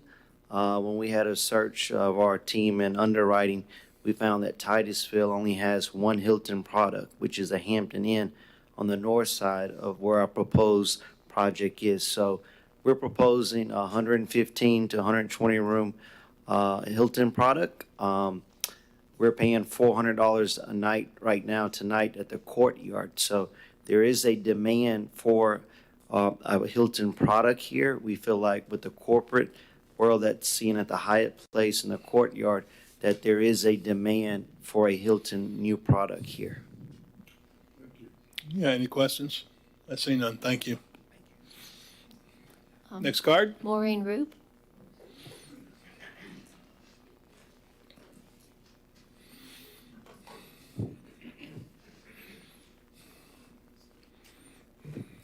Maureen Root, Port St. John.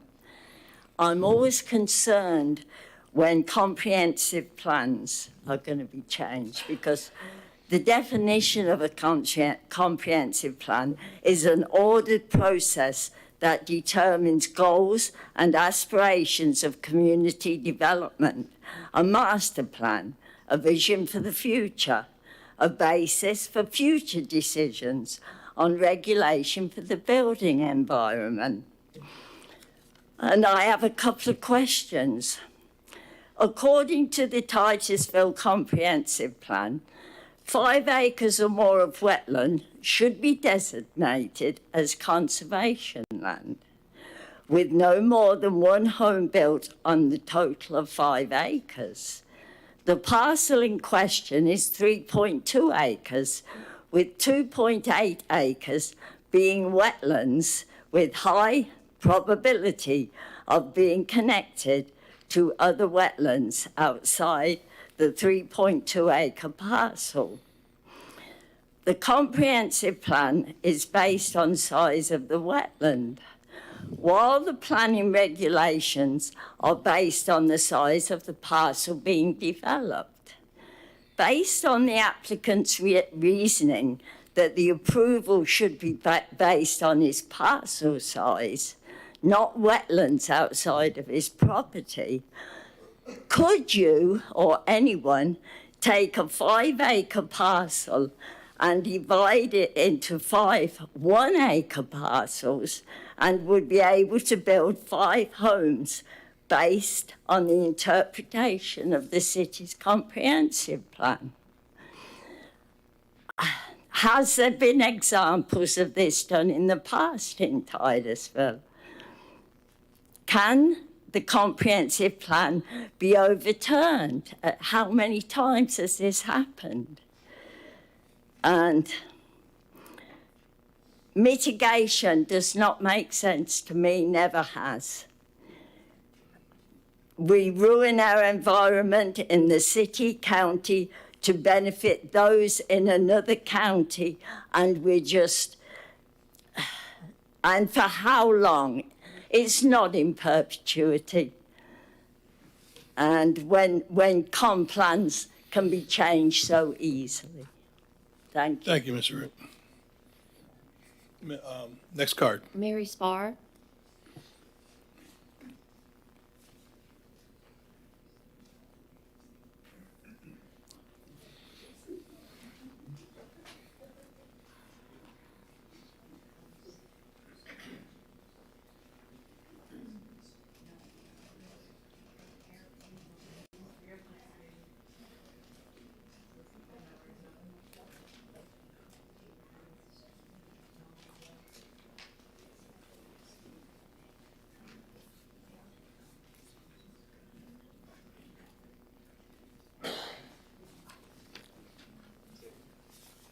I think there's 2 there.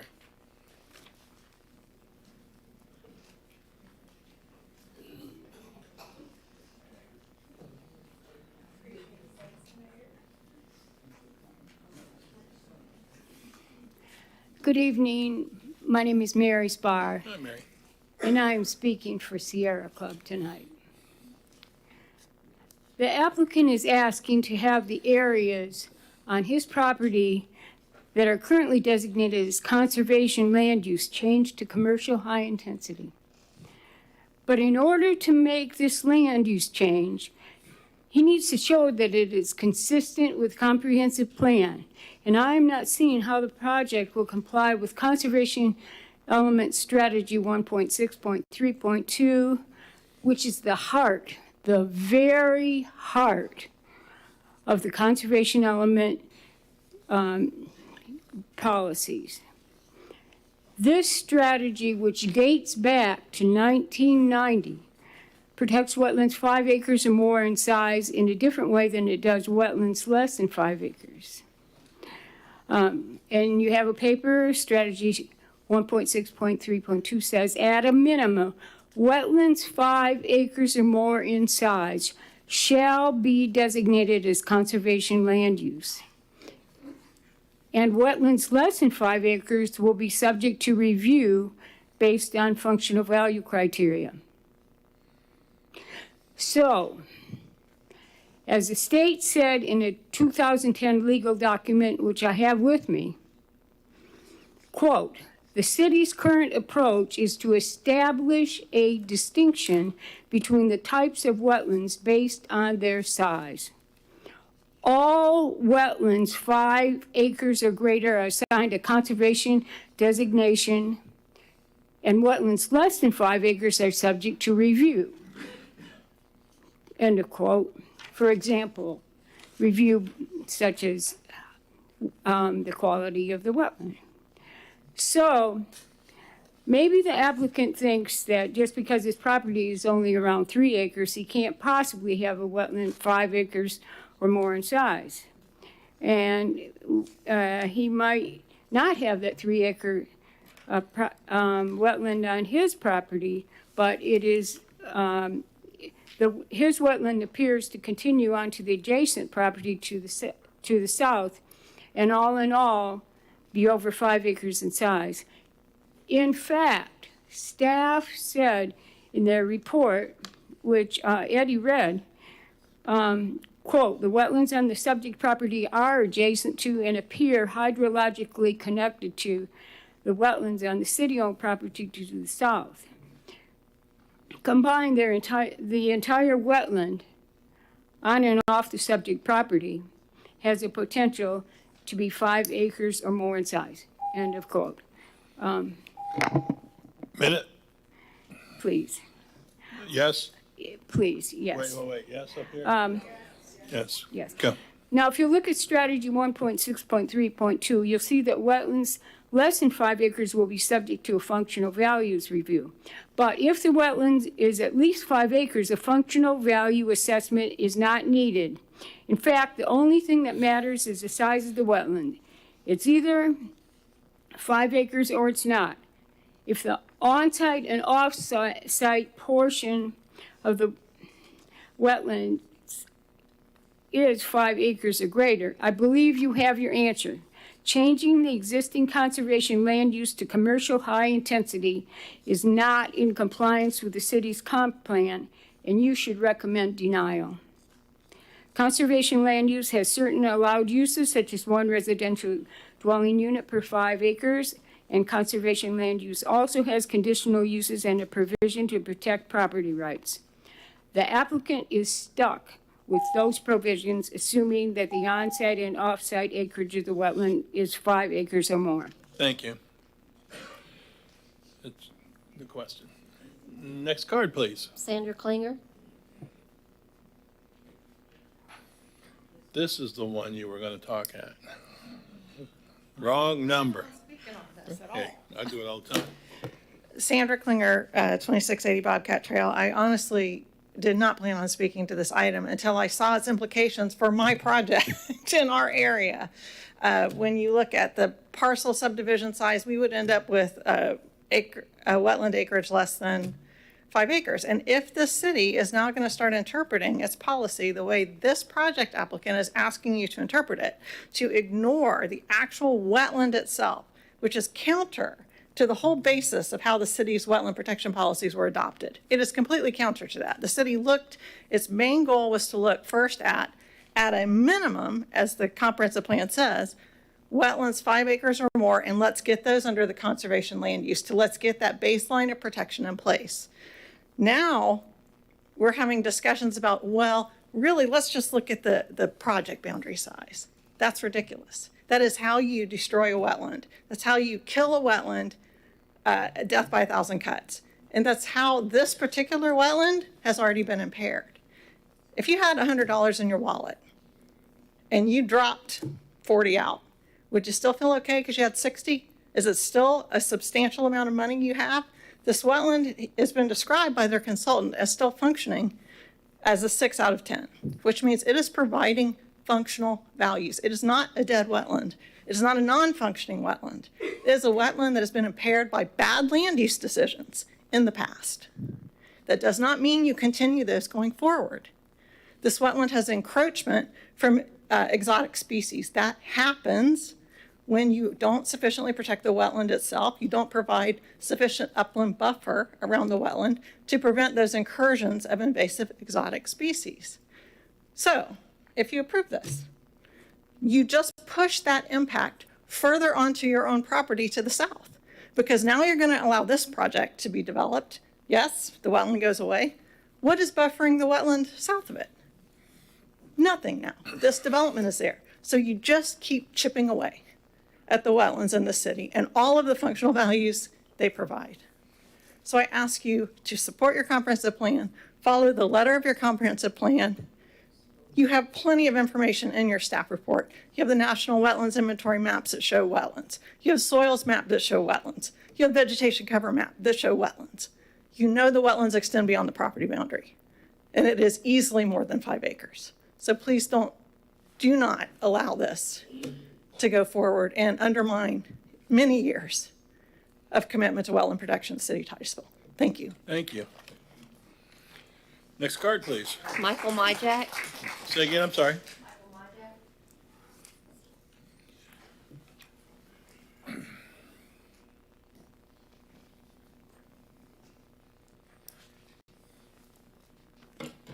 Michael Myjack, Beechwood Court. We have many times talked about wetlands, the value, we assess them. But really, is dissing a body of water that was dug up in 1963 when they put in I-95. Then it was just a borrow pit, but it's turned into something functional. Who are we to say that it shouldn't be there? You know, this is part of our wetlands, and we have not done a good job of taking care of them. When we purchase wetlands somewhere else, we're simply destroying our own. And we're giving somebody else the money. I was thinking about Farmington because they've got so much wetland up there. It's funny that they've managed to figure out how to sell the land that they can't build on so other people can give them money for it to destroy their lands or our lands elsewhere.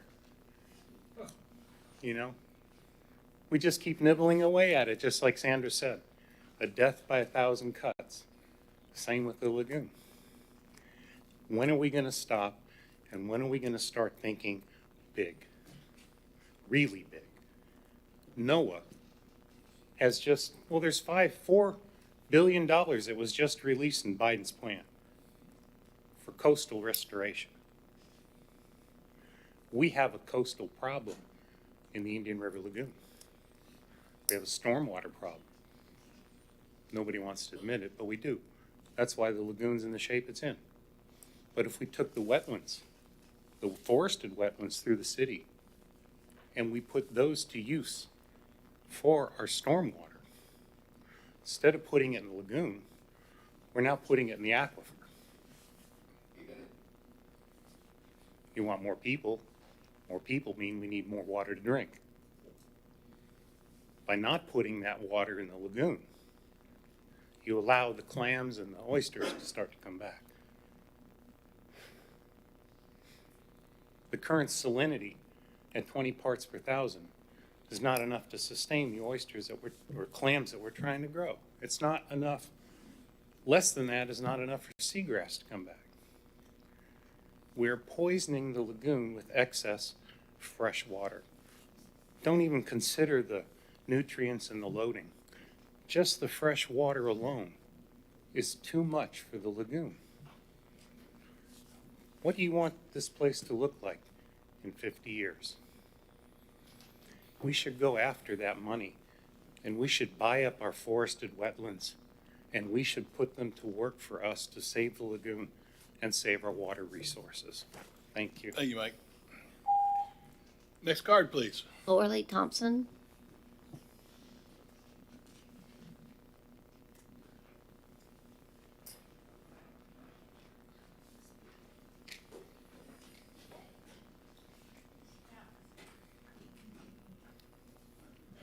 Woo.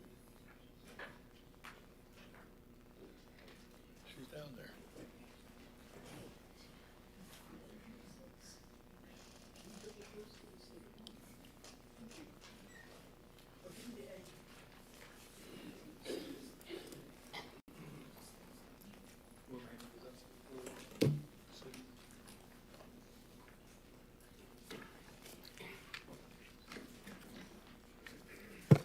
Lorelei Thompson, 3550 Irwin Avenue in Mims. So, Michael pretty much said everything that I was going to say, and so I'm going to change tack here.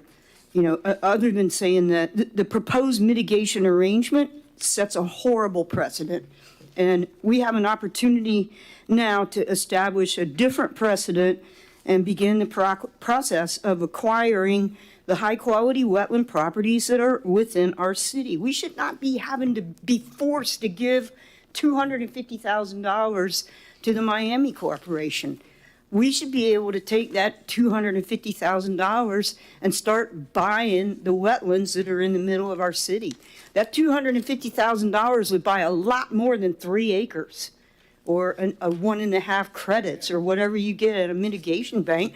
We need to take control of our destiny. We need our own forever plan here. And nobody else is going to do it. You guys have to provide the leadership to make this happen. No other community has the kind of opportunity that we have. No other community still has forested wetlands left in the middle of their city.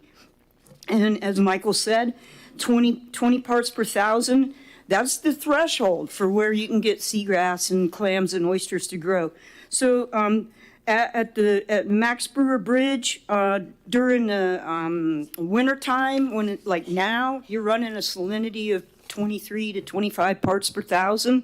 But that only happens until it starts raining. And once it starts raining and our stormwater ponds fill up and start overflowing into the river, and every time it rains, our ditches dump into the river, we are poisoning the river.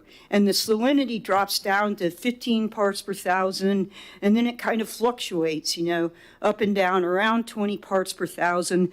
We're killing our seagrass. We're making it so it'll never come back. So what you have in your packet is a precedent, you know, using wetland mitigation money for a worthwhile project. That's not a new idea. There's a 62-page environmental assessment that I pulled that information out of. I emailed it to you this afternoon if you want to see the whole 62 pages, but that's what's important. That developer used his wetland mitigation money, and he purchased land that was adjacent to an environmentally endangered land sanctuary and added to the sanctuary. We need to use our money and just start buying wetlands, and then we can turn them into a mitigation bank later. I think we could use them for storage, stormwater detention, and start routing our water into those wetlands instead of pouring it into the river every time it rains. Thank you. Thank you, Laura Lee.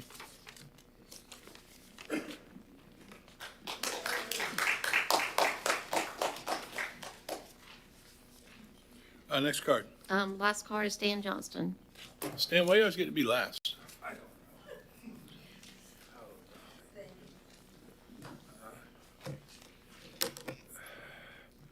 Stan Johnson, and I want to say something that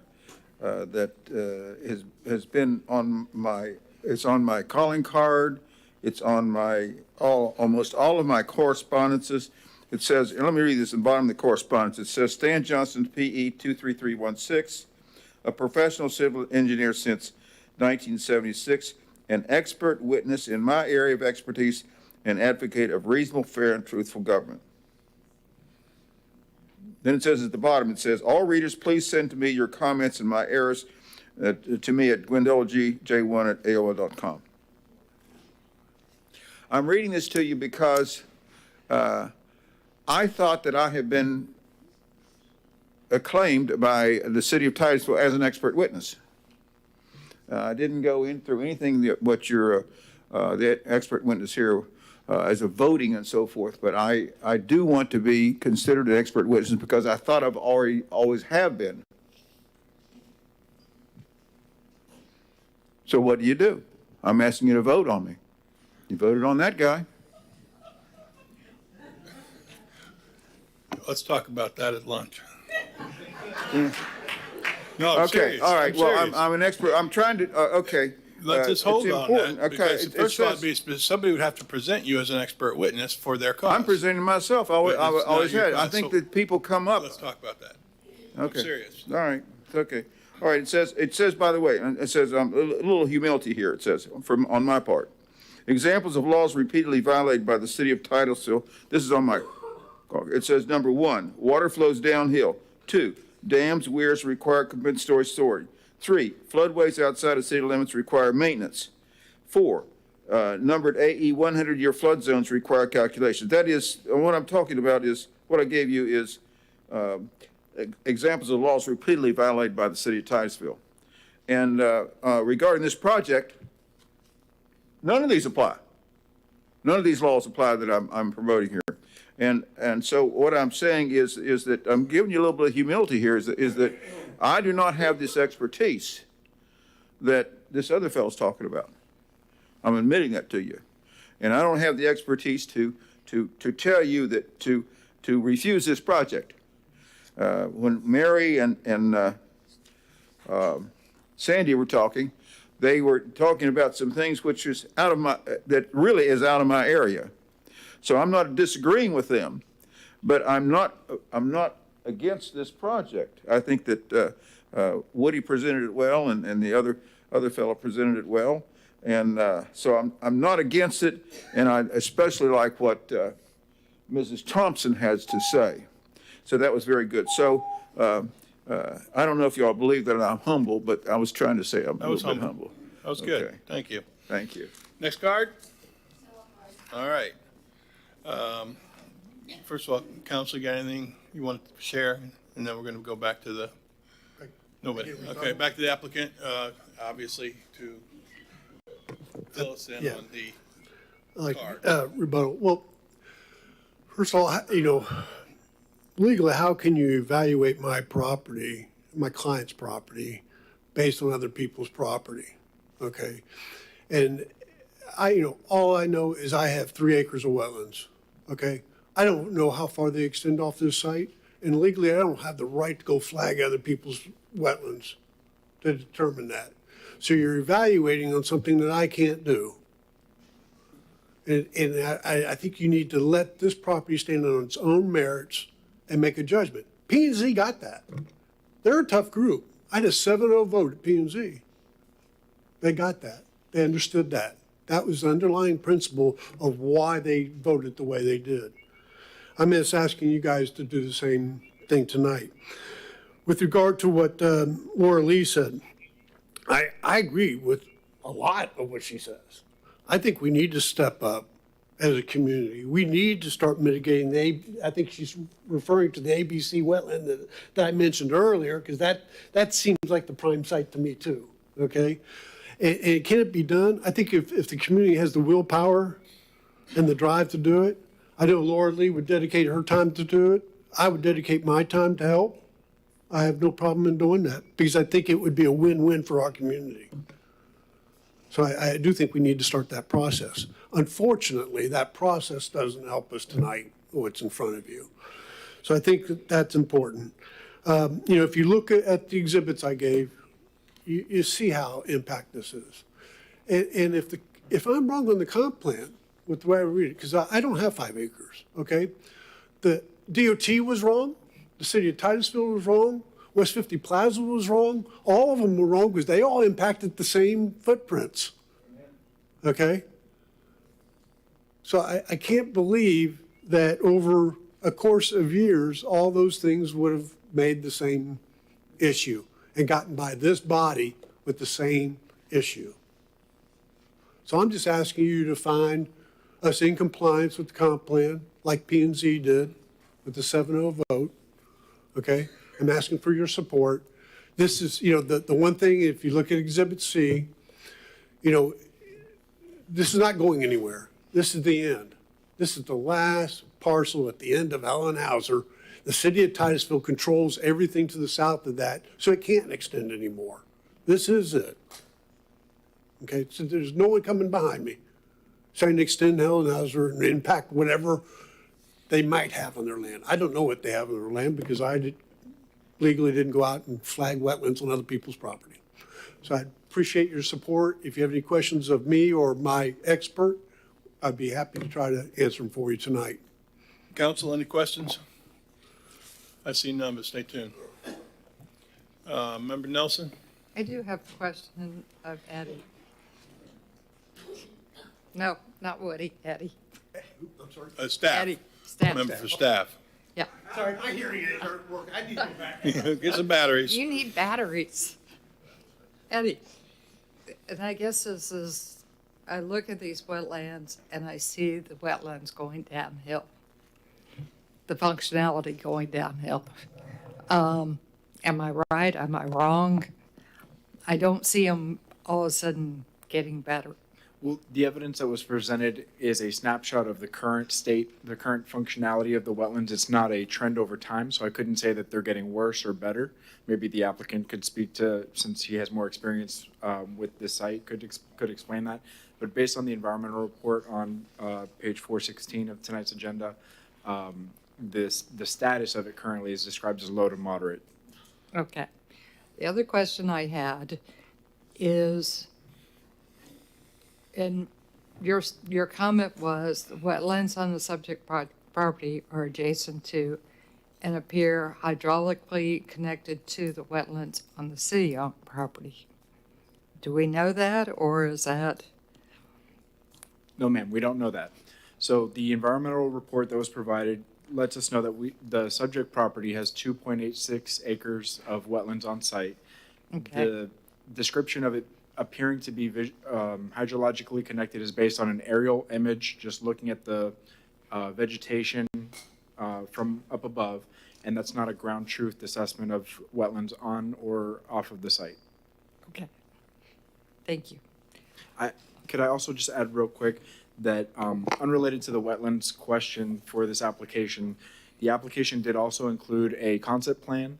And because a concept plan was submitted, it becomes binding. And this was mentioned at the Planning and Zoning Commission meeting as well. And I believe the applicant was okay with allowing, with the idea that this concept plan would be binding to the application. So if they have any substantial changes from what the concept plan shows, they'll need to come back for reapproval. Okay. Ms. Nelson, I do have one more thing to add to your prior question. On page 420 of your packet in the environmental report, it says, in addition to evaluating direct wetland impacts, the final paragraph says, in addition, secondary wetland impacts to adjacent off-site wetlands will also be evaluated. Okay. Vice Mayor. Yes, St. John's management still has a word in this wetland designation, or like a wetland designation, do they not? They do. So as part of the mitigation process, they'll have to get a permit for mitigating the wetlands. And the first step is to assess the wetlands. Okay, thank you. Member Stokel. Do you, staff, have a comment regarding the comp plan policy that was brought up, or the strategy regarding that and why that's there, or how that can be interpreted? Because I see both sides. Sure. I don't have the history on the language, but I will say that other policies in the comp plan point to allowing mitigation of wetlands. For example, Conservation Element Policy 1.1.11 says that mitigation shall occur as per state and federal regulations. And so there seems to be some nuance to the comp plan as far as whether mitigation is anticipated or not. But if you find that the request is inconsistent with that comp plan policy, then you should not recommend approval. And sorry, to follow up question, do you know how often we update our comp plan? So the comp plan is a 20-year visionary document that gets updated every 7 years through the EAR process, the Evaluation and Appraisal Report process. Okay, thank you. Is there a problem with this is 5 acres or more as far as comp plan goes of wetlands? I heard that said earlier, and I read the same thing, and I'm just trying to get an understanding. Are we within comp plan standards if we, build or clear a wetland that is more than 5 acres? Sure, that's a good question.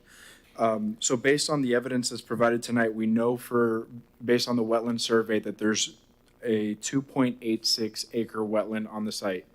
And just by other evidence, like I mentioned, the aerial imagery, it appears that there are adjacent wetlands that could combined amount to a wetland that's larger than 5 acres, but we don't have a wetland survey or wetland delineation of wetlands off the site that would confirm that there is a wetland total of 5 acres or greater.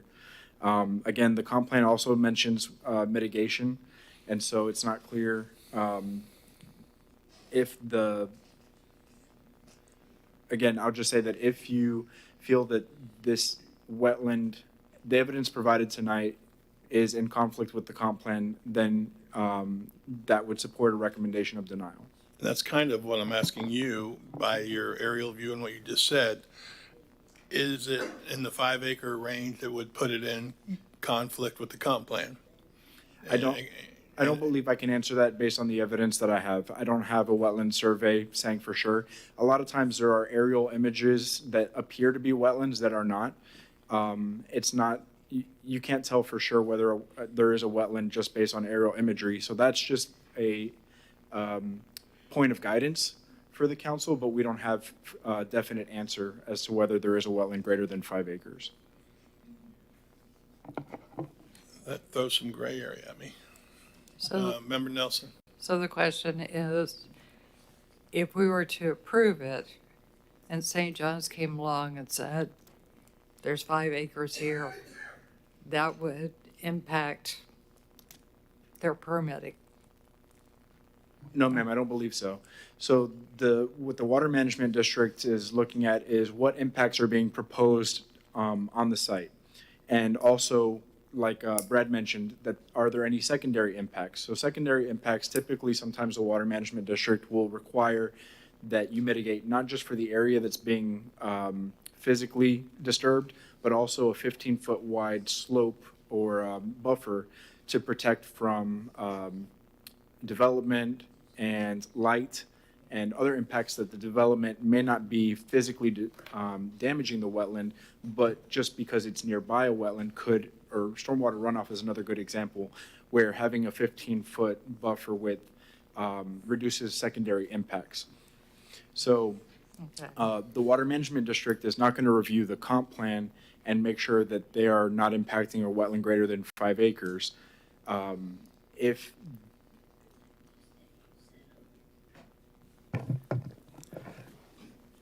When you look at the policies inside the comp plan, you don't want to look at one policy by itself. You want to look at them in conjunction with all the other things that are being said inside the comprehensive plan. So I think to help out Eddie here, I think if you look at other policies just before the one that was mentioned here, Yeah. it says, wetlands shall be defined consistent with existing state and federal regulatory agencies. Then it goes into strategies underneath that particular policy. And the first strategy is, at a minimum, the U.S. Department of Interior Fish and Wildlife Services wetlands map dated 1988, or as most recently updated, shall be used to define the conservation land use areas within the city. That next strategy identifies the acreages of that, the minimum acreage of that conservation land use, which is 5 acres.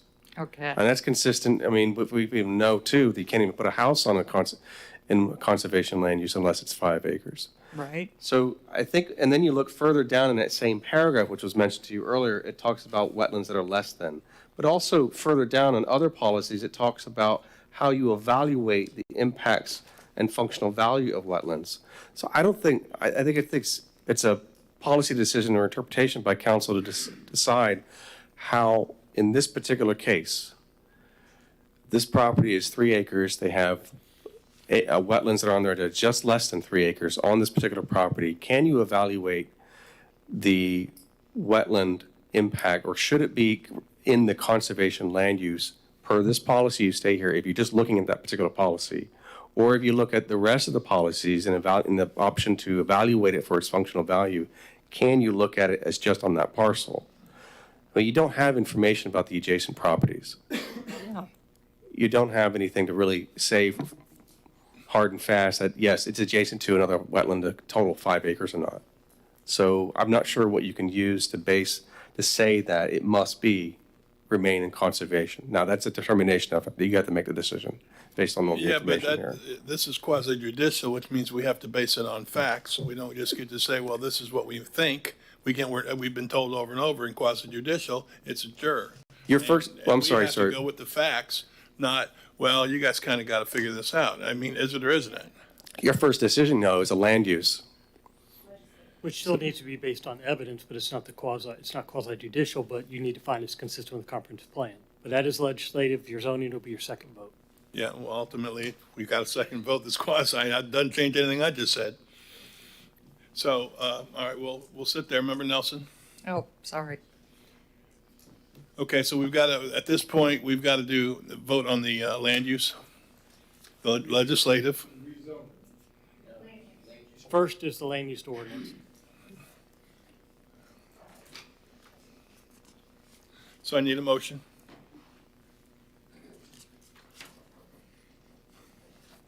I think you're looking for it, right? Yes, I'm. Member Nelson, Mr. you normally jump on Mr. those. Mayor. Okay, Mr. Mayor, all right. Based on the evidence, and this is what I have, based on the evidence presented, I move for the approval of this ordinance. Ordinance number 92022.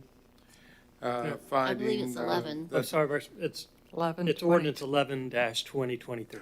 Why am I always on the right page? That's the small scale number at the top. That's the, but the ordinance number for land use is ordinance number 11. Okay, 11/2023, right? Okay, there we got it.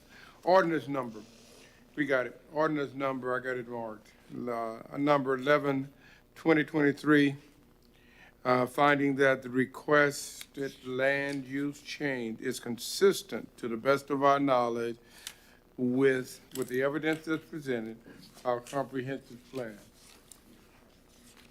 I have a motion. I need a second. Second. I have a motion from Vice Mayor, a second from Member Nelson. Roll call vote.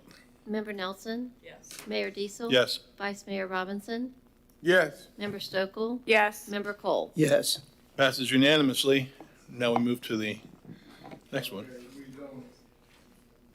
Microphone, Okay. microphone. Joe. Rezoning. Based on the evidence presented, I moved to approve the ordinance number 12/2023, finding that the request is consistent with the comprehensive plan, to the best that we can tell, and with the approval criteria in section 34-40 of the Land Development Regulation. I have a motion from Vice Mayor Robinson. Do I have a second? Second. I have a second from Member Cole. Roll call vote. Mayor Diesel? Yes. Vice Mayor Robinson? Yes. Member Stokel? Yes. Member Cole? Yes. Member Nelson? Yes. And I will say my concern is some gray area there concerning, is this 5 acres, is it not 5 acres? And quite honestly, I don't, from what I'm hearing, we don't have that fact. So we have to vote as a judge, a jury, however you put it. We don't get to say, well, I feel this way. So make that clear. Motion passes unanimously. City Manager. I think you're going to need to extend again. Say again? I think you're going to need to extend again. And, sir, I think you said unanimously. I heard Member Nelson. Oh, you said yes. I said yes. Okay, I didn't Yeah. hear that because of the microphone. Just wanted to Yeah. confirm. Okay, we need 11:30. I'd say go to 12:30 just for fun. 12:30. We won't stay that long, but it doesn't make any sense to do this every 15 minutes. So let's just say, well, it doesn't hurt. Okay, move to extend to 12:30. Second.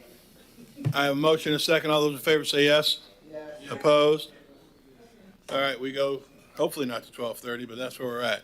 All right, City Manager. On to item 9F, which is small scale comprehensive plan amendment number 10, 2022, Titusville Chance Partners, Columbia Boulevard.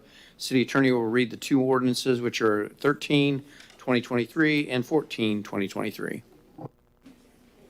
Ordinance number 13, 2023, an ordinance of the City of Titusville, Florida, amending the Code of Ordinances by amending ordinance number 60-1988, which adopted the comprehensive plan of the City of Titusville by amending the future land use designation for approximately 33 acres of land located at the southwest corner of the intersection of Columbia Boulevard and Challenger Memorial Parkway with parcel ID number 22-35-33-00-506 from the commercial high-intensity future land use designation to the high-density residential future land use designation, providing for severability and providing for an effective date. Ordinance number 14, 2023, an ordinance amending ordinance number 5, 1993 of the City of Titusville, Florida, by amending the zoning map made a part of said ordinance by reference, by changing the zoning classification of approximately 33 acres of land located at the southwest corner of the intersection of Columbia Boulevard and Challenger Memorial Parkway with parcel ID number 22-35-33-00-506 from the Regional Commercial Zoning District to the Planned Development Zoning District and providing for an effective date. Chance Partners LLC, representing the owners Tony Benji Austin Acquisition Group LLC, is requesting a small-scale comprehensive plan amendment to amend the comprehensive future land use map from commercial high-intensity land use designation to high-intensity residential land use designation and rezone the residential commercial RC zoning district to planned development zoning district. The intent of this request is to allow for a residential use on 32.55 acre portion of a 39.29 acre parcel located at the southwest corner of the intersection of Columbia Boulevard and Challenger Memorial Parkway. The remaining 6.7 acres will remain commercial high-intensity future land use category and regional commercial zoning district. The Planning and Zoning Commission considered this action on 8 February 2023, recommended approval of both the land use change 5.0 and the rezone 5.0. And staff is here to answer questions and provide you some more information. Mr. Mayor, I'm just going to make a statement. The city found that the comprehensive plan future land use small-scale map amendment is consistent with the city's comprehensive plan. The rezoning is consistent with the city's comprehensive plan and the land development regulations, including the plan development and rezoning criteria described in section 33-8 and 34-40 of the code, and that the master plan that was attached to the PD is consistent with the city's comprehensive plan, land development regulations, and master plan requirements described in Chapter 34, Article 2, Division 3 of the code. Staff recommends approval of the comprehensive plan future land use map from the commercial high-intensity land use as proposed to the high-density residential land use on the 32.55 acre portion of this overall 39 acres. And then also staff recommends approval of the rezoning from regional commercial to planned development zoning with conditions for the same portion of land. The conditions include a maximum of 488 residential units, a 50-foot maximum building height, an architectural control statement, a 50-foot buffer and building setback from the adjacent single-family residential subdivision, up to 2 shared driveways to be shared with the adjacent commercial zoning, open space, recreational amenities, multi-use path, and bicycle shelter. The Planning and Zoning Commission did recommend specifically 2 additional conditions, such as that there be no burning of vegetation as part of the site construction, and that buildings shall be no taller than 35 feet within 75 feet of the property line. Those are 2 additional conditions that P&Z recommended, in addition to the conditions that we recommended in the PD rezoning. The PD ordinance itself, though, spells out all the conditions and description of the property and will govern the property as its own tailor-made zoning district. That ordinance is,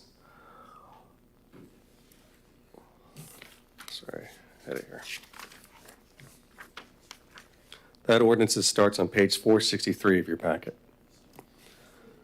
With that, I'll try and answer any questions you have about this. One moment.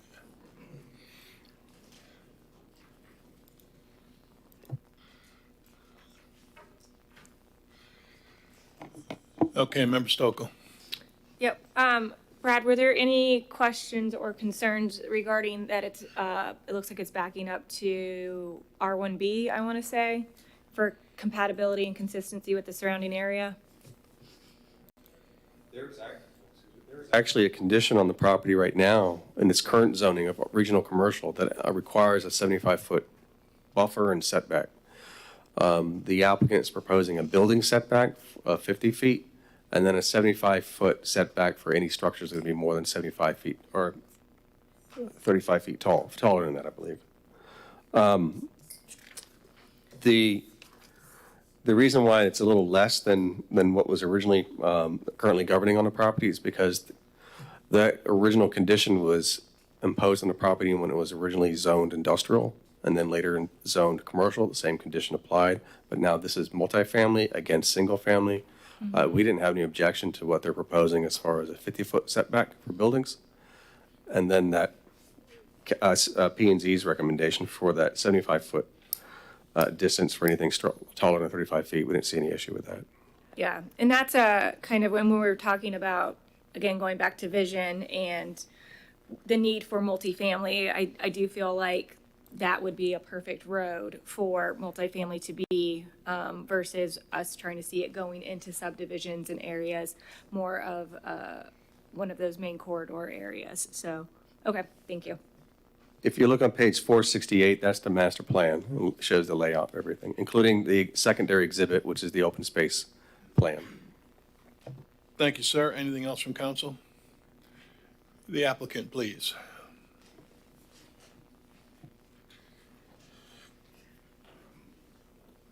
How are you, sir? Good evening, Mayor, Vice Mayor, City Council. Kenan Husseini with Kimley Horn Associates, 7341 Office Park Place, Melbourne, Florida. I promise to be brief. I know everyone is tired. Well, you do your part. Agreed. But first, I do want to thank staff. Staff has been amazing to work with through the pre-development process, the actually application process, and then the community outreach process. They've been instrumental in our success. I'm going to go ahead to our presentation. I have that one. This project slide here shows our project team. I'm not going to introduce everybody individually to save time, but all members are here to answer any questions you have as it relates to the presentation or any of the application material. So we're here for a small-scale comprehensive plan amendment and a proposed rezoning of 32.55 acres of the parent parcel from RC to PD. Our project location map, it's located at the southwest corner of State Road 405 and State Road 407. That's Challenger and Columbia, as you guys know it. Here's the project survey done by Allen Engineering. As noted, we're only rezoning a portion of the parent parcel. There will be plus or minus 7 acres to remain regional commercial as we get into the proposed transition. Here's the proposed concept plan as submitted to staff and included in your packages. As we discussed the project and how we laid it out, you'll see that there are 5 wetlands located on this project. We are proposing no impacts to the wetlands and adequate buffers to all the wetlands. There's 3 different components to the multifamily project. There's the true multifamily, which are the 2, really the 4 bigger buildings, but they're really seen as 2 buildings. Then there's a smaller building called a townhome unit, which is not platted single family. It is a true multifamily that'll stay under one ownership. And then lastly, there's a carriage unit, which is a loft style above a garage. When we laid out the site, we tried to utilize the stormwater areas, the wetlands, to buffer against the existing residential to the south. Also, we tried to transition from carriage homes and townhomes that's more closely resembling single family up against those south buffer, and then to the multifamily units. As you'll see here, this hatch over this shows the proposed rezoning area. The 2 driveways shown on attaching to the FDOT right-of-way are not included within the rezoning, and again, the 7 plus or minus acres will remain commercial. Here's a typical color rendering of a previous project the Champs Partners did.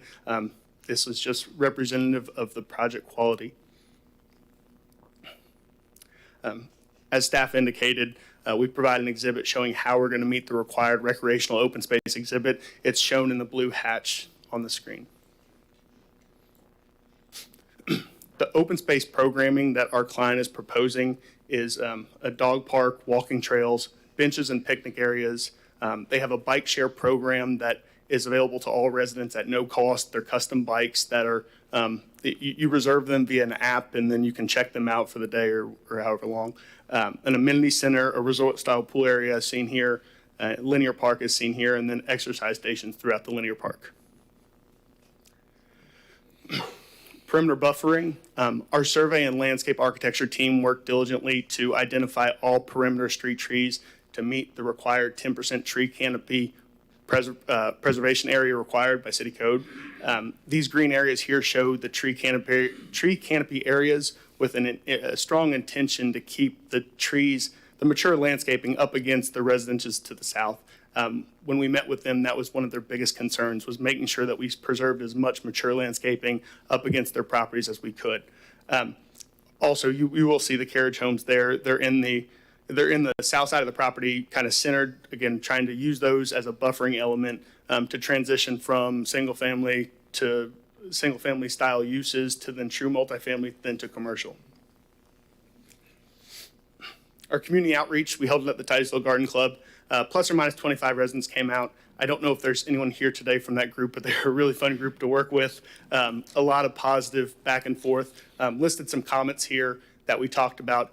Again, their major concern is just to keep us from burning during construction. Our development team has gone on record multiple times saying we will not burn any debris on site. It'll all be chipped and hauled off. The second concern, as stated by staff, was that we stick to the plan, right? We agreed to the 35-foot max building height within 75 foot of the property line, and that anything taller than 35 feet would have to be beyond 75 feet, as indicated by staff. Again, they didn't want us to come back and try and rework the site plan after this application, so we agreed to that condition. Here's some pictures from the previous projects, just that show the quality and the build of the proposed project. This is one of the amenity rooms. This is a loft-style unit. One more thing that was brought up at the first reading was the electric vehicle charging stations. Our client has committed to put in multiple electric vehicle charging stations, so that is part of their development program, along with the bike sharing. Our team's here to answer any questions you have, and we appreciate your time. Member Stokel. Yep, thank you. I think I just have two questions to clarify. So is the buffer 50 feet, and then you're saying that the carriage homes in the townhouse area, like that's to add the additional buffer, or is there a 75-foot buffer? I'm sorry, it's late. Yep, no worries. There is a 50-foot proposed buffer. There will be no buildings within 50 feet of the rear property line. There is a requirement that's added as a condition that within 75 feet of that rear property line, there's a max building height of 35 feet. Okay, thank you for clarifying that. And then do you all have plans for the commercial piece that is staying commercial? Not at this time, but I know they'll be coming forward shortly. For commercial? For commercial. Okay, thank you. Any other council questions? All right, you will stay tuned and you'll be back. We'll call the cards. I have Kilmer Zanka. I'm sorry? Kilmer Zanka. If we do, we'll get to you if things are moving forward. Judd, and it's Bobilin. Stu. At 11:45, that's a good answer. Stuart Buchanan, I'm a Titusville resident. I'm going to be extremely brief. I'm not going to ask you to qualify me as an expert witness tonight. I will tell you that I was qualified by the county attorney's office. I was the expert witness for the Board of County Commissioners in zoning and land use. Anytime you do multifamily land uses, you want to get them as close to the interstate and arterial roadways as you can. This isn't close. It's on it. It's on two of them with a straight shot to I-95. You could not ask for a better location than this for multifamily. You're also going from commercial to planned development, which gives you more control. Now, the last thing I'll point out to you, if you read the traffic impact report from the existing zoning, the existing future land use to what is being proposed is a 51,000 trip decrease. It's a 51,000 trip decrease. Decrease. For those council members who can't envision that, that would be US 1 and 192 in the middle of Melbourne. That's what 51,000 trips look like. I hope you vote for this. It's exactly the right place to put it. It provides a massive decrease in future trips, and it's a straight shot into the gate of the Space Center for the residents that'll work there. Thank you for your input. Thank you. Appreciate it. Next card. Stan Johnston.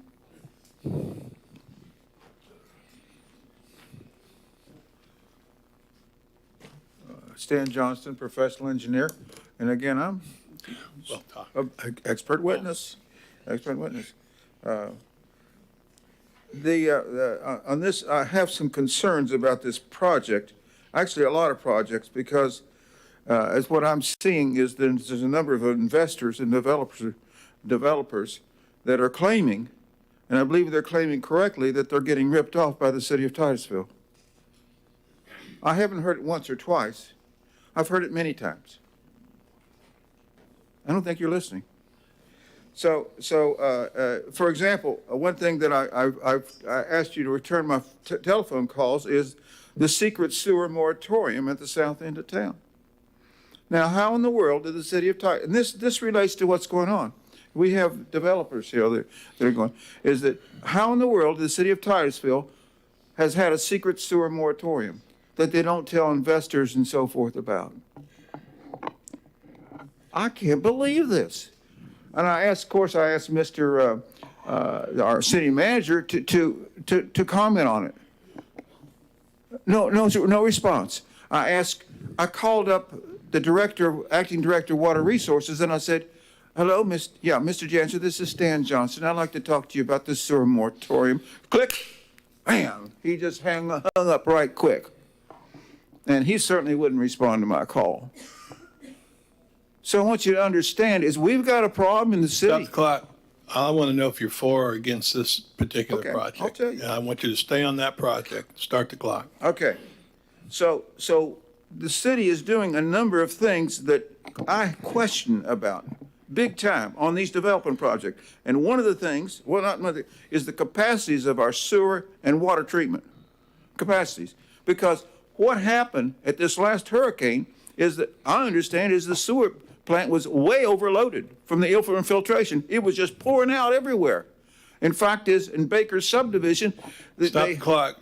Just tell me how this relates to these guys. This relates because we're talking about these guys are depending on you guys to do the right thing. That doesn't say if you're for or against. It has to do, in other words, sustainability. Start the clock.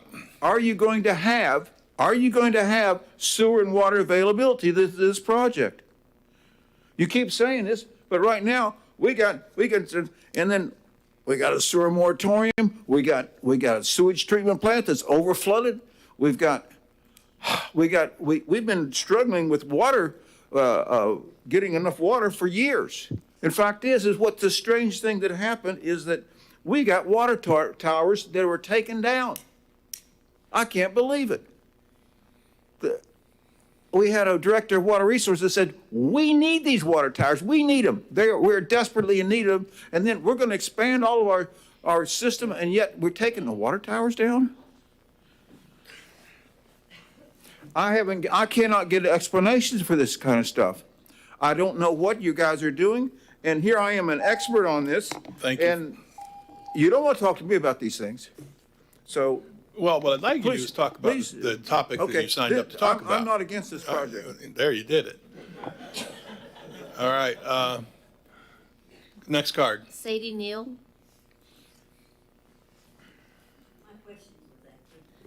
Thank you. That's another great answer. The last card is Sandra Serrato.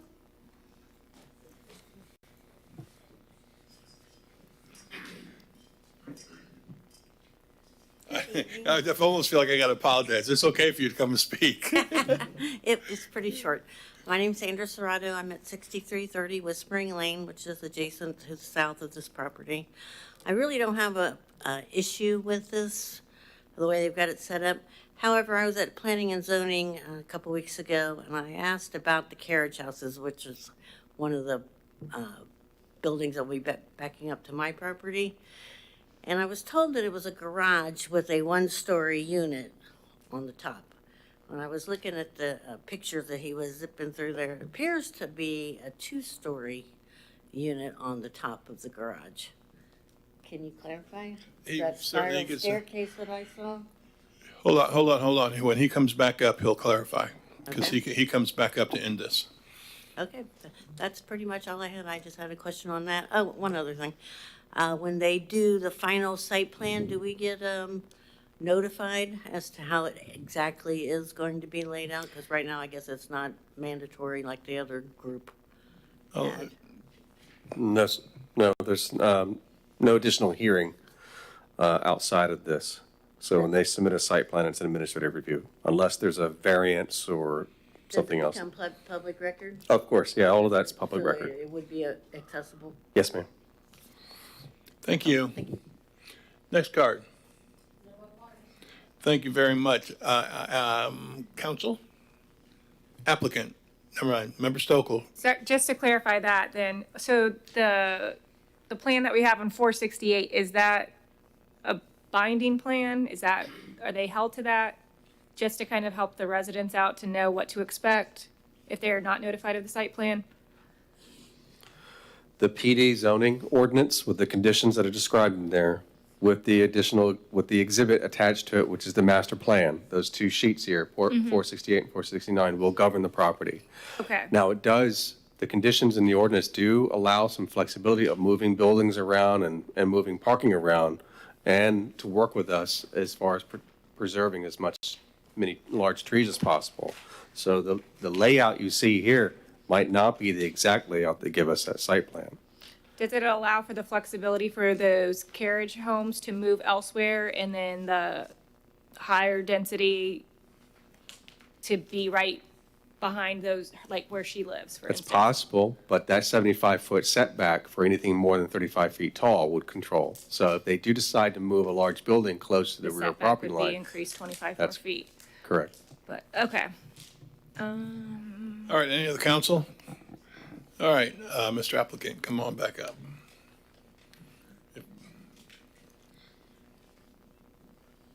First thing we'd like to do is answer the young lady's question.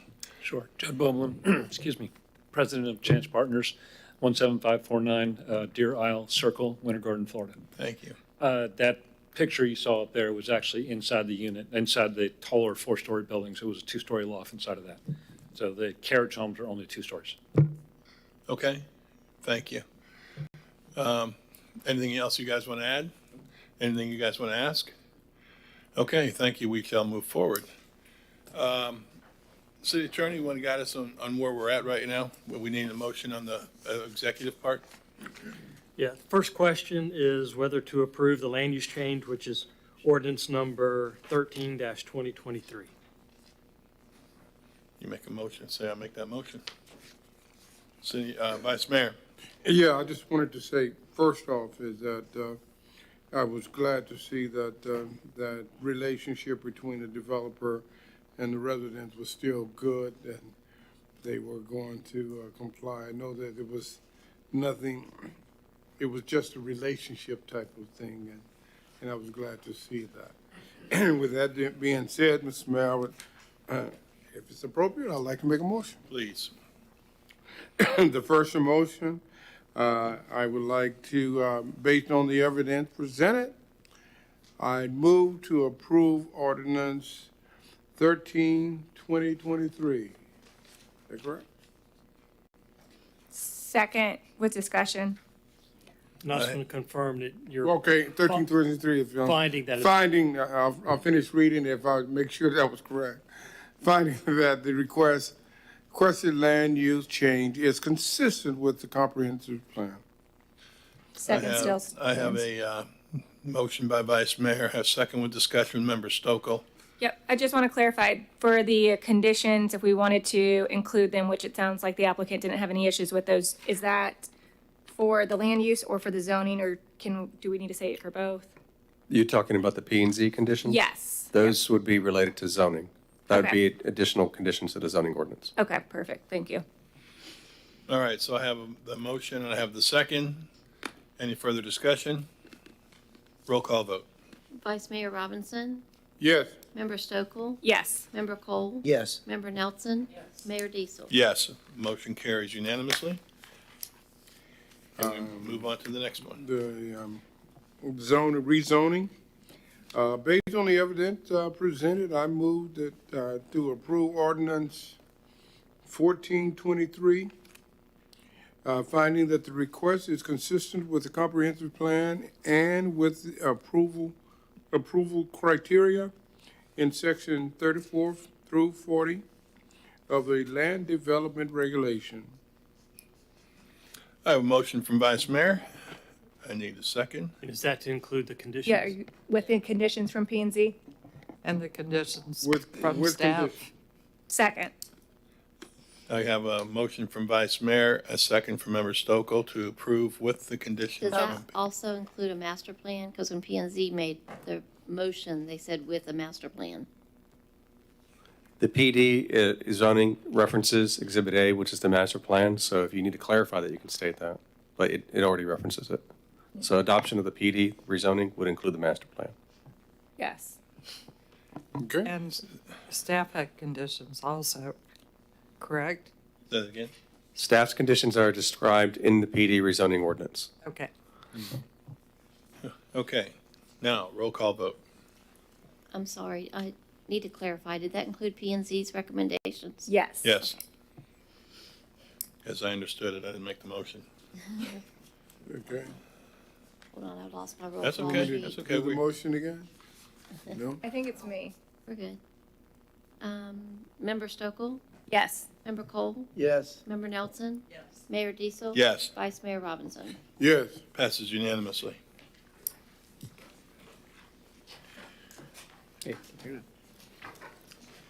We'll give them a moment to get out of here before midnight. Hang around.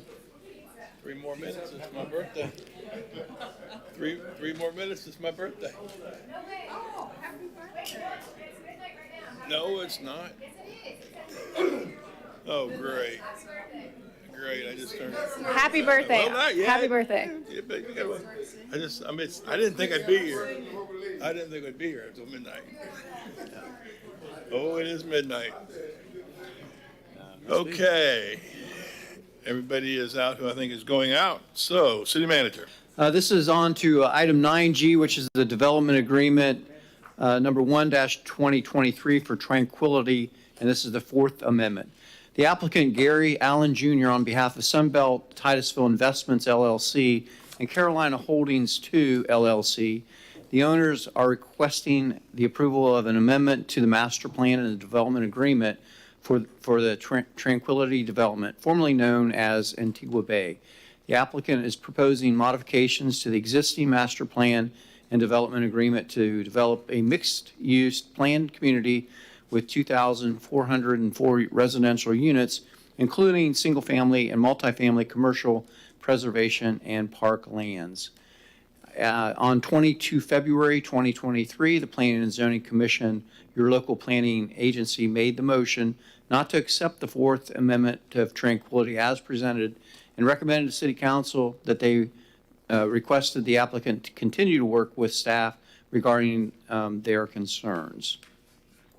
And Brad, it's all yours. I'm just going to point you to page 575 of your packet, and just to briefly go over the little history of this property. Back in the early 2000s, there was a ordinance zoning district, or land use category in the zoning district that was approved to accommodate a mixed-use development on this property. It was tailor-made for this particular property, so we do not have this land use or zoning district anywhere else in the city. At that time, there were 3 steps in order to get a master plan approved, and even with the subdivisions, they would have to go through a PD process. All of that was consolidated into the current process that's being presented before you tonight. It was updated. The whole code was updated in 2015 again, and then the whole process was updated at that same time. And then we received an application for a development agreement with a master plan that was approved in 2017, and it was a one-shot deal. It was one hearing before P&Z and one hearing before council. There were subsequent amendments from that. After that, we've processed already 3 additional amendments beyond that. So this is the 4th amendment to that original agreement that was approved 2017.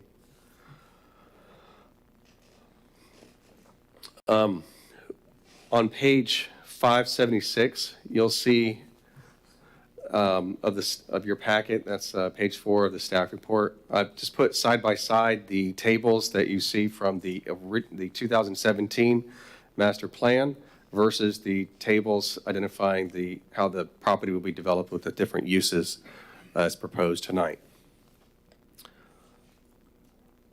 We did go through and found that it's a consistency review based on the comprehensive plan and consistent with the RMU zoning district and other criteria in the code. We've identified, or we laid out, starting on page 584 of your packet, there were a lot of changes being proposed in this Fourth Amendment. So what we decided to do, because of the complexity of all the changes and describing them to you, was to lay it out in this matrix, and you'll see each row is a different topic. This is, and again, this is not a list of issues. This is a list of changes that are being proposed and how we understand them, and whether there's a concern or whether we have any objection to it, or whether there is a concern and we have a recommendation with it. So for example, the first one there, it says zoning district, and that's in reference to section 3.1 of the development agreement. And then the next column there, current agreement, just refers to exhibits B1 through B5. And then the next column, proposed agreement, that refers to exhibit B. That's the new exhibit B. That's the new master plan, which will replace those previous exhibits. And then there's another column there called code consistency or concern. And so there's a statement in there, for example, proposed open space and parks exhibit B1 is missing. And then there's a recommendation, add reference to exhibit B1. So in that particular section that they're proposing to make changes to in section 3.1 of the development agreement, we're just recommending clearing up a little bit, tightening it up by adding an additional reference to exhibit B1. So as you go through each row, you'll see a different section that's being proposed and how we've analyzed it.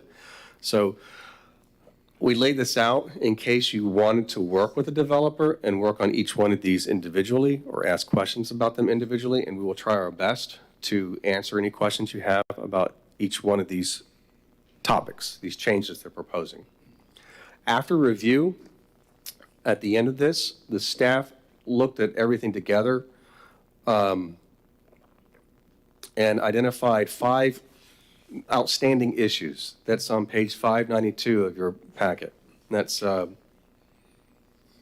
page 20 of your staff report.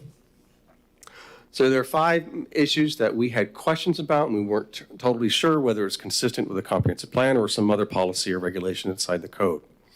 And so we thought there might be some better way of maybe presenting the information or tightening up the information in order to make it clear, and so that it doesn't become an arbitrary issue later on as development goes forward. So the first one is future land use policy, 1.20.3 of the comprehensive plan. It talks about no single use shall occupy more than 50% of the entire development. We were concerned about multifamily developments being spread out throughout the property. And again, they're not going to be increasing the residential uses or number of residential units rather. They're just going to be spreading them out more areas within the development. And so we had some concern about whether there was a consistency with the comprehensive plan policy related to that. Then I'm going to skip the open space for a moment. The next one was RMU zoning subdistricts. The RMU zoning district is a zoning district, again, tailor-made for this property, and then there are subdistricts that are stated inside the RMU code. And so they kind of operate like the subdistricts you find in the downtown zoning district. If you remember that discussion about all the different subdistricts in there, that's kind of how these operate. So you have what's called RMU 100, 200, 300, and 400. Those are the ones that the applicant's using. Code says you have to identify 3 on the property. And so they've identified 4. The RMU 100 is primarily public, not necessarily for open space or preservation or parks. It can be used for that. The RMU 200 is primarily for single family, RMU 300 is primarily for multifamily, and RMU 400 is primarily for commercial, but can also include multifamily. The next one was density. We weren't sure how to really calculate that. And then the last one, or make sure that it was consistent with the comp plan, because there is in some subdistricts, such as the 300 and the 400, there is actually a minimum residential density in those subdistricts, not just a maximum. So there's a minimum 10 units per acre inside those subdistricts. So we weren't sure how to make sure there was a consistency with the comp plan based on the information that was given to us. Another one was the legal description. So those 4 are just described to you. We had a subsequent meeting after the Planning and Zoning Commission last week with the applicant, and even as recent as this morning, about some exhibits that they've given to us to help address some of the concerns in there. I think generally based on what I understand of what they've given to us and the additional notes they're going to add into some of the tables and matrices that are on the proposed amended master plan, it's a little clearer what they're giving us. And so I believe it's more or less consistent or addressing some of these issues. I do have some questions, and I may ask the applicant as he comes up here, because even as late as the start of this meeting, we were seeing changes. The last one, though, is the open space and park and recreation requirements. So that one we have not been able to resolve as far as interpretation of what the code says. So in 2015, the code was updated to include several requirements about what park and open space and whatnot. And then there's a minimum open space or minimum acre or percentage rather, the development is supposed to be for open space, and a minimum percentage of the development for park and rec at 15%. And so there's a difference of opinion about how that code requirement is supposed to be interpreted as far as whether those two types of uses can overlap with each other. There was an exhibit that was submitted to the city in 2017. It was Exhibit B7 that's attached to the current agreement that appeared to us to illustrate compliance with the two types of uses as separate uses. And the reason I say that is because in the past year, we had a lot of discussion with the applicant about what is open space and what is park and recreation. A lot of informal discussions about this. We did receive a draft of this amendment back in July. Based on the complexity of it, we had recommended to the applicant to go forward with Amendment 3, if you remember what that was. And that was simply just to kind of extend the expiration date of the agreement and also to change the location of a roadway. And that was so they can go forward with other parts of their development, such as the single-family subdivisions, right away, without delay, because we thought the other changes they were proposing were very complex. Subsequent to that, we had more meetings with the applicant. There were more changes and questions. We suggested giving them to them that they just submit to us their best shot. They did. We received a formal application, a formal draft agreement with the master plan on November 7th. It took us some time to review that, but we did provide a staff report to the applicant and informed them that here are our concerns. What do you think? Do you want to go forward with the hearings? Do you want to make changes? There were subsequent questions after that, and at some point the applicant decided to go forward with the hearings, and that's why we're here tonight. The question about the open space, though, has not been resolved. When we did our formal review, that's when we discovered that Exhibit B7, and we interpreted that as illustrating compliance with the regulation or the interpretation that there's two types of requirements. There's one for open space and there's one for park and recreation. And the open space is a minimum 20% for the overall development, and it specifically says no stormwater can be counted. And then there's another requirement of 15% for park and recreation, and that's doesn't say anything about stormwater, and so that can possibly include it. So I think what the applicant's trying to do is use another section of the code that talks about this, that does create some confusion, but even that section refers you back to the larger section that we have relied on as far as interpreting the definition of what open space and parks is. So with that, I'll try and answer any questions you have about this. That is the remaining issue, I believe. The other four issues that I mentioned, I think we're comfortable with them, but we would like to see the final document when they give it to us. So our discussion this morning included some recommendations as to adding additional language or notes inside on the master plan to help define things a little better, to illustrate compliance with some of the other outstanding issues, but we have not received that final version yet. Finally, up to right at the beginning of this meeting, I received another version of the Fourth Amendment, which is in your packet. That Fourth Amendment is supposed to be the clean version of the red line version that you have in your packet. So in your packet, you have the agreement with all the amendments included in it, and then strike through underline, showing all the changes. Page. That is on page 606 of your packet. It's a large document in there, but you'll see everything strike through, underline. We took each one of those changes and put that into that matrix that I described to you earlier. And then analyzed those changes in that matrix that I described to you earlier in the staff report. So page 606, let's take a look.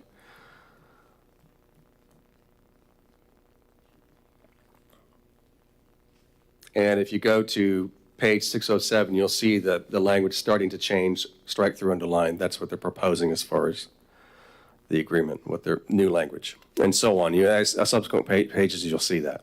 So we tried to take this information and put it into that matrix that I described earlier in our staff report, which is on page 584. Now, the clean version of that strike-through version that you have in front of you, there's supposed to be a clean version. It's supposed to be titled Fourth Amendment. That's the one you're actually going to make action on. And that is on here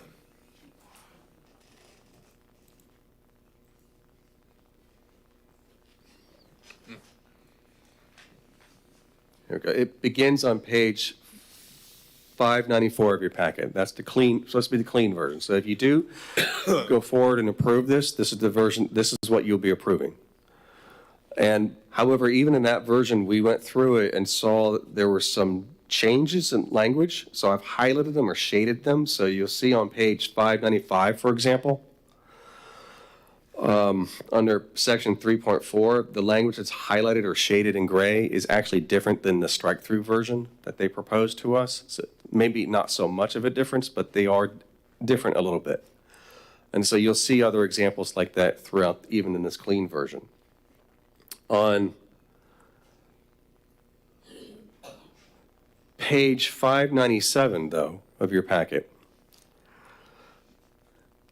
this section is the waiver section. Back in 2017, there was the applicant at the time requested waivers to the code, and so included requests for waivers to the code, such as allow buildings to be taller than 50 feet, to go all the way up to 100 feet. And this paragraph right here, paragraph B, addressed that. It was approved. The applicant provided what was called a bona fide need to you, justified it, and also provided an enhancement. And so council adopted it and accepted it and approved it. We believe they're actually going to need to get that reapproved by you, because based on the new master plan, they're expanding the areas where these buildings can be that tall now. Not where they originally proposed to be, but now they can be in more locations. So we believe that's going to have this variance section, or this waiver section, will have to be reapproved by you. But another reason I'm showing you this paragraph is because that shaded language right there also has a reference to our height overlay. And if you remember, a few years ago, the city adopted an ordinance allowing buildings to go all the way up to 150 feet in certain areas of the city, as long as they qualify. So there's a reference right here in this version that is allowing the applicant to utilize that section. It did a little confuse us because it was included in a waiver, so we weren't sure they were asking for a waiver from an overlay, but yet they wanted to qualify for it. The applicant, at the P&Z meeting, it said that they were going to delete that language out of there, out of this paragraph right here, and have it referenced somewhere else in the agreement. This evening, just before the meeting started, I got another version from the applicant that reintroduced that language, but in a different way. So the applicant is here to try and answer your questions about all the proposed changes they're giving you, and the discussions that we've had since the last P&Z meeting. And I would try my best to answer your questions as well, to make it as easy as possible for you. In a nutshell, Brad, as I understood it, there were 5, maybe more, and then you guys got it down to 1, which was the park and recreation, open space, et cetera, that problem. Is that the one we need to focus on? Because I don't see any way we need to go through this whole thing and redo the document. I mean, I think the main thing you probably really need to work on is the open space, because once you have that defined and determined, then everything else will come into play, will work, if at all, or it may change depending on your interpretation. That's a big one. The other 4, though, Yeah, I've got the legal description, that's checked. I'm getting that checked out by our surveyor right now just to confirm.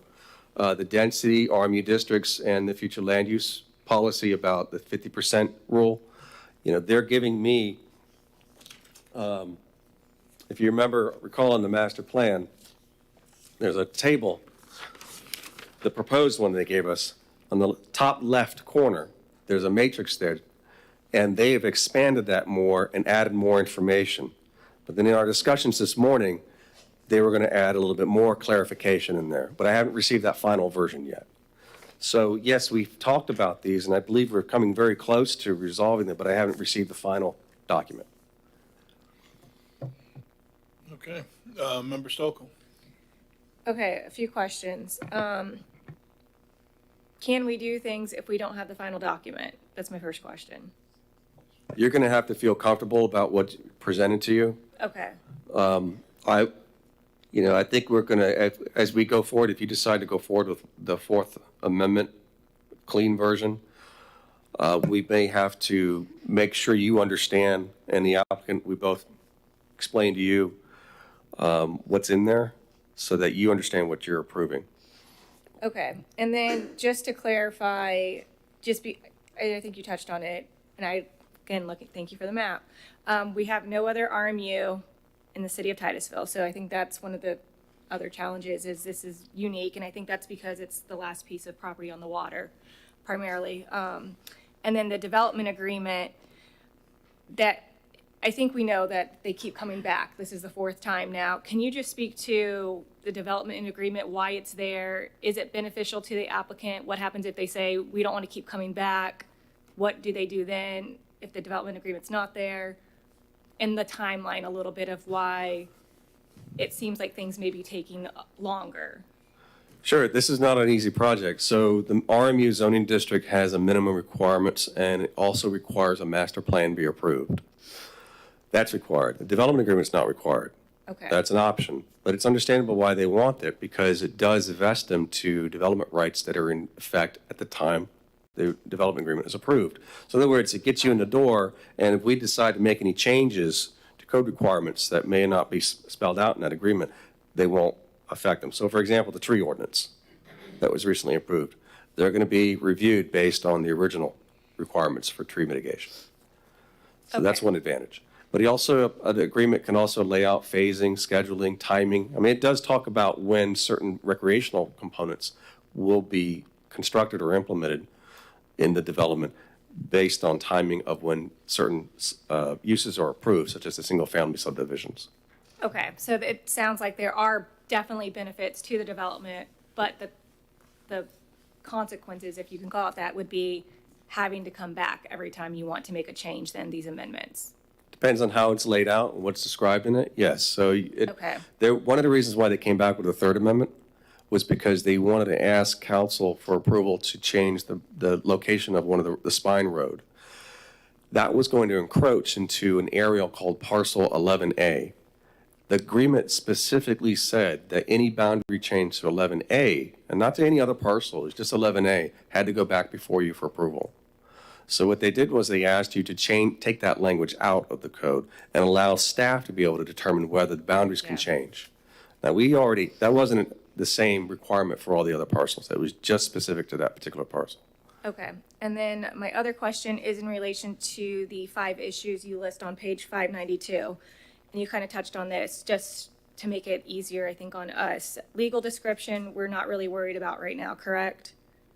I'm not concerned about that, Density, are we still concerned about that? I'm not too concerned. I mean, here's what they've given me. They give me a new matrix that kind of identified the density. So the original 2017 plan identified all the different tracts and parcels and identified how many residential units is going to be there. Well, they took that out. They don't want that. But now they put something back in with a range, a minimum and a max. So, for example, they got a parcel 2 has an RMU district of 400, which allows mixed multifamily commercial. It's 30 acres. The comp plan says that an RMU 400 has to have a minimum 10 units per acre and a maximum 40. Well, what they proposed here is a minimum 15 units per acre and a maximum of 30. So they did that with each of these parcels. When I did the numbers on them, I kind of looked at it and saw, okay, so if we build out to the very minimum, we'll probably have a lot of residential units left over. But if we build out to the maximum on some of the parcels, but not so much on the others, there's a potential that the last parcel coming in could not be conforming. So in other words, the first few parcels use up all the units. The last parcel can't build because they can't even get the 10 units per acre. Now, I spoke with the applicant about that. He doesn't think that's going to be an issue because it's going to unify development. They're going to control the development. They would never shoot themselves in the foot. But that's not how it's spelled out on the table they gave us. So it's really, you have to be comfortable with the information they're giving you. Now, again, I still have not received the final version of this document. Okay. So I do have a draft. I don't know if the applicant may have copies that they want to share with you. But we looked at this morning. Okay, it sounds like that, if that's what they're thinking, that may be an easy fix to spell that out, just if that's what they're planning to do anyway, and we need that for protection to say, okay, this is what it is. Okay, the sub-districts, is that okay now? So the sub-districts, there was a question on this morning about, let's say, parcel 1. If you look at that master plan. That's the subdivision, that's phase 3 subdivision, that's gonna be in the northwest corner of the whole development. So parcel 1, there was a portion of that is green, it's in Addison Canal, so they put a boundary line between parcel 1 and 2, right through Addison Canal. So the west part, or the north part of Addison Canal is in parcel 1, yet it's green and it's identified as RMU 100. Well, the code says you have to identify these sub-districts, and then it also says that you can adjust the boundaries of these sub-districts as development comes in, and it lays out whether it's considered to be an administrative approval or a public hearing as process as a rezoning. Well, the way this is laid out, you can't double up. You can't have the RMU 100 count towards the minimum parks and rec inside the RMU 200 in parcel 1. So it's kind of, so you have to call it out somewhere differently. So that we were trying to make sure that the districts were really identified. The RMU 100s, 200s, 300s were all identified as far as the boundaries. But the way it was laid out, there was some confusion even this morning. So they were going to resolve that with with an amendment to this. Then you have another parcel, parcel 5. In parcel 5, according to this document right now, this plan, it's going to be slated for RMU 400, multifamily and commercial. In that same parcel, they have about 4 acres worth of RMU 100. But they did not identify where that's going to be. And so the question to you is, does the code say that you have to identify the boundaries of these sub-districts if you're going to create them? What they're proposing in parcel 5 is to allow it to float wherever they want it whenever they come in with their site plans for parcel 5, for example. Parcel 5 is the property along the water. So when they come in with site plans for either a hotel or multifamily or other commercial development, then they'll decide where that RMU 100 is going to go, those 4 acres. That's my understanding. So that's different from how we've approved master plans in this zoning district in the past. Those sub-districts have always been identified where they're going to be.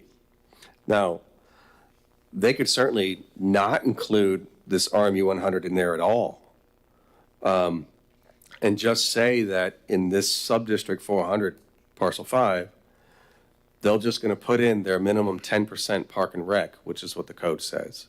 Now, we talked about that too, and we looked at the code definitions, and I believe, Gary and Rodney were saying that they concurred with us that they believe that there is a requirement for it. They're going to have to adhere to that 10% rule, at least inside these sub-districts. So again, they can probably answer those, back me up or not on that. But that hasn't been really cleared up yet.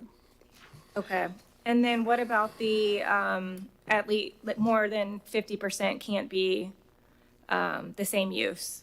So there was some discussion about that. So it says in the comp plan, it doesn't it says no more than one use can't take up more than 50% of the development. And in the comp plan in that policy identifies actual uses, not sub-districts. But then when you go into code, it says the same thing, and then further down the code, then it tells you got to use these sub-districts. So there's been some discussion back and forth with the applicant about whether that 50% rule talks about, well, you can't make more than 50% of your development as one sub-district. I'm not sure that's totally true, because when you look at the comprehensive plan, it doesn't say that. And another part of the code too. So I think in order to address that and to get rid of the ambiguity, we are suggesting to them to really clarify in their plan that they're not going to exceed how they're allocating their uses. And in fact, the discussion this morning, they gave us another matrix that appears to try and address that. Okay. So we had some discussion about that. I thought it was a good table or matrix, a good effort to kind of describe that so that we can use this as a monitoring tool as site plans come in, so we don't end up with a violation later on. But we also made some additional suggestions, and they were going to give us a final version of that too. Okay, and then my last question is, and I think this would be the one that we'll probably talk about most, would be the open space and Parks and Rec. Don't want to talk about that one, but I do want to clarify because I don't know if it was mentioned.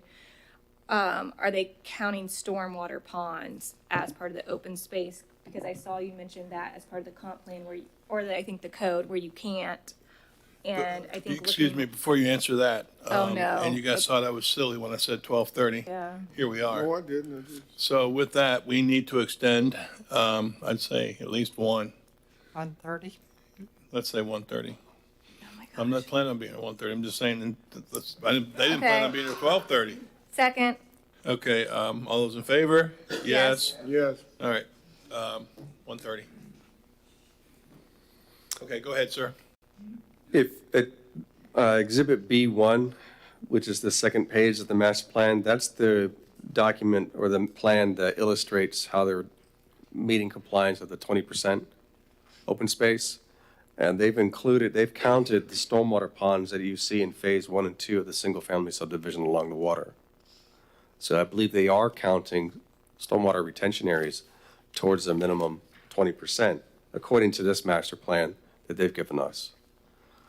They've also identified a section in the agreement where it talks about wet detention. It's, if you want to look, page 609 of your packet, that's section 3.6.4, wet detention ponds. And it says, the master stormwater detention system for the project has been designated to be a wet detention system and a recreational element within the project. And then, this is the new language they're proposing, and therefore will be included as open space in parks and recreation calculations. That's new. That last sentence does not exist right now. Okay. And then, sorry, I'm trying to find where the map is again. I thought I saw when I was looking at the map, there was a green space, but then there looked like there was also a pond on that green space. That's correct. Which one is it? Do we know? Let me point to you real quick.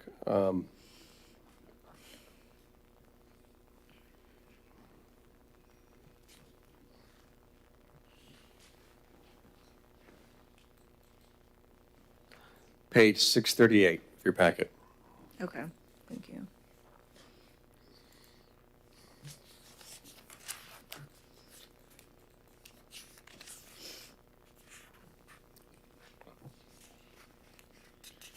There it is.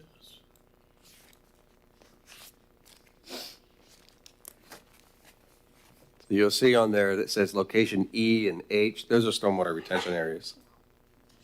So what's shaded in green apparently is supposed to demonstrate how they're meeting the 20%. Okay. I think that's all I have, and then, yeah, it'll just be for applicant to just clarify. Yep, Vice Mayor. Yeah, thank you, Sarah. You asked a lot. But Brad, your briefing is just like this report. And I'm going to try to explain what I'm saying about, I went through all of the, this package and under Florida land use elements, even starting at 1 on page of our handout on page 577. when staff is making a comment, they says words like not specific, cannot determine. You know, and that's exactly what you have been doing on, if you go on to the next page, 578, in staff remarks, the policy says one thing, and the staff said, well, I'm not sure that complies with what the policy said. It was so many, I picked up so many things, like in Florida statutes 1.20.6, it says staff will review during the site plan. It says that all kinds of things that we're not clear what this particular thing means. All through the staff's review that they gave, that I received, it was so much, even on page 579 at 1.20.12, it says could be. You know, I can't make a decision when staff is giving me words like should be, and I can't determine that. Our staff is unable to determine. On page 581, I don't have the information. My decisions have to be made on the best that the staff can give me in evaluating what the developer has given them. And all through that, if the Florida land use policy says it shall, and the staff come back with their review and said, well, it should, and all that's laid out all through this. I got them all highlighted. And that concerns me on page 581, and where it says open parking space. We talked about that. Staff is unable to determine it. All through the package, all through the evaluation. And I got some real major concern.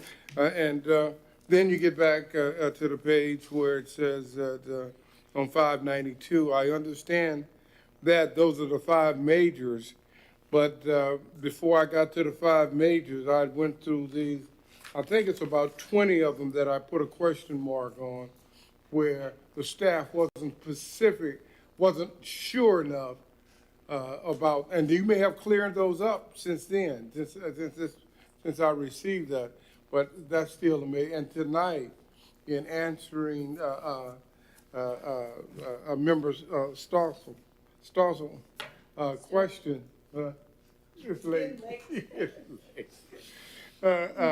It answered a question. It was still basic from my perspective. It was still the same thing. It's still that you are normally very sure about what you're telling us, and I can make some decisions off of it. And it seemed like it still haven't all came together for you. That's just my evaluation of what I've received. Okay? I was just curious if you had anything, because I had some of the same concerns as Member Stokel noted early. You know, can we even vote on this if you don't have the complete report or whatever it is you're supposed to get? But then I tried to summarize to you, as I had understood it, we had everything under control except the open space and the parks and recreation. If, as I understood coming in here, we could resolve that issue, everything else was set. But then I must admit, it did seem, and I'd said this earlier, that we're getting a lot of gray area on another topic. This was very similar, except this one's even, to me, it almost looks like we haven't gotten the train from train station A to B yet, and we're about halfway there. And it's like, well, let's conclude the trip. And I don't know how that all happened. I do know that we are in the Fourth Amendment. I do know that both sides are working very hard to get this done. This council has voted 15-0 on the three previous amendments. So there's no doubt this council wants to go, and every time I get with this group, I use the old Tom Brady thing, let's go. Let's get this thing going. And I kind of feel like both sides are kind of feeling like, well, they're slowing us down, and you're feeling like I'm still getting stuff as we walk into the meeting. So I don't know the answer to this, but to ask the council to put it all together is very difficult. Not that we can't, not that we won't, but I kind of got to get an idea. So I think at the very least, I want to hear from the applicant now and go from there. And council, you guys done? Let's hear the applicant and see if we can't put something together. Mayor, I'd suggest before you hear the applicant, because part of this deals with variances or waivers. Normally, a development agreement we'd look at as legislative, but some of this does require you to look at that, so we're going to treat it as quasi-judicial, an abundance of caution. So if you have anything you need to disclose so the applicant can know if you've had conversations, ex parte, et cetera, then I would disclose those at this time. I will say I did. I met with Josh and Robin, and certainly I meet with staff. So that's where a lot of what I just said kind of came from both sides. The most discussion I had was about the delays, quite honestly. It wasn't too much about the project as much as the delays and how both sides really want to get this thing done. Outside of that, I don't think I've talked to anybody. I've had contact with Gary and Robin. I've had briefings last week, and basically we talked about the delays, and we talked about the open space and recreational areas, but I have not made any determinations from those discussions. Ditto. Yep. Well, I talked to Robin and staff, and it was more about the frustration of trying Seems to like we're all getting the same. get this done. Exactly. Let's go. Yeah.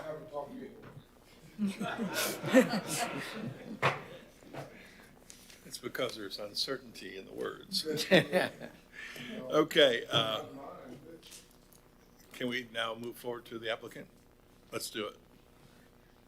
Hope you got some good words, so we can do this or something. So, do you have that PowerPoint?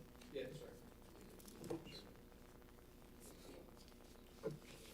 I'm gonna hand these out just because I have them, but I'm gonna put it up on the screen also.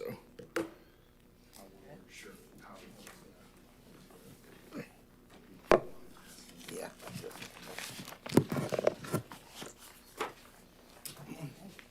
That's one.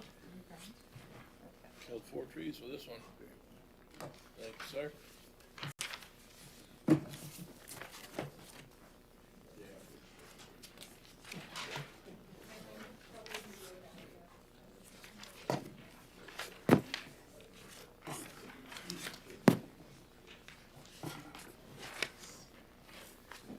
So I'm Gary Allen Jr., Sunbelt Land Management. First of all, I'd like to, before we kind of get into what might be the weeds, I'd like to thank staff. I know they put in a lot of hours on this project prior to this amendment, with this amendment, and so I'd like to recognize that we appreciate them as well as the council. We recognize that your support and appreciate your previous support on the project and hope we'll continue to support. I'd like to recognize some of our owners that have come out here to show their support, and appreciate them hanging in with us at the late hours. We're going to try to be brief. You had no idea, did you? All things considered. You had no idea. They got here at 6:30. So I don't think I did either, but. And so what you have in front of you just is a sampling of projects that we have that we've developed over the years in various states in the Southeast. Your first page is a project we did in Emerald Isle. It's a 525 lot community with a marina. Your next page is a project in Auburndale, Florida. It's a 640 lot community with a resort style amenity package. Oh, sorry. Your next is a country club that we developed in Charlotte. It's with a 18-hole golf course. Your next is a project we developed in Texas. It's a 150-acre marina, just the marina, and it was 767 lots. just one of the interiors of the clubhouse. Next is in Myrtle Beach, South Carolina. It was Waterway Palms. It was a 762 lot community with resort style amenities. And Palm Coast, Florida. It was a 1,000-acre community with 634 lots. Next is another community in Myrtle Beach, South Carolina, that was 1,200 home sites.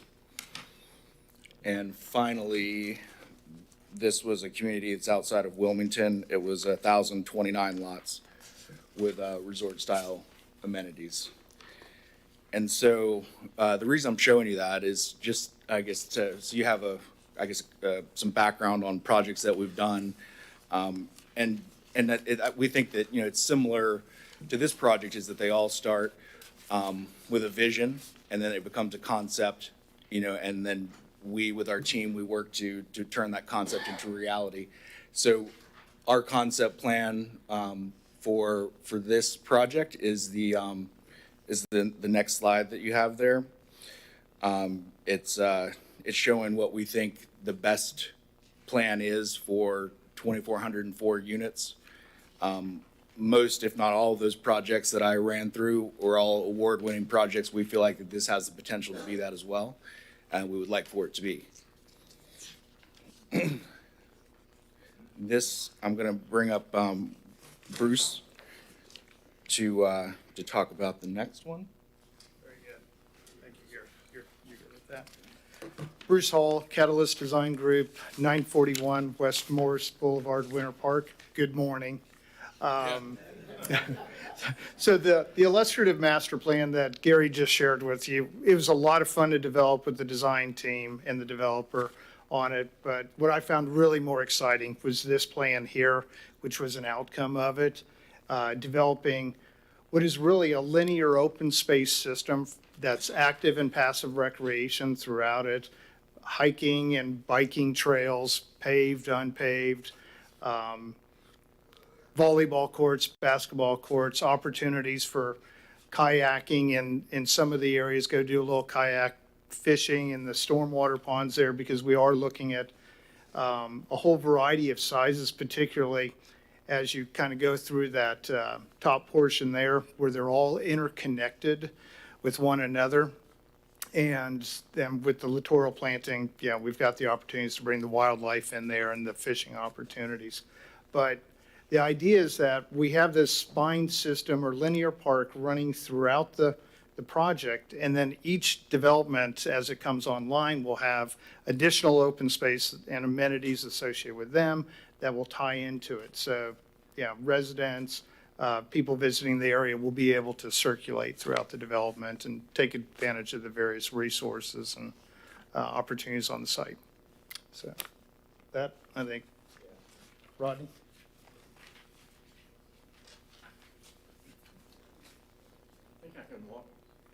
Yeah. So, good morning, as Bruce said. Rodney Honeycutt, 3700 South Washington Avenue. And so, yes, we have met with staff quite a bit on this project, starting in December 2021. And we've met with staff and we've got responses. We really got something in writing probably the first of the year, into December, I can't remember the exact date, after the November 7th submittal. So that's when we really tried to figure this stuff out. The things that came out that are the main issues, and I'm going kind of fast because it's kind of late, I can slow down and answer any questions. I'm sorry about that. But the one was no single use shall occupy more than 50% of the site by acreage, and staff said they couldn't determine that. And so we developed a chart. If you want, I can distribute these that we submitted to staff. They're 24 by 36, so you can read them. Okay. I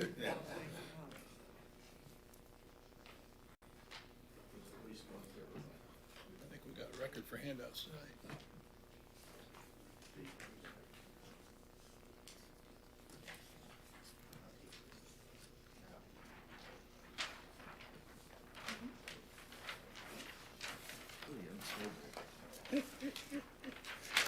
Thank you, sir.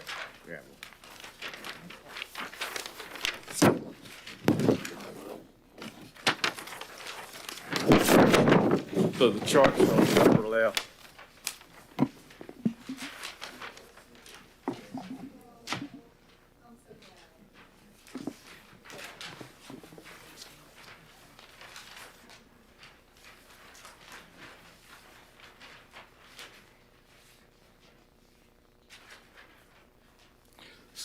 So in the upper left, you can see there's a chart that is a use table.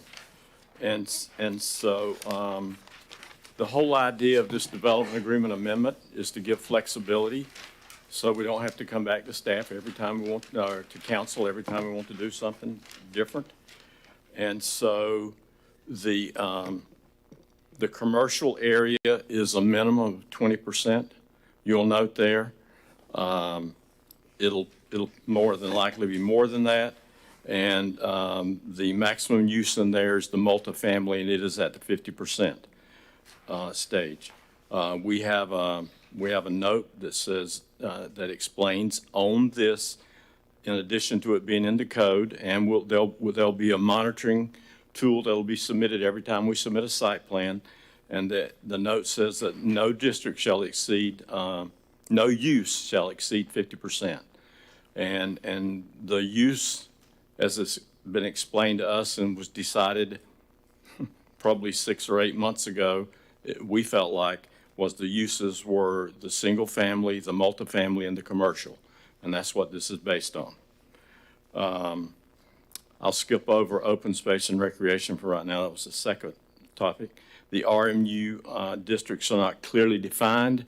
And what the staff meant by that is, our understanding, is we said the spine road could vary in location. It was shown in concept. And so they said, well, if it varies, then the acreages vary. And so then we've added a statement that says that I think it's note 8 that said the road locations where conceptual may vary.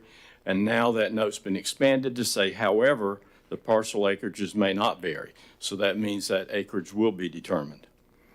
And it is the same. And so that means if the road swings to the left, it's got to swing back to the right somewhere else. So it'll stay the same acreage in those areas. And it says they're unable to determine the compliance with density requirements, that we're within the minimum and the maximum.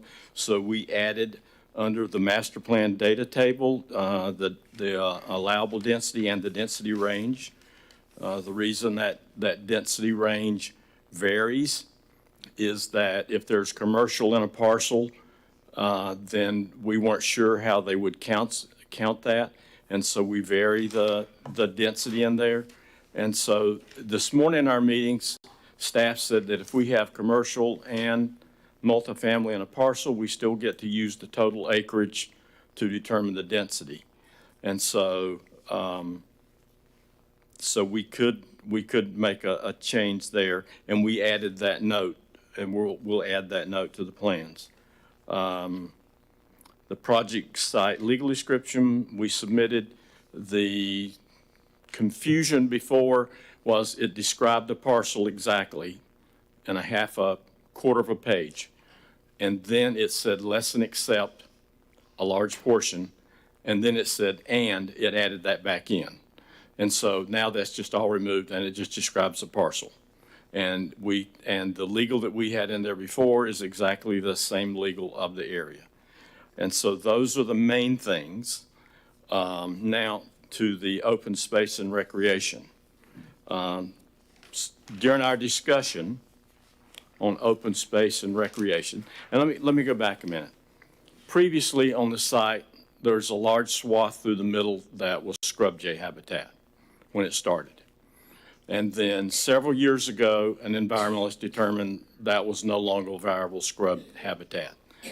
This was an area of small palmettos, mostly. There's no major trees in there at all. And when it was not so dense, it made a habitat for scrub. But as it's grown up over the years, it's not a habitat anymore. And then so the client or the owner ended up actually mitigating also for the scrub jay area so that it would no longer be considered a scrub jay habitat since the scrub jays were not there either. But they did mitigate for it. And so I'm going to distribute you two things. The first one is the deed for the mitigation property.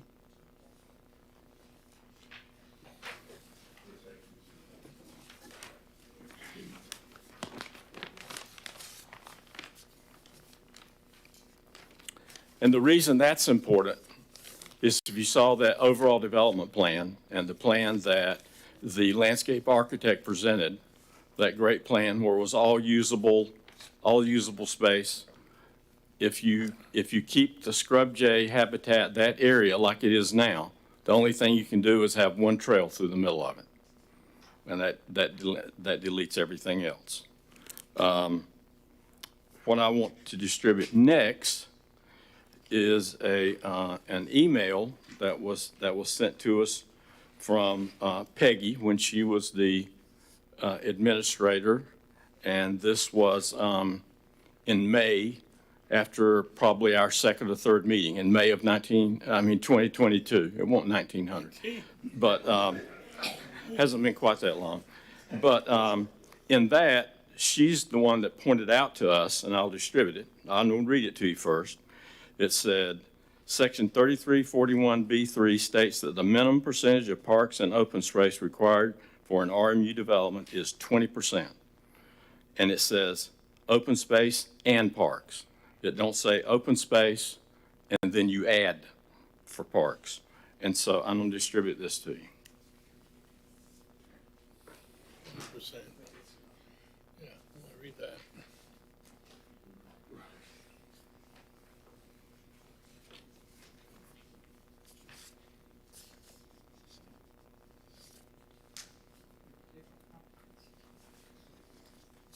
And so one other thing I wanted to point out is that on B7 that Brad referred to,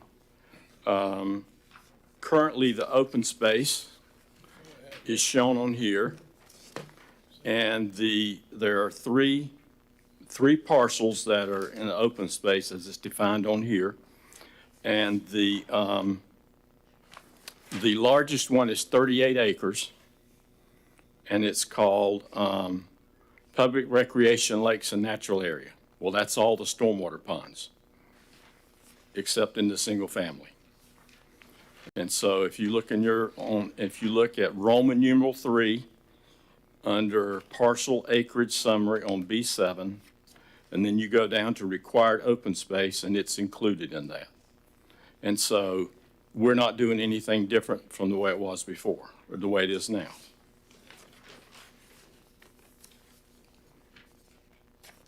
And so I would think you might have some questions. I'll answer the best I can, even on some of the other items. Member Stokel. Yeah, I think my biggest question goes back, I think, to the open space. I think you kind of touched on some of the other areas. Because I was looking at the map before, and it definitely had a lot more open space than what's proposed, which is fine. I guess I'm confused by the stormwater ponds and where your interpretation of those being able to count in open space if we were to reduce it from the 35% that could be interpreted to the 20%, which is what I think this is, 20%, correct? That's an indication. The green areas are indications of areas that are stormwater ponds and recreational areas. Okay, and that's where our, And it may vary in location, but that's kind of to give you a general area, yes. and then when I was going through the code, it said specifically not to include storm water management, like retention ponds. So that's where I guess I'm confused as to, I know in like PD you're allowed to use them and count, but they have the 35%. And that's, yes, that's kind of where I'm at. So as I pointed out to you on B7, currently the way it is now, 38 acres of the stormwater lakes, stormwater ponds, are counted toward open space. If you read the development agreement, it says the ponds can be wet and a recreational element in the development. And I think any definition you look in the code under open space, it's going to include recreation. And so I think it's just common sense that open space includes recreation. And it says in the development agreement, which supersedes the code, that's why you have a development agreement and use that. It says that the ponds can be wet and will be a recreational element in the development. And that's why in B7, they count those 38 acres of lakes, which are stormwater ponds. But they were also on that old one counting, if you combined everything, it did hit the 35%. So that's where I think that there might be confusion. If you were to add up all open space and all parks and rec and include the stormwater, it wouldn't be just 20%. It would be 35%. Is what I'm No, I looking don't know that it would be 35. If think you it count, was if you when count I- all the stormwater in the project as open space, then there's going to be a large percentage. What we're saying is the code says that the total of open space and recreation is 20%. It says that clearly. It don't say anywhere in the code that the 20% open space and the 15% are cumulative. What Brad is saying is that that's the way they did it in here, but they had a huge acre for a scrub jay habitat, and that's why they did it. The scrub jay was removed and never counted. That area was never identified as scrub jay in the 2017 plan. It was originally in the early 2000s. That label was removed later. So the only reason that larger area that used to be scrub jay was counted in the 2017 plan was just for preservation or open space area. It wasn't identified as scrub jay according to that plan.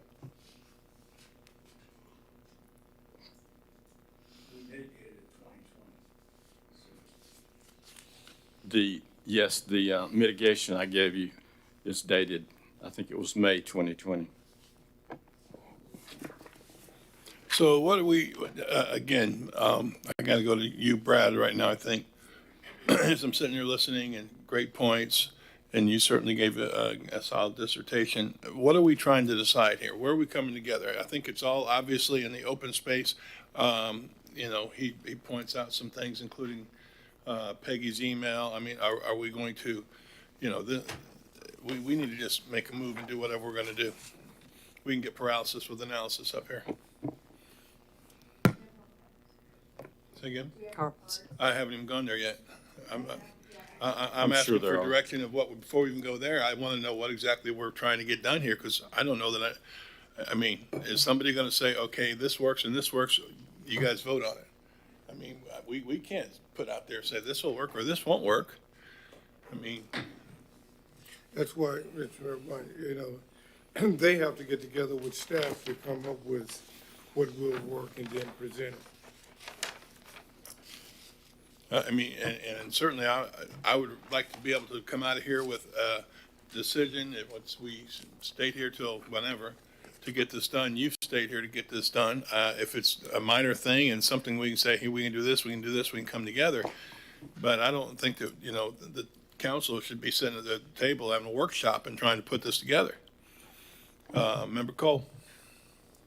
My concern is that we, the city, sent a message to Gary and told him here that 20%, and this was back in May of 2022. That's why I noted that, yep. And now we're saying 20 and 15. I'm not sure we're on firm footing here if this message that was sent in May says 20%.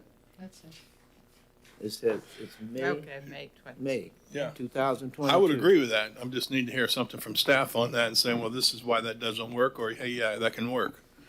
But, I can answer that. So the email that's dated May 31st from Peggy, so she's referring to one of the three sections that we brought up to you. She's referring to 33-41, and that's where it talks about the minimum percentage of parks and open space shall be 20%. But she's omitting in that same email the two other sections that we identified. Now, this email is just basically not based on a formal review of anything. It was based on a conversation we had with the applicant. That's why we asked the applicant, give us your best shot, give us a formal application so we can give you a formal response based on everything that we see and you've given to us.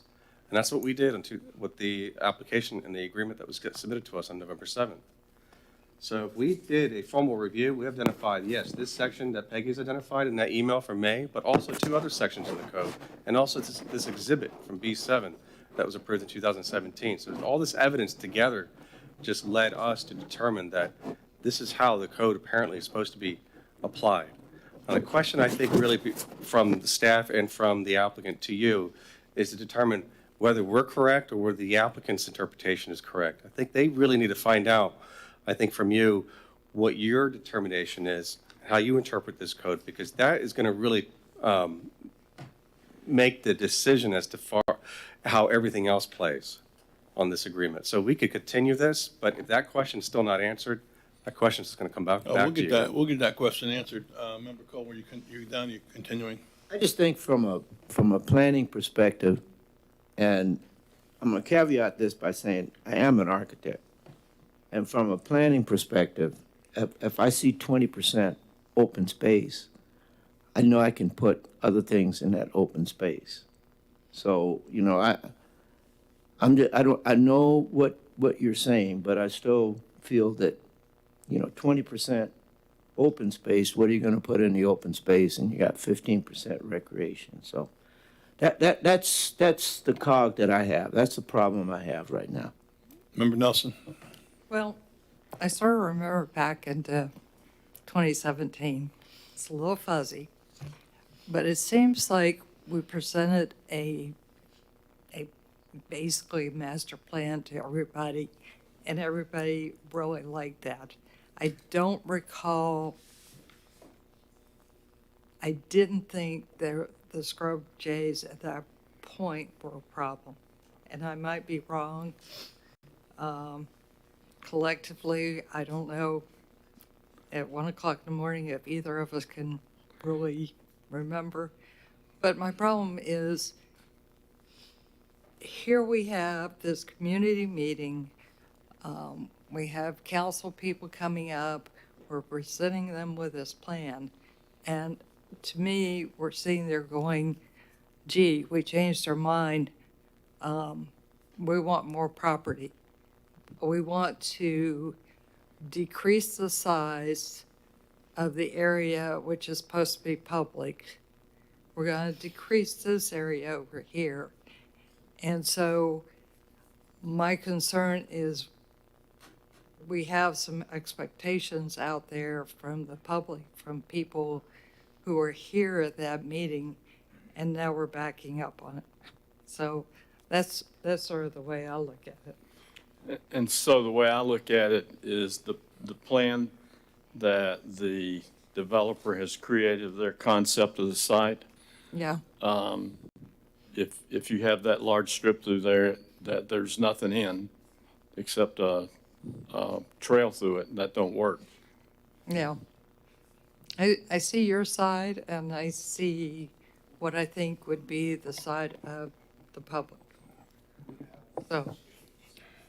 Member Stokel, and then we're going to go to cards. Just to clarify two things. One, I feel like also on this email, if I'm reading this correctly, like the first comment on it, bullet point, was talking about not using stormwater systems. So I keep getting different pieces, and I'm trying to piece it all together to make sense of what somebody's interpretation is when they're looking at it. So if they say the 20%, that's because we're not including the stormwater, or if we say higher, it's because we will allow it. So that's one thing. And then overall, as we go into this, I think just for the applicant, my perspective on this is, and I think the applicant knows this is one of my favorite projects. I've even seen like the pictures and everything. That's great. A lot of that is though single family houses that we're seeing with there. When we see this plan here, I don't know if this is binding, if this is exactly what we'll get. I don't know what the multifamily will look like. And what I want to make sure we do is protect those that are buying along the river, protect ones that are purchasing and have already purchased units to say, yes, we purchased into this, this is what we thought we're getting, and make sure we do our due diligence to make sure that this and what ideas they're getting presented can actually happen should different parcels get sold off or somebody comes in and wants to put something there. They can't be like, oh, this isn't working for me, or I can't meet this, and then it gets just turns into this mess. That is why, like, I'm trying to take very careful consideration to what we do to make sure that the applicant, if this is the vision, it can happen, and then we also protect ourselves to make sure that this can actually happen. So as we progress, that is my intent and goal. Like, I want to see this happen, and I feel like we're on the same page. It's just, we're just not quite lining up for whatever reason. I think we've all spoken that this is one of our favorite projects and has been through several different groups. And I'll say again, 3 amendments so far, we're 15-0. Nobody's voted against any of it, and I don't think that's our desire. So with that, go ahead and have a seat, and we'll have some cards come up, and we'll see if that clears us up.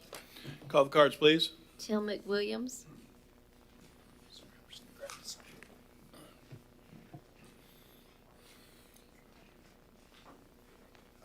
Good morning. I bring a unique perspective to this.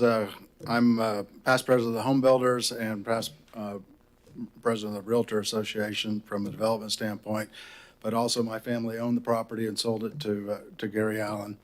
So I was involved in very early stages, but also I was on the Brevard County HCP for the Scrub Jay, which is the Habitat Conservation Plan. I've spoken many, many meetings, and I won't ask you to make me an expert, but I've made lots of presentations. I also was on the federal, Fish and Wildlife Service put me on the federal Habitat Conservation Plan for the state of Florida. So I've been all over the state and done a lot of scrub jay work. Originally, this property had very, very poor scrub jay land. They did have one pair on there. The trees grow, as the trees grow up, the predator birds can sit above those scrub jays and kill the scrub jays. And so just over time, unless scrub jay property is burned, and it's just, management, mechanical management works, but it doesn't do the seeding and things. There's a lot of reasons it doesn't work in the long term. So it was always poor scrub jay property when it started, and it was always going to go away. The problem was the pace that the permitting through the city was at one speed, and the pace that permitting through the federal government was at a completely different speed. And so that 35 acres was originally, or the scrub jay property was left on the plans. We always knew it was going to come off. It was that mitigation that was always going to come out. It was always going to come out of the common open space and get reduced back down to the 20%. There was an original developer's agreement before this 2017 one. That was the plan all along. I can tell you, at least that was the intent all along, so that it would be reduced eventually, and that's sort of where we're at this point, is to get it back down to what the code requires, which was the 20%. Very good. Questions? Questions on that? I see none. Thank you. Thank you for the perspective. Next card. Randy Coleman.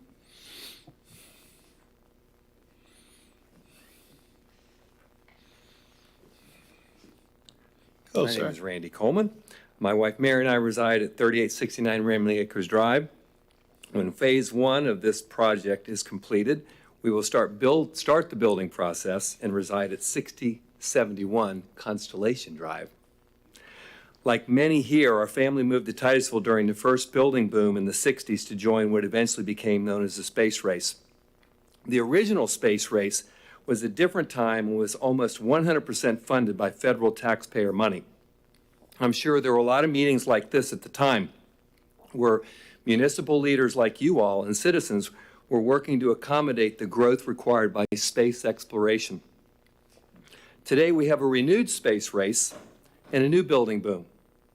One of the biggest differences between then and now is that with our current space race, there is minimal funding by the federal government, which means the good news is that there's been a shift in mindset by our national space leaders. Specifically, NASA, Space Florida, and the Space Force have been much more creative and accommodative towards private business investment. What does all that mean to us here at 1:30 in the morning? Last night, we met with the Shores of Tranquility development representatives for an update on the progress of our new home site. I came away from the meeting both excited about the project, but frustrated by the delays from the city. Here's my ask. Take a cue from our national space leaders. When private businesses show up here in Titusville to help us build something, let's do our best to accommodate. Thank you. Thank you. I have to assure you, having sat in two different meetings, it depends on who you're talking to on who the delay is. I think that's fair to say that, because I think you heard here today, he got another submission today as the meeting started. So I don't think it can be said it's just one guy messing everything up. So believe me, let me just say that again. Nobody on this council has voted no on anything they've thrown to us. And when I start this meeting off with this group saying, let's go, every time I see these guys, let's go. And they definitely want to go. And then I say, this guy say, let's go. So I don't know. Give me a steering wheel. We'll go somewhere. The next card. Ron Reeves.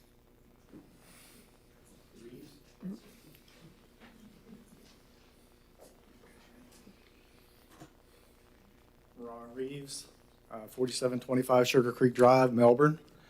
We're hoping to be Titusville residents. This is, I think, is just going to be a beautiful project. Absolutely. I think I'm encouraged by your enthusiasm, your let's go, let's get this done. I think this will be the crown jewel on the east coast of Florida. Absolutely. And it's going to be in Titusville. And that's something I hope you guys will be proud of, to embrace this, and we can cooperate and get this done. And that's really all I've got to say. We're just looking forward to getting this started and being able to build. So. Well, I appreciate you, especially staying here with a 115. But yeah, thank you very much.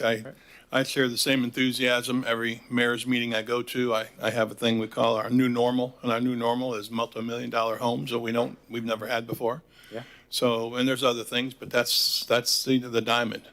And we're all pulling. Yeah. I'm just waiting. Let's go. All right. It's like a new dynamic here in Titusville. It is. We've got two of the richest men in the world now here that are shooting off rockets out here. You know, it's incredible what's going on. And yes, you're right.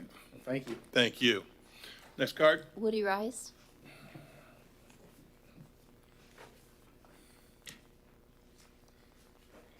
Didn't you do this already? You can't hear me. I said, didn't you do this already? Now we got a real mess here.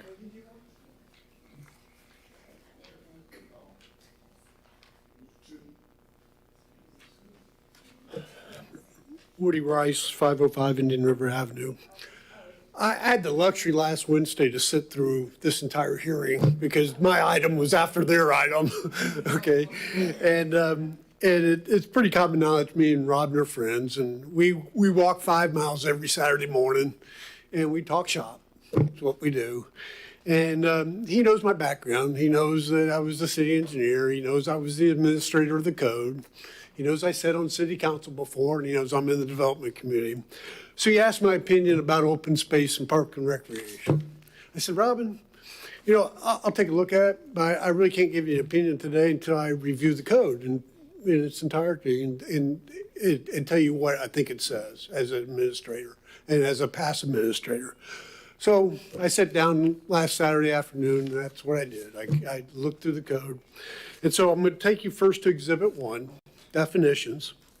And the first one, I had 4 definitions I pulled out of Section 37-1. One is common open space. And the definition, I'm just to be brief, it includes active and passive recreation areas, including but not limited to playgrounds, golf courses, nature trails, and lakes. And then it goes on, the very last sentence is really important. Parking areas, road right-of-ways, or minimum yards and spacing between dwelling units shall not be included to determine common open space. It doesn't say parks can't be included. So they excluded all this other thing, but they accidentally left out parks? No, they didn't make a mistake. Parks count as a common open space. Next one was open space. There again, the word park is in that definition. And recreation, active and passive, is in that definition. So then I pulled out the definition of park. There's two definitions in the code, private and public. They both say active and passive recreation, the same wording that's in open space. Okay? Another key element to all this, and I think your staff brought this up, and I think Mr. Honeycutt brought it up, there is no definition of and, the word A-N-D in the code.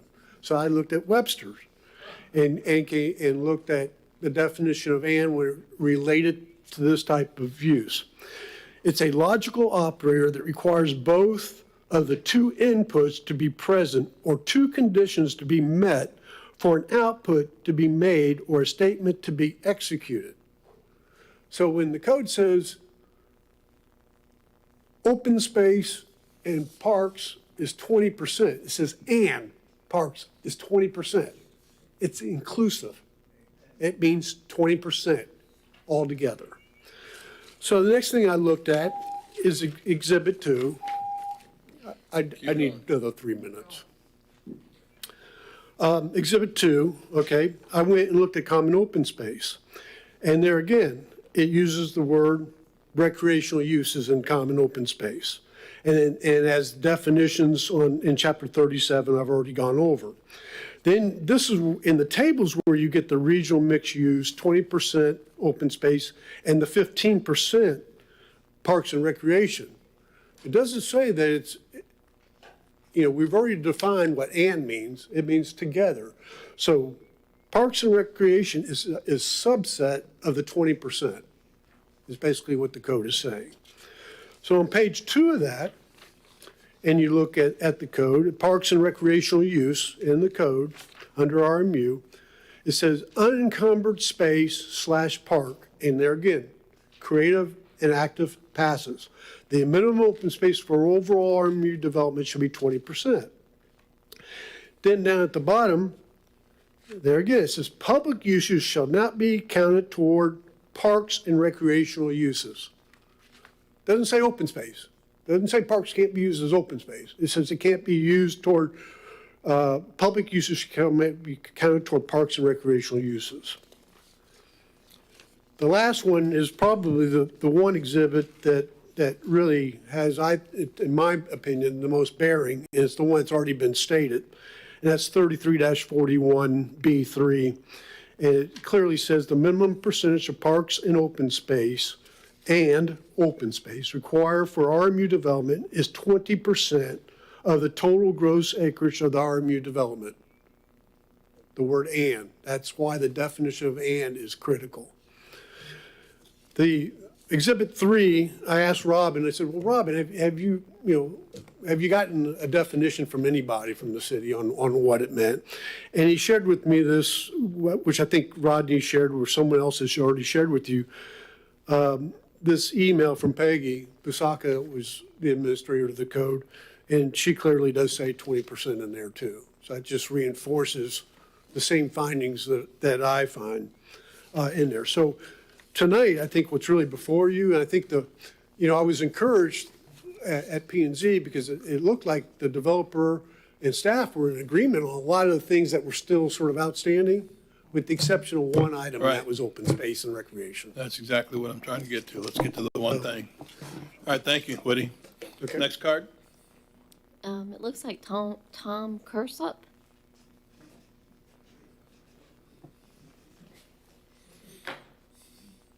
Hey, Tom. Thank you. I've met most of you at one time or another. My name is Tom Cursup. I'm a 25-year, in my 25th year working for the Allen family in Sunbelt Land Management. Been in charge of a lot of their, 12 of their different projects around the southeast.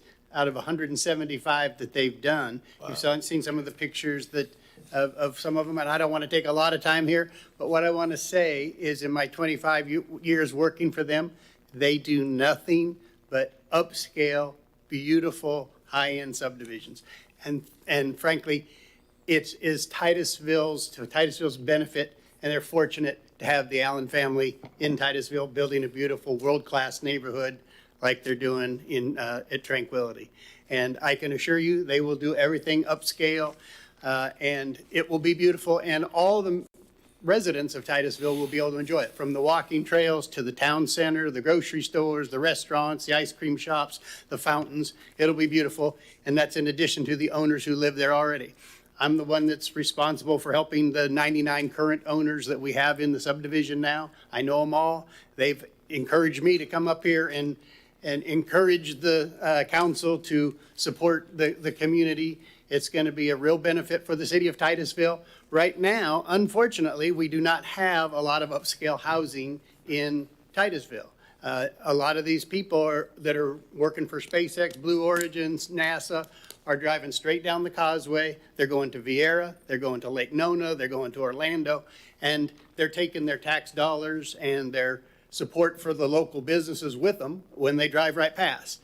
And if we can have them right here in Titusville, supporting the city, paying taxes, supporting the restaurants, they're not taking a lot of services from the city. They're adding to the city. So those are my biggest things I wanted to bring up. A couple other things, though. I just wanted to bring up that 20%, which you were talking about. 20%, that's 70 acres. That's 70 acres of open space on that property. 70 acres is a lot of property. That's about, based on the cost of the land, that's $3.5 million worth of open space that the developer is setting aside. If they're trying to say, well, we need another 15%, that's another $2.5 million worth of property that they're saying, we just need to create that into whatever it is, open space. That's a lot of money. If any one of us were writing the check, that would be a serious expense. They're putting 70 acres of open space in there, and I can assure you it will be beautiful. They have miles and miles of 8 and 10 foot and 5 foot walking trails and sidewalks going all through the community. It has lakes all over with fountains, the beautiful waterfalls at the entrance.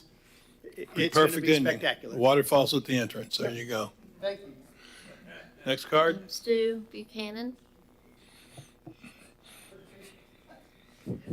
Mayor and City Council, my name is Stuart Buchanan. I'm going to be really, really quick. I live right up the river from this project. These guys are going to be my neighbors. I absolutely support this project. I looked at the plan. You've got it before you. I'm absolutely fine with that. I'm fine with the setbacks. That doesn't bother me. I think you got the plan before you. If there's anything that needs to be worked out, Rodney Honeycutt has worked with the mayor and city council, not for years, for decades. Their legal counsel is Cole Oliver. For those of you on the city council who are familiar with him, he was our legal counsel. He was assistant county attorney. I would encourage you to approve this tonight. If there's anything that needs to be worked out, you've got Rodney Honeycutt and Mr. Oliver to work with staff. Thank you. Thank you. I think we're just trying to figure out what to approve. Albert Forbes.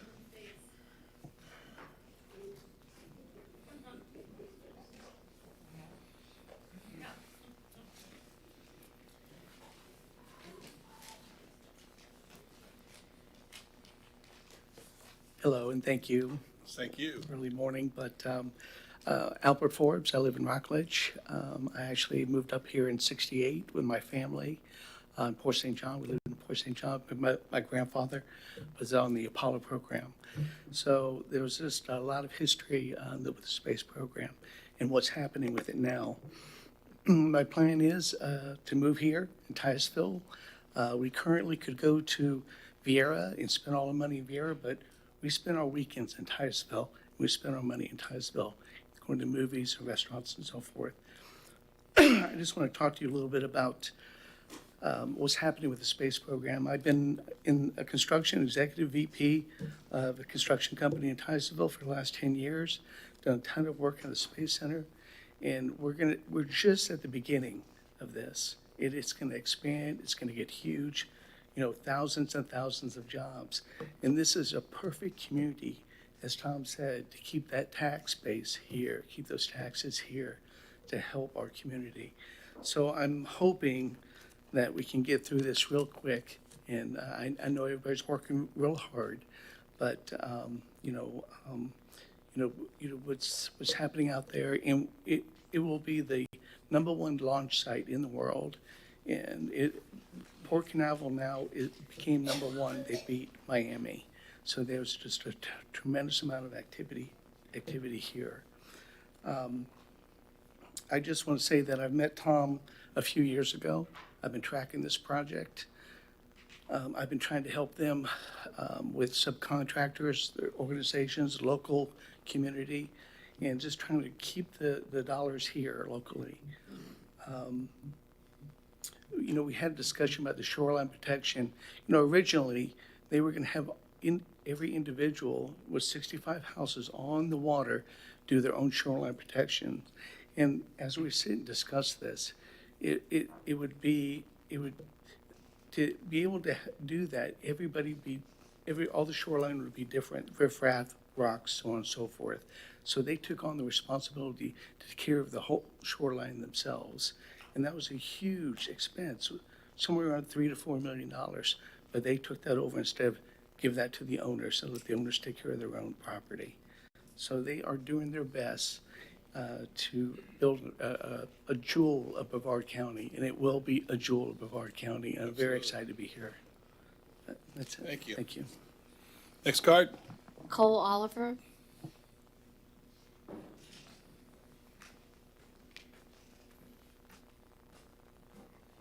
Good. I was to say good evening, but apologies. Good morning.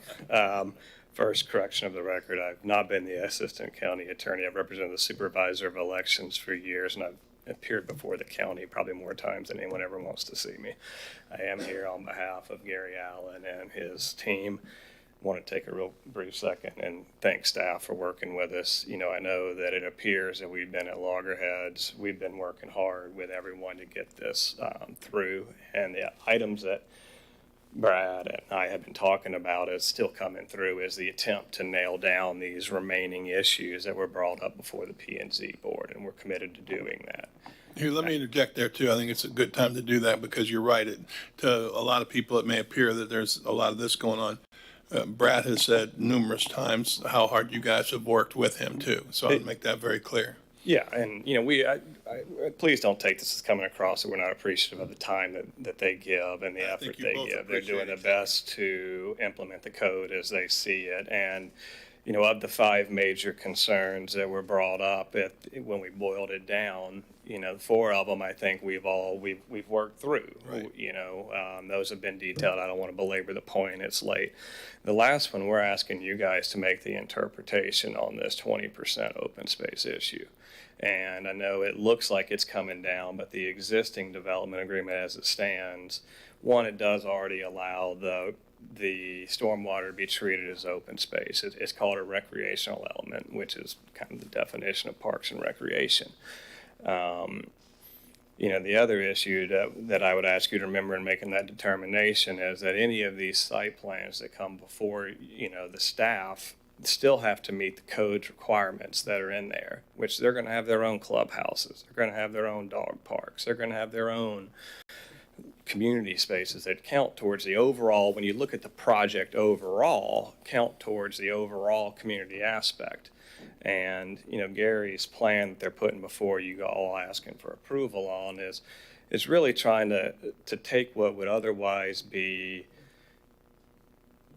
I'll call it the FDOT borrow pit, though I don't want to get into what, was discussed earlier tonight, but kind of the ugly, just dig a ditch and leave it there and you dump your water in there and it's not a community asset. You can wrap some chain link fence around it, watch the trash in it, but what they're really trying to do is bring a community asset and allow this linear park to serve both as the as the stormwater system and treatment system, but allow the interconnectivity of the whole project so that everyone can walk through it and it ties it together with the recreational elements that I think the city wants to see and hopefully, the residents of the community.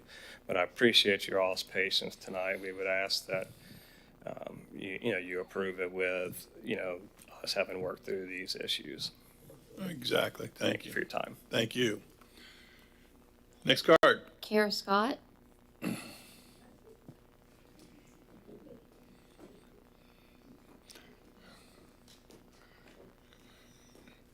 It's a long way back there. It's hot back there, wasn't it?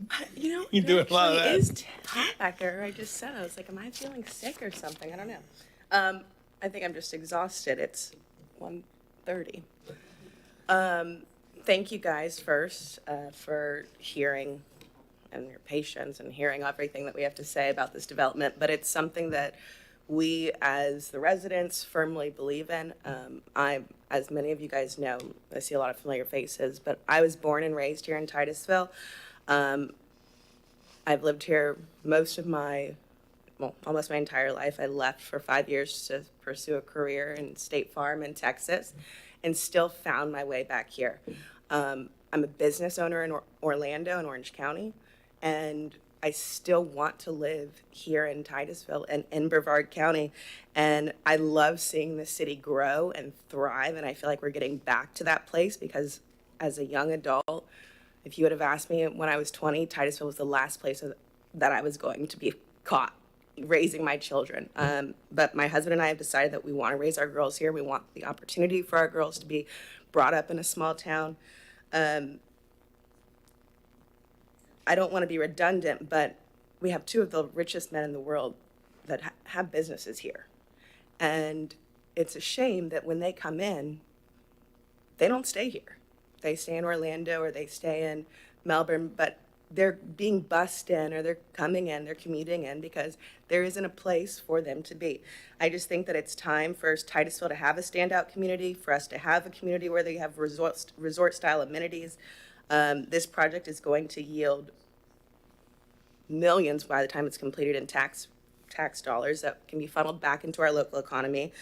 I think it's a game changer for this city and for every resident that's here. And I'm proud to say I'm from Titusville. I'm from the place that set people to the moon.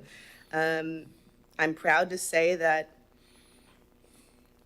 we're innovators, visionaries, and I want to continue to be able to say that about Titusville. And I think that this is just an opportunity where I would like to see the city continue to support this project. And because I know that you guys are all for it, but just release some of the red tape a little bit and allow some flexibility as the developer is attempting to really put a world-class community here in Central Florida and on the Space Coast, which we don't have. So thank you. Thank you. Yeah, just a couple clarifications. One of them is, well, then you'll like this, or it'll be good clarification, but when I and several others up here who ran in 2016 one of the things we talked about was low-income housing, and then I said, and several others said, but we got to have some higher-end housing too for the same reasons. And I said the same exact speech you gave, and I almost said it then, but we didn't have the people who, the 6- and 7-digit workers out there. Not really, if you're a 7-digit, you might not be called a worker. But anyway, the people out there that are making it happen, they're in Lake Nona, possibly Merritt Island, maybe Vieira. We need to have the housing for them to be in. We know that. The other thing is, it sounds like when some of y'all are talking, it's like, well, it's either you're going to kill this or like I said, I'll say it one more time. This council's 15-0 for every amendment that's come in front of us. This is a great project. It's well on its way. We just need to figure out how to get through this one thing, and I think we're going to do that very shortly. Next card, please. We got to extend time. Again? Yeah. How many 2:30. cards do we have, Wanda? Do you know? See how long to extend. 6 or 7. If you heard your thing said, we're moving forward. I need a motion. 2:30, 2:15. 2:15. 2:50. We got to stop doing this, by the way. I move for 2:15. Second. Okay. All those in favor? Yes? Yes. Yes, 2:15. All right, next card.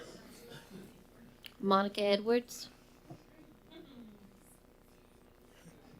I didn't hear. What was Monica Edwards. Maybe she left. Yes. Bill and Ashley Byrne. that? Oh. She sat on that hot back row too. She needs a chance to talk too. Well, look at her. I know, and I've been in it for like 18 hours, so I'm really ready to go home and change. Yeah, it's been. Good morning. Yeah. Good morning. So, Bill and Ashley Byrne, I have been here my whole life, born and raised at Parrish, started in Edward Jones' office in Titusville in 2008, moved down to Vieira in 2013 for the opportunity, and have 3 kids. They're getting a little bit older. Obviously have considered and thought moving down to Vieira extensively over the years. We bought a beautiful home on River Edge Drive. Sold it a year ago, and they leased it back to us for the last year for the opportunity to have our back on the water. A couple of the other challenges on River Edge Drive is that the cars fly down that road. We've tried to address that several times and haven't really gotten anywhere. And so obviously there's concern with the dogs going across to the dock and our kids as well. So we're excited for the community to have the 8 feet sidewalks, gated community, be able to have our kids safely ride around. We chose to stay in Titusville, and I know you guys want the community. I think the ask from us is obviously the 20, whatever it is, open space, but also the flexibility. We're going to become homeless in a month, so the faster we can get through this, the better for us. Yeah, sell the house a little quick. Yeah, I think it was a good time. Yeah, and similar to Kara, we both, work out of town, but chose to live here. She was born and raised. I've been here almost 30 years. We love the community.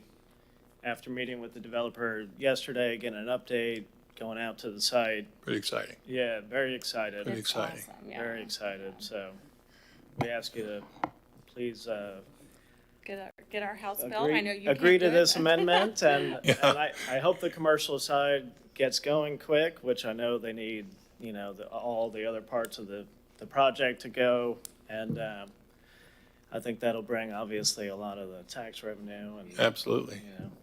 Obviously we're major invested in what's going on with the lagoon, so tax dollars help us have in the lagoon. Absolutely. It'd be a great thing. I just want to know how many of you are going to be on time to work tomorrow. None of us. We're the bosses. So There you go. Okay, next card. Thank you. Terry Perez? No Terry? William Alcock? Okay. He's a winner. Stan Johnston? Come on, Stan. Stan, you'd be a hero right now. Could I ask for an extra 3 minutes? I'm not even No, I got one thing to say. Jolene, you can hear this too. Is that this shouldn't be happening. That's all. Thank you. I would agree with that. 15 seconds, that's a record. All right, thank you very much. That's the last card? Stan's always last. Timothy Saunders? We have two more, He including definitely him. deserves to be last. He can back clean up every time. Good morning. Good morning. How are y'all? Good. My name's Timothy Saunders. I'm a resident of Merritt Island right now with my lovely fiancee, Vicki, and we have purchased a lot at the shores. Very good. And so at first we thought that it was going to be an investment, but as we saw more and more, and Tom shared with us what's going on there, we said, this is going to be our forever home. So that's our intent, is to build in the shores. I think there's come some resolution maybe about the 20%, which I think was your hitch. And I think I would encourage you to go with that 20% if you feel comfortable with that, and appreciate the staff and everybody who has worked on this community. And I just want to let you know that we are looking forward to it, and we're looking forward to the end game. I'm glad you're here. Thank you. And that's the last card? One more, Robin Fisher. I've been saying last card a lot of times, haven't I? Can you tell? I'm like, let's go. Keep hoping right there. All right, brother. Hey, Mayor, Council, thank you, appreciate it. I want to agree with my team there I'm working with that staff has been wonderful, and although we may have some disagreements on what the actual terminology and everything, what it means, we are, I think, all want to get there, and nobody wants to get there more than the Islanders. I want you to know a couple things I haven't heard said that I think is very important. Being a county commissioner from 2008 to 2016, I can remember when schools were closing down and we were trying to beg people to come to Titusville and created some things. And so I read somewhere in one of the reports that we might have a concurrency issue. I hope we do, because I remember when we didn't have, anything. I think a couple things too I want you to think about for a second, Mayor, is that there's, we figured out very conservative, there's about $1.7 billion in taxable value once this thing is built out, and about $30 million in revenue to the tax roll once it's built out. Another thing I want you to think about is that there's not a lot there built already, and the 105 lots that are waiting to build their home, there's been $499,000 paid in taxes already. I know you got a problem with revenue, keeping police officers and firefighters and roads paved and all that. So if revenue's the game, then we need to make sure that we kind of do all our part to make sure we bring the revenue in. I'm not going to argue about open space or 20%. I know that there's some developments that we allow less than 20% to get them. One of the things I've noticed on this project that the Islanders have not asked for one incentive. You sit and go to every one of those economic development zones, and if somebody was bringing in $30 billion or $30 million in taxes, $2 billion in revenue, I guarantee you that they would be asking for incentive, whether it's impact fees, whether it's help with infrastructure or whatever. They have not asked for one penny from this community. All they've come in and said is that we want to develop. Mayor, I'm going to play a little football with you for a second, Coach. I'm a little too old for that. Me and you can understand that. You one time said this was a game plan, and why not we going with the game plan? Well, that game plan was developed in that old plan in 2008. And no coach has been ever to win with that game plan. That's why it's 2021, nobody ever developed the site, because it was a game plan that wasn't really a very good game plan. The Islander came along. We're going to call Gary head coach for a minute. And he said, I'm going to come, but I got to change the game plan, and I need to have some facilities that I can actually be able to recruit some five-star players that can help me win a national championship. If you make us, and this is what it would be, develop that old plan, we'll be a 6-5 team. We'll be a 6-5 in community. If you allow them to do what they need to do, we're going to win a national championship, and we'll have the best development that Central Florida and East Coast of Florida have ever seen. Thank you, sir. Thank you. Appreciate it.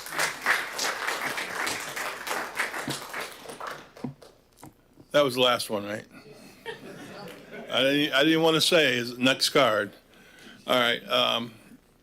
That being said, as I listen, and clearly I would, want to get off the paralysis with analysis and let's get going here and let's go. And it just seems like there was some misunderstandings, perhaps. I'm not in on all that. But I can tell you that I personally have, and staff, you can tell me where I'm wrong, but I have no problem with 20%. And one reason I have no problem with 20% is they're going to, the builders, the owners, they're going to do what they have to do to make it the best place to live possible. And if that means that they got 20 and I say, we got to go to 30, we're not going to have to tell them to do that.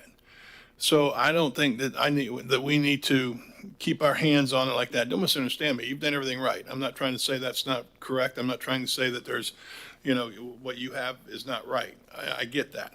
But what I'm saying is to move forward, and I don't want to keep using it, but to get to the goal line. I have no problem with 20%. I have absolutely no question in my mind they're going to put a quality product out there, and if that means doing something different than 20% more, they're going to do it. I was impressed with, and I forgot the numbers now, but it was 70 acres, 20% of 70 acres. That's pretty good. And when you add the cost of 70 acres, that's even better. So that's kind of where I sit, and I'll leave it at that. Member Nelson. I agree with you. I appreciate you, Woody, for looking up our definitions. I appreciate you, Rodney, for, well, at 1:45 in the morning, I don't know if I can think that well. But I think I was wrong, and I think I can live with the 20%. It's going to be a quality product no matter what. Vice Mayor.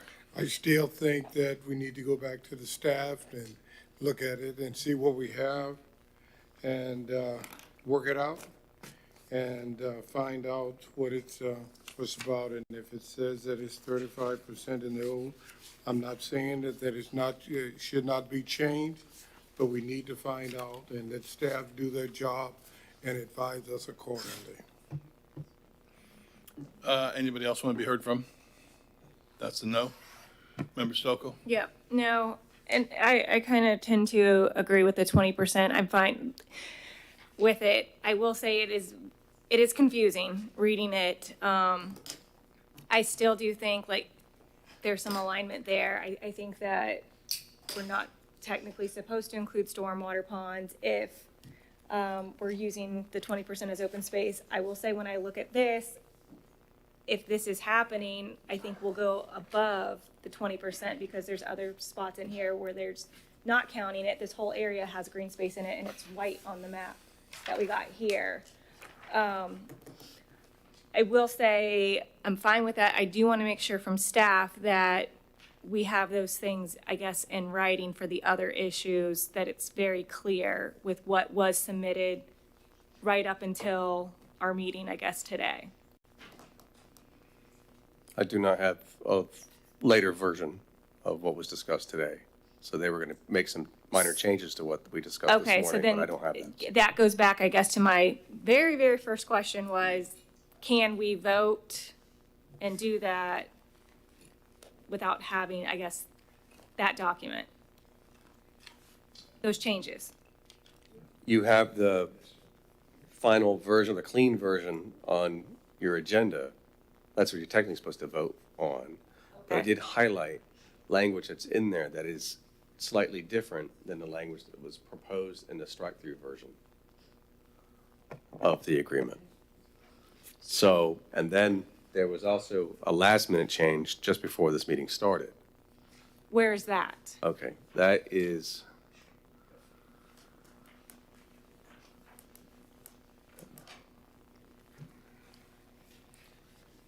So that would be.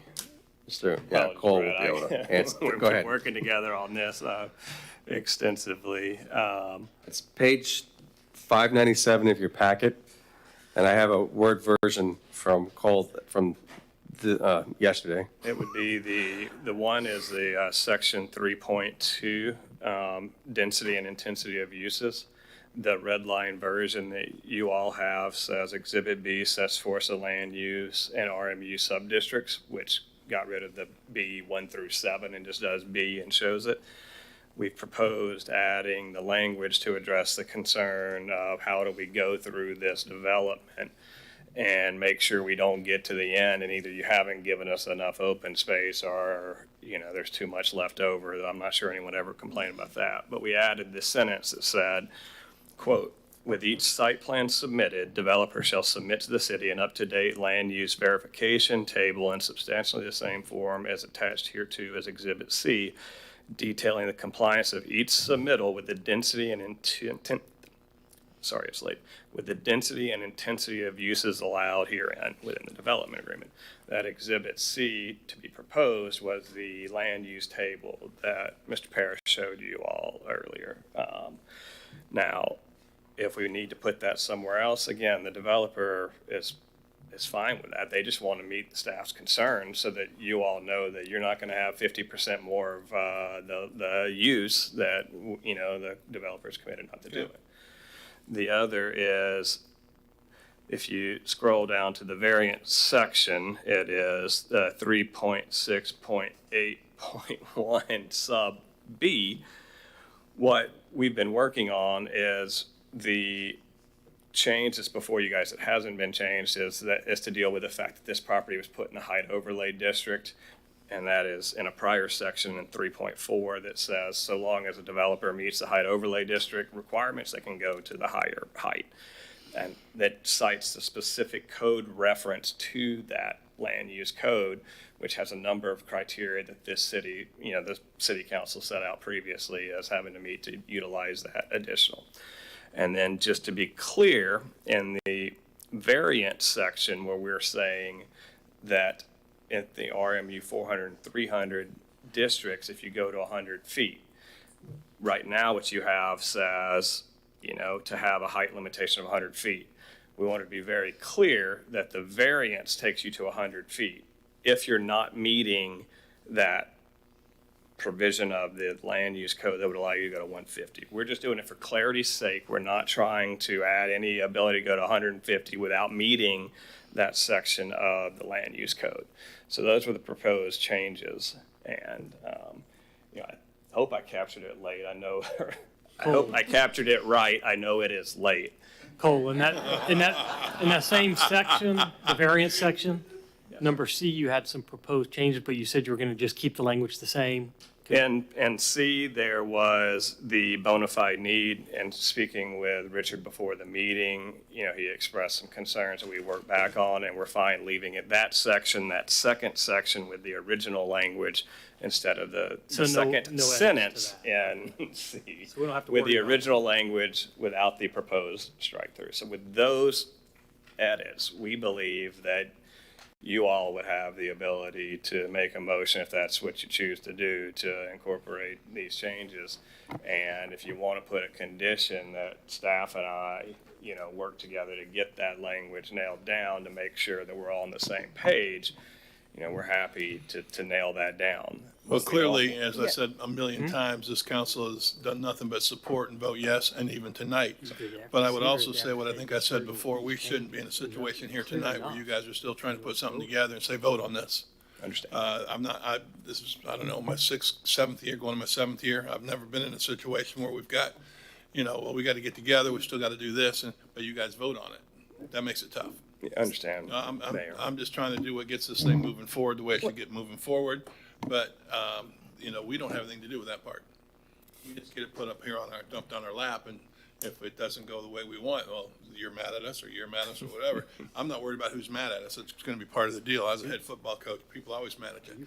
But I will also say that I want this thing to move forward, and I don't think that the 20% should be something that stops us from moving forward.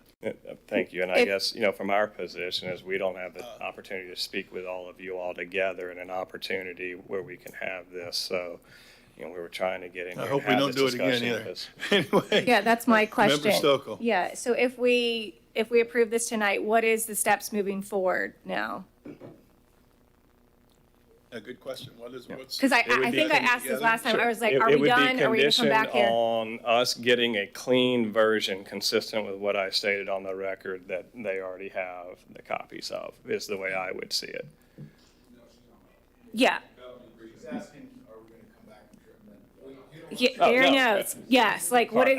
Again, apologies. It's fine. No, I think we all are. Our plan is that this is the development agreement. Gary and staff will work on site plans as they come through, and you all have provided the flexibility to deal with the issues they come up, and we trust your staff and the code as they implement your code with this development agreement changes in place. Let's ask that same question to staff. What do you think, Brad? What's next? I don't know. If I had a clean version of this that had everything that they wanted to do with that, because right now there's a version in here that's a strike-through version, and I've got a clean version that not exactly the same as, it's got some slight differences, clean version from the strike-through version, and now I have a third version. It's hard to keep track, so if they ask me whether I understand everything, I don't, because I don't even have the monitoring tools, the final versions that we talked about this morning as well. I think it was a good step if we can decide on the open space, but as far as the rest of it, That was my I'm not sure I'm confident saying I understand everything that's being given to us. Is that something we should vote on the 20%, and then you guys pull it together after that? No, you would have to know exactly what's in that agreement, because you're going to be signing that. Well, if we weren't going to know that, why didn't you guys just say in the very beginning, we don't know that, so you guys can ask shouldn't be. Brad if, you'd have to go through it now. You may Yeah, know it. I laid out at the beginning of the meeting about how the differences that we have, and then the last minute change that we received just before this meeting. I did hear the last minute change, but then it was you guys need to decide. Well, you have the opportunity to do And if you guys that. need to decide, what are we deciding on if you're telling me now that we can't put it together? Well, if you want to, you can go through the final version. I would recommend if you want to make a decision on this now and try and make a vote on it, you Clearly, can take that's the why clean we're here version. at 2 o'clock in the morning. I mean, if that wasn't the case, and I'm not kidding you about this, we shouldn't even be here. Well, if you want to go through it and work with them to make sure you understand it and then vote on it, that's fine. But if you're asking me to trust me as to whether I understand all three versions together, I can't give you that confidence. Member Nelson, Member Nelson. I don't feel comfortable doing it this way, because basically we're agreeing to something, in theory. We don't have it in front of us. 2 o'clock in the morning, we're trying to go through and make it work and try to understand it. I think, I'm assuming that since at least 3 of us have said we can deal with the 20%, that you guys could go back with Brad and come up with a clean copy, and we'd be ready to go. And I would feel much more comfortable like that. Member You know what? Stokel. Yeah, I think that's just our intent, what I feel is we want to give flexibility. We all like this project. We want to make sure that, certain rules are followed, but we want to give some flexibility to get the development done, so we're not back and forth with another amendment and another amendment. That is, I think, the intent. However, staff, you guys have to execute it and administer it. And so I feel like, want to make sure we're setting you up and giving you enough direction to do that. And I will be on, the biggest sticking part is, I think, getting it so last minute. And I don't want to table it to push it off again, but I do want something clean, and I don't know what that actually looks like by the time we say, okay, we approve it, but go work together. Would it be just the same thing as tabling it, go work together, and we approve it at our next meeting potentially? Right, and it depends on what you want to do. As we said before, if you table, it's going to be a month, because we're going to have to re-advertise. Right. Because you didn't make a decision. To staff's point, and to council's point, you can't agree to a contract in concept. You need to see Right. those terms. Yeah. I know we have, another item we need to get through tonight, maybe two. I don't know if there's a chance for Brad to print out what Cole sent him, and they can go and make some adjustments at, whatever they can do, but. Yeah, I think that was my concern, even just like having my briefing, and then even, I called city manager this morning, hey, did they get it figured out? Did they meet? Like, that was my hope, just so we wouldn't be here last minute trying to get it figured. You just need to be clear on what you're voting on, and if they want to take a Okay. few minutes and do that, to make that clear, I'll leave it up to council. If you want to table, that's up to you. Well, that's why I asked this several times. Yeah. What is it we got to do? And then I even said, is there anything and Member Stokel says, at least 2 of us said, is there anything we're going to even be able to vote on? If there wasn't, that should have been the end of the night. You can vote on it, depending on these last You minute say additions. you can vote you on it, and then received. you say you can't vote on it because we don't have anything. Yeah. I mean, you Again. can't say you can vote on it when then you tell me you can't vote on it because we don't know what you're voting on. Okay. True, you That's can't vote true, if you don't know what exactly, you're that's what voting I'm on. saying. So if they want to take a few minutes so you understand what you're voting on, that's up to council. Well, ultimately, in the meetings we just had, what I understood was we simply needed to come to an agreement on the open space and the recreational use. That's what I left our meeting with yesterday. And now maybe things changed and you got something at the last minute today, which isn't your fault, but all of a sudden it's like a big surprise that I thought coming in, all we were going to do was try to decide if it's 20% or 20 and 15. What I received was a meeting last week after P&Z. Here's how we're going to address 4 of the 5 outstanding issues. And I was going to receive something on Monday. I received it, I believe, late Monday or early Tuesday morning. And so yesterday morning. And so that's when I met with the applicants to look at what they're proposing to help address the 4 of the 5 issues. And then we talked about how they're going to make some changes to it, and they're going to give me a final clean version of those exhibits. I have not received those. So I mean, to say that I can, if you're asking me for confidence, what is my confidence level as far as what I understand that's being submitted here? I can't give you that. But if you'd like to go through it with the applicant and try and understand it yourself, you can do that and then make a decision on it tonight. At 2 o'clock in the morning, we're going to go through this with the applicant. This is what I asked an hour and a half ago. And it was said, oh, just go ahead. I mean, okay, we've gone ahead. I thought we were looking to try to determine. I think Rodney stood up there and tried to explain the 20%. We got the whole thing on 20% or 20 and 15. And now when I come out and say, hey, I'm ready to go 20%, it'll be fine. It's like, well, we got all kinds of messes out here. So I don't know what to say, except if you guys don't have something for us to vote on, we can't vote on it. Yep. May I, consulting with my client, I think if we could maybe, I'm not going to say split the baby, but get the big question answer on the interpretation of the 20% on the code. And then what I would propose is that we take back the agreement that, we have, the few minor issues that we're working through so that staff and legal and all of us can get comfortable with it. And then if they are comfortable with those changes, we'd ask to be put on the consent agenda item for the next council. And Can that be consent? we just try not to go through, but I defer to. I don't think it can be consent. It wouldn't be consent, but we could table it. It'd be a month, but at least you'd have an answer. You'd know which way you guys were going. We believe we can clearly articulate that tonight. I mean, but if the attorney it's to. believes that they can articulate what it is they want and what these tables are going to look like to the point that staff understands that, then I would suggest, as I said before, if they want to try and write that down and read that off to you and articulate that, they can. And if they want to take a few minutes to do that while we Those finish 5 other areas? business, we can do that. Okay. Those 5 areas with Brad. I'm happy to sit down with Brad and And try we to go go through over those the next- changes and with the help of Rodney. Yeah. You've got till 4 a.m. to figure this out. We have 2 other, we I have, do not want to do that, Your Honor. Thanks. okay, can we just go on to our next item and let them talk real quick? Yeah, I would just bring it back, table it, Okay. let's go to your other items and see if they get We'll it done. table this right now and. Just till later in the meeting. Yeah, and then we And can then move we'll on. finish your agenda and then come back and vote. So I've moved to table this till later on in the meeting to give the opportunity to the parties to discuss this. Second. Yeah. I can't even read. I've got a motion by member Nelson, a second by member Cole. All those in favor say yes. Yes. Those opposed? Table this until they get it right. And if not by the end of the day, it stays tabled. Well, then say no. All you do is say no. No. 4-1 passes. All right, to the next item.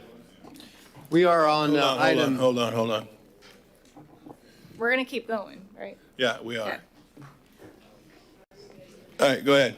Okay, we are on item 10A, which is ordinance number 15, 2023, amending Rule 5 of Section 2-26 of the Code of Ordinances, Rules for City Council. And the city attorney will read ordinance number 15, 2023. Ordinance number 15, 2023. What number are we on?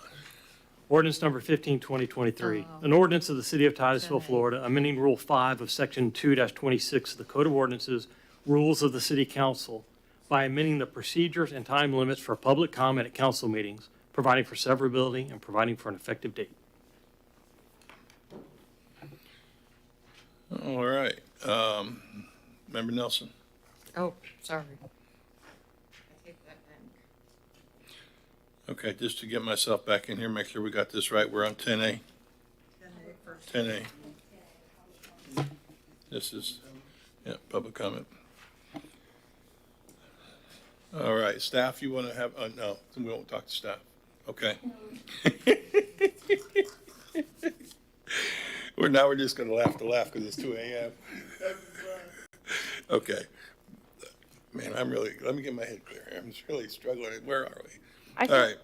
Go ahead, Member Stokel. No, I was just going to say, I think that staff did a good job of putting together an ordinance related to our direction regarding the consent agenda items that we had discussed before.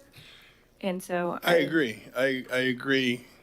Staff, and likely looking at that table over there, put together a good presentation. Mm-hmm. Good, I don't remember the name, but a good expert. I learned a lot. I didn't know how things were. I learned some things in the mayor's meeting at the same time. But staff, and I'm sure you guys, as city attorney, I know you, and city manager, thank you. So I agree. Thank you for bringing that up. Staff has done it. Well, we got to do cards. We're going to do cards. So, I see no council people. Call cards, please. Stu Buchanan. Mayor and City Council, my name is Stuart Buchanan. This agenda item is the reason I came here tonight.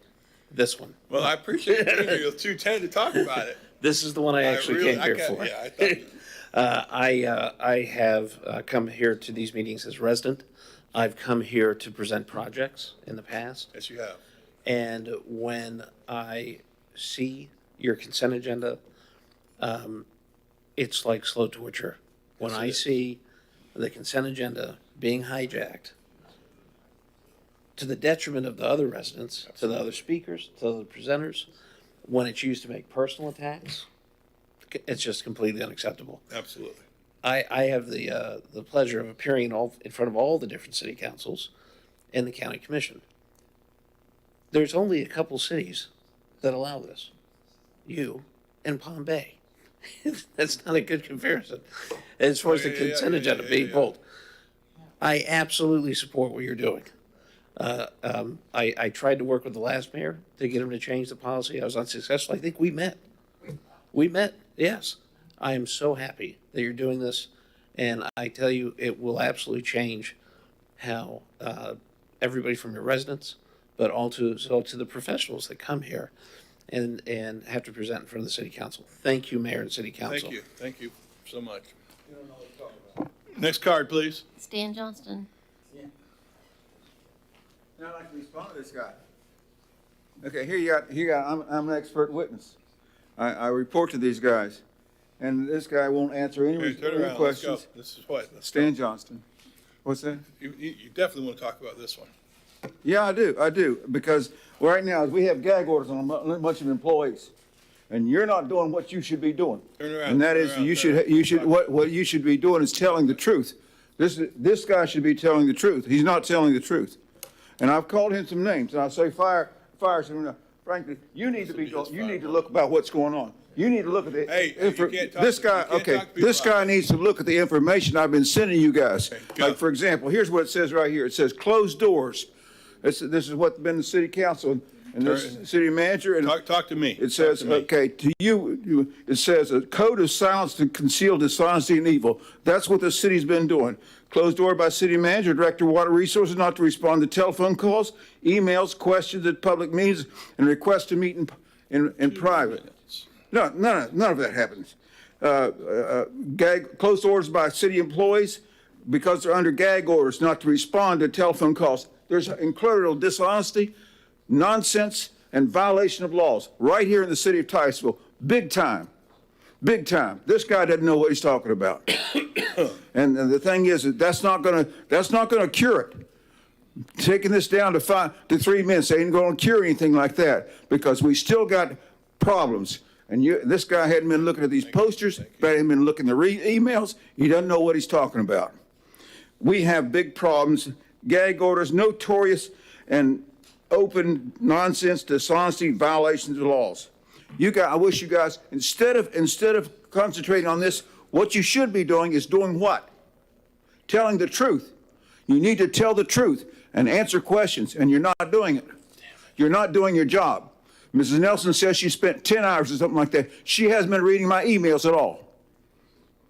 The truth is, the city of Titusville stinks as far as our government right now. It stinks. Because you guys have got this guy right here leading you, and he's not being honest at all. right now, open and notorious, like, I see sewage spills, and you deny them. Deny them completely. We got all kinds of witnesses and everything. Boiled water alerts, citywide boil alerts. Can't get answers about that. Can't get answers about a lot of things, what's happening in well fields and so forth. This is crazy. You guys are nuts. And I'm not the only engineer that's saying this. I've got friends and so forth like that. I was the president of ASCE Cape Canaveral branch, Dean's List and so forth in college, Dow Beta Pi Engineering Honor Society, maybe another man. So anyhow. Thank you so much. Need to tell the truth. Thank you. All right. This is the That's what you first should be reading. Isn't it? focusing on. That means we got to do this. Yes, sir, this is first read.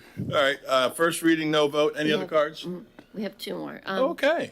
Christian Lordy, but I think she's already left. And then Tony Schiflo.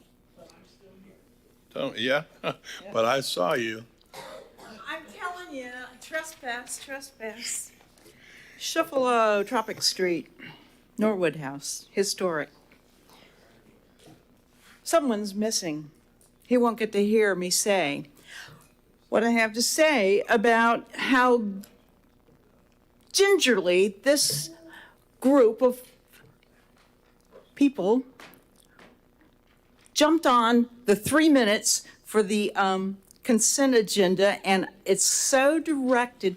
I'm going to use everybody else's excuse. It's late, and I can't really get my thoughts out. What I wanted to say is that in order to rein in one person who abuses and uses the situation of being allowed to have 10 minutes on 3 or more consent agenda items. Now everybody's going to have to suffer unless you stop at the 3 minutes at end and then take a vote, and that kind of disrupts the Not too much. train. Not compared to the other disruption. That's true. But it just seems to me, and I'm only going to take this opportunity because it is about participation of the public, and I'm going to participate and say it seems to me like the situation could have been dealt with without passing new legislation or new laws by perhaps comparing surveys, perhaps taking a few readings, perhaps explaining what happened to reports that were paid for that can't be found later, perhaps dealing with it at that level instead of in a public forum, and then making everybody else that might have, nobody else has ever had more than 3 items on the consent agenda to say anything about. And the 10 minutes, you could have cut it back to 5, which would have given other citizens the opportunity to really still express themselves while curtailing other citizens from abusing the situation. So I just wanted to say that. Thank you. Yeah. Any other cards? All right, there is, as I said, there is no vote on that. We move on to the next item. As a reminder, we have tabled 11A, which is the FY 24 CBDG grant. So we are now on new business, which is item 12A. Wait, did we do 1215? Is that where we went? Or 215? I think you I did. think we got to do it again. I might as well say 245. 245. I'm not saying we'll stay that long. I said 130 last time, and y'all thought I was crazy. Second. All right, all in favor, say yes. Yes. All right, what are you saying? 245. 245. Okay, sir. City manager, you're up, right? Yes, sir. On 12A, which is the abatement of a nuisance property located at 2280 Beechwood Court in Titusville, Florida. This is resolution number 7, 2023. And what we're asking for is City Council to authorize the City Attorney's Office to proceed with all necessary actions to adjoin public nuisance property at 2280 Beechwood Court pursuant to Florida Statute Section 60.05, approved resolution number 7, 2023. I think that when everybody saw this or heard of this, we were all very quick to say, let's do what we need to do to remedy this. And this is as best and quick as we can remedy it to make it a full-out business and a vote. So with that, I do hate that the person had to wait till 2:15 in the morning to hear this one. But, council, anything? Go ahead, I'm sorry. He's seen it, and this is a great step in the right direction. Okay, and I guess this takes it a step further than just having Glenn going out there and moving them around, huh? Okay, cards, please. Stu Buchanan. Mayor and City Council, my name is Stuart Buchanan. I'm a Titusville resident. I'm in support of this item. Many of the cities I've worked for already had this ordinance in place. They already had this ability in place, this tool for their code officers. I hope you approve the item. Thank you. Next card. Michael Myjack.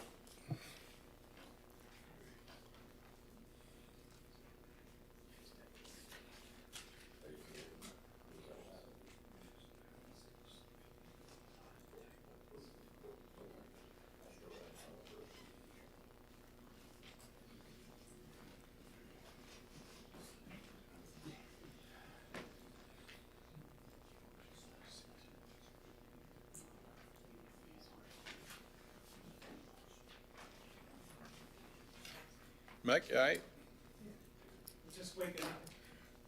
You know, it's You morning. heading to Looking the for cereal coffee. bar?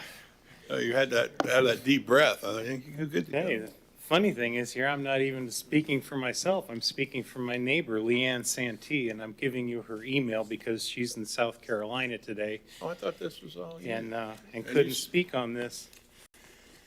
I know some of y'all have been by and seen the property, and I understand from council that you guys have seen pictures. We just sent you a picture taken the other day from across the street from our place. Leanne's letter, I thought was, I didn't think I'd be able to read it in 3 minutes, so I'm basically going to just summarize it here. One of the first things we're concerned about is our real estate values. Can you imagine trying to sell a home or rent a home like the one next door to this place?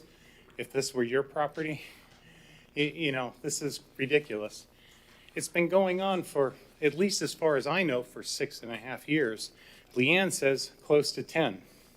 Good God. She's worried about the public health impact.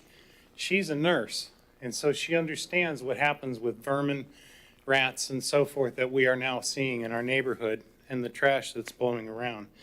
But the part of this that I really wanted to read to you was the one that she wrote in the middle about public safety. She writes, "This past Easter, my neighbor had a medical emergency that required a call to 911. The 3 public safety vehicles that responded, fire trucks and ambulance, had restricted access due to the vehicles and garbage on 2280 Beechwood being on the city street, clogging their access. This can result in a delayed response for our EMS workers and possibly result in poor outcome, such as death, from a person needing assistance." Well, when I read that, I realized I was the person. I was the one that had the 911 call. Oh, my. It's partly why I still have this from a fall that I had. So this is a real issue. Oh, my. And it's a real issue to me. So I want you to take this to heart. This should never have gotten this far. I agree. I don't know how to stop it. I know you have a state law that says you can't take somebody's homestead. I don't want them necessarily gone. I want the place clean. That's all. That's all we want. Thank you. Well, it's getting ready now. Any other cards? Yes, Naya Atia. Good morning. Morning, Naya. I live across from this property, and I have had to suffer this indignity for a number of years. I bought this property in 2009, decided to move to Titusville in 2013, and these people are good-hearted people, but they are completely dysfunctional and unable to live according to any kind of grace or decency. We hear appalling language that is as difficult to bear as is the junk that we have to witness every single day in front of us.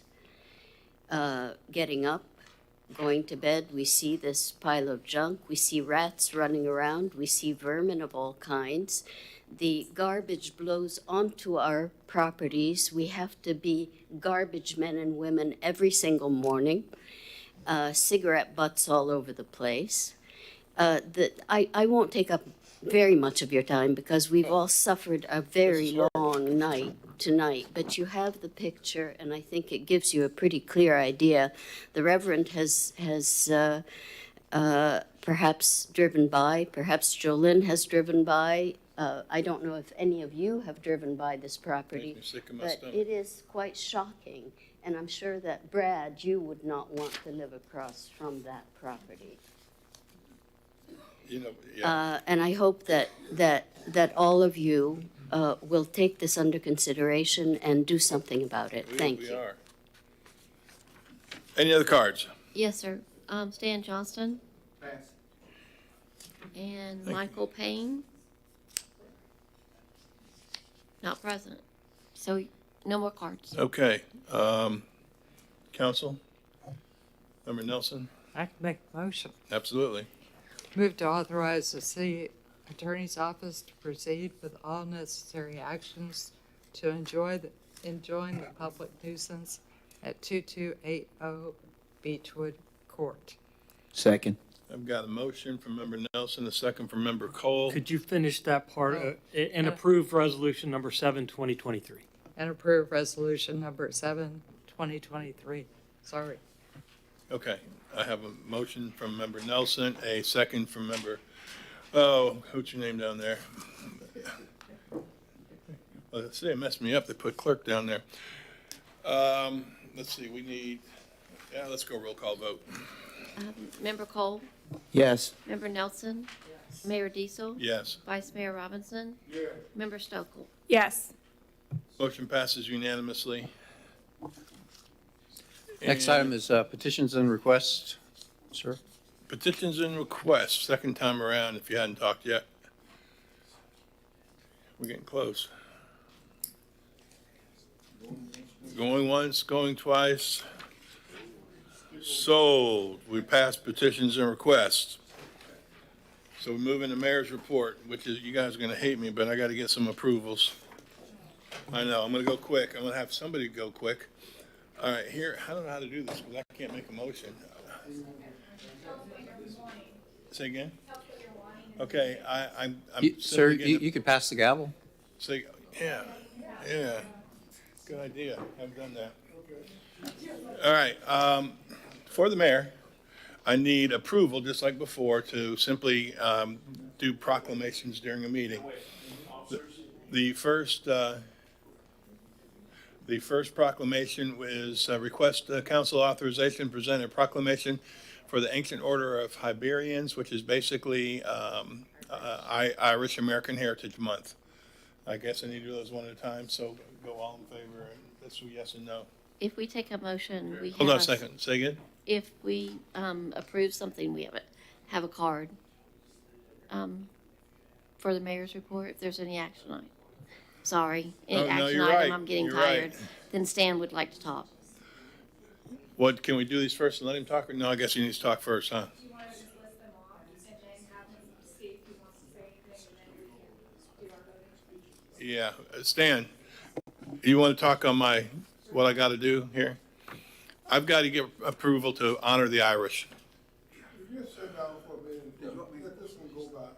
Oh, would you just let this one go by? Okay, well, I don't know, what is it about the Irish? No, it's just, I've got Irish in my family. then you'll like this one, so just listen up. All right, Irish American Heritage Month. At the 6:30 p.m. March 14th meeting, I'll present a proclamation. I make that motion. I need a second. The motion has been made on Irish proclamation. I need a.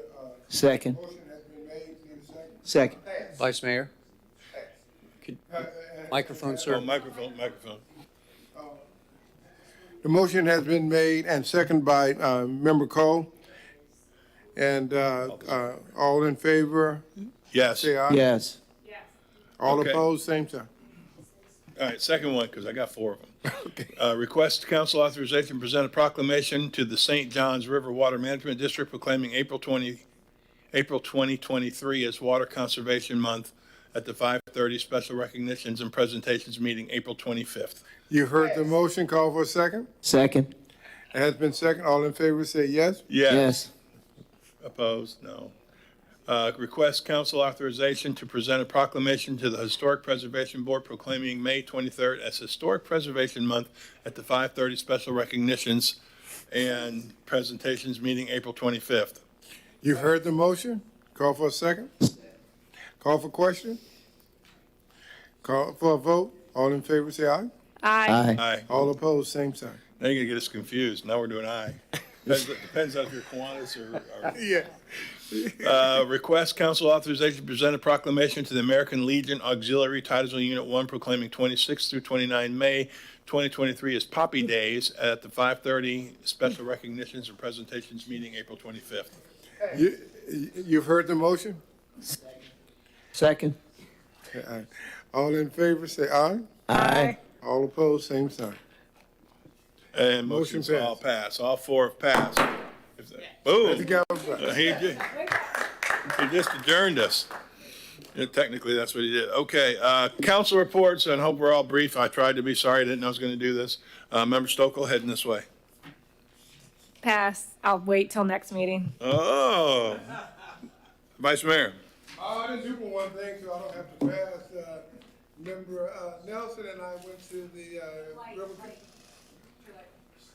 Your microphone. Thank you. Member Nelson and I went to the ribbon cutting of the Brevard Art Museum on Saturday, and it was very nice. And I did not. And I I'm, was doing a I'm- little picking and choosing here. and I'm now signed up for watercolor classes. Oh? Yeah. I will, as we come this way, I'll just say one thing, since I did that whole thing.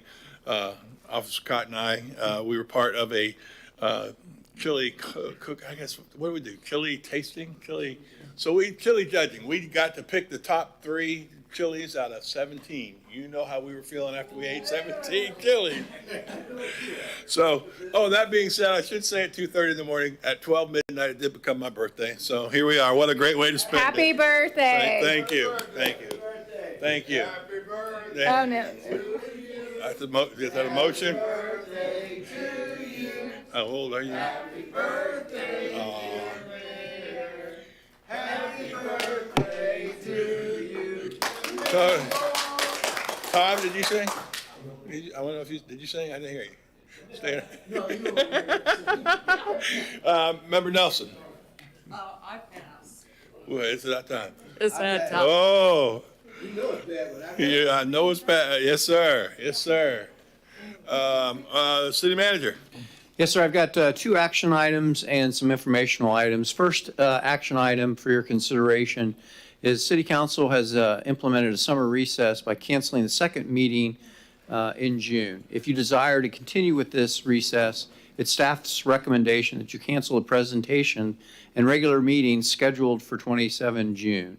This provides council a summer recess break from 14 June to 10 July. I'd also like to add a spring break. We need a motion for that, yes? We have one speaker. Who could that be? Stan.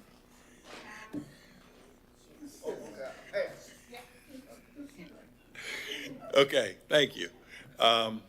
All those in favor of what city manager just said, just say yes. Yes. Yes. Opposed? All right, thank you. Next action item, we've got the budget workshop hearings proposed dates, and of course, they have to align with the county on certain other boards. So if you would take a look kindly at the following proposed dates for the primary and secondary budget workshop, as well as the first and final public hearing, and let us know. We tried to do Thursdays and Wednesdays because of Councilmember Stokel's schedule. Thursday and Wednesday, you said? The primary budget workshop is either 10 August or 17 August. We don't have to decide right now? Yes, sir. You have to decide now, I have to decide right now? That's kind of far away, isn't it? not for budget.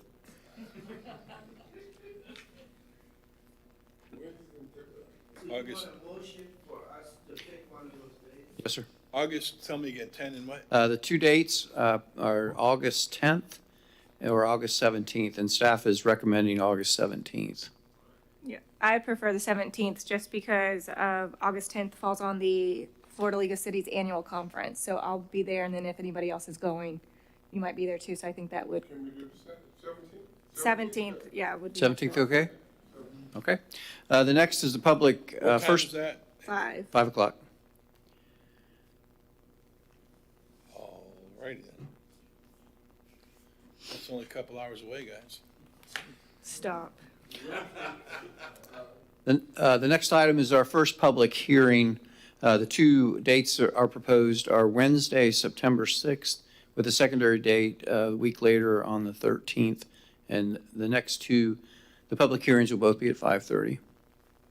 So that's good, 5:30? For the first public hearing, I would prefer the 13th versus the 6th. I would prefer the 6th only because we've got a council meeting the day before. And And I don't necessarily want to be here till 2 o'clock in the morning twice. I might have to miss the first hearing. I will not be here. Well, I mean, we can do it. It's Yeah. just if I was to try to look at my own schedule and say, well, shoot, I've got council on the 12th, I don't want to do it back to back. Yeah. Because we don't have anything on Tuesday, the 5th. If you could send it to me, I can So put it downstairs. that would be my thought. We certainly have, well, but if it only works that way. That's fine. And to be honest, I've seen the first hearings before. I wouldn't want to miss the second hearing. So if that's better for everyone, I'm going to say just because we have a council meeting, and let's just pretend we stayed this late that particular day, because we never know anymore. I'm going to say the 6th.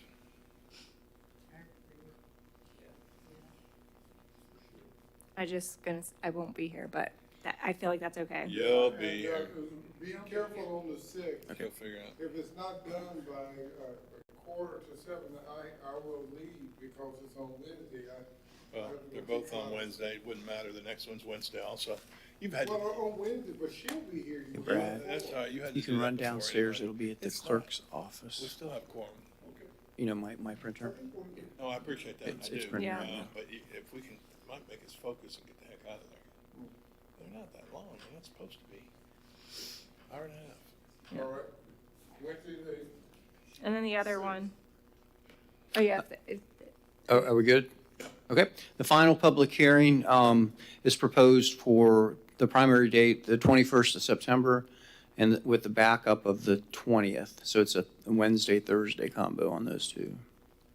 Whatever you guys choose, I'm good. Either one of those should be fine for me, too. Well, one thing, if we want to go to Thursday because Vice Mayor has church on Wednesday, that might be helpful.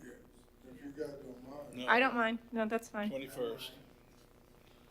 21st. What's that final hearing? Yep.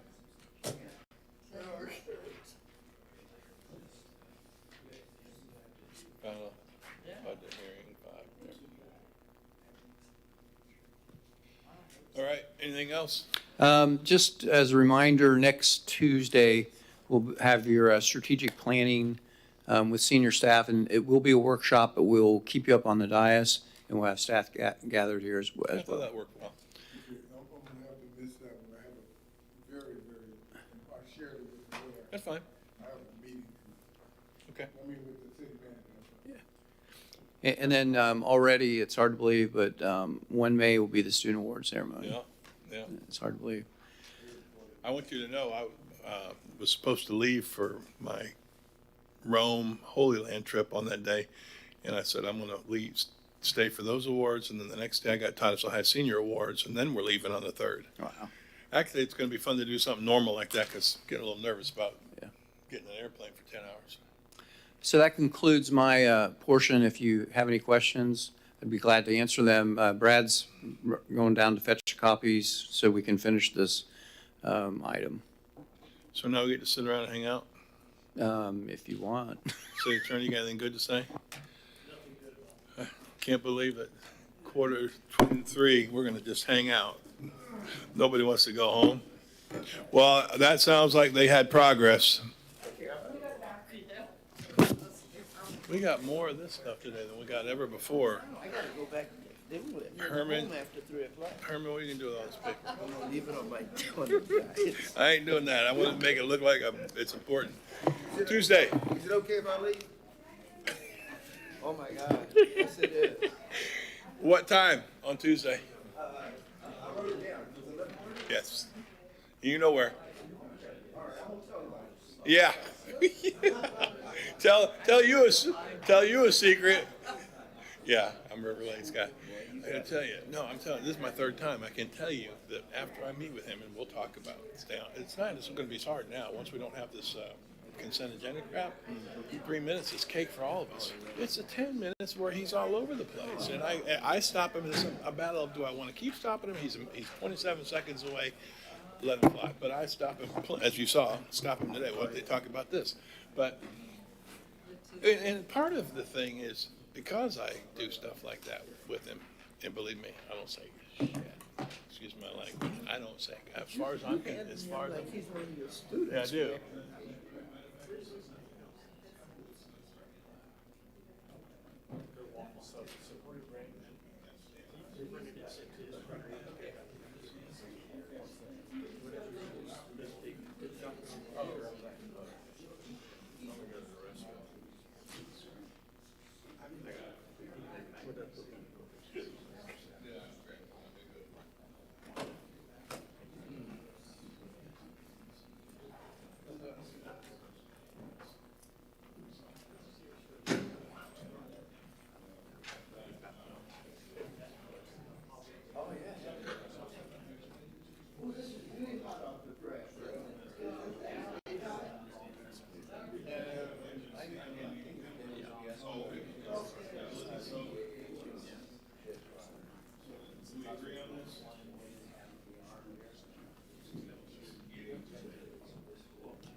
This is Monday, right? You're gonna have 2 more notes on this?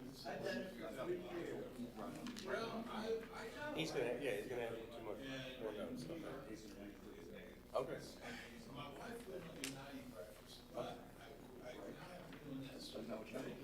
Well, actually, he said it was going to do.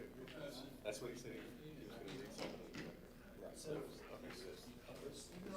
All right.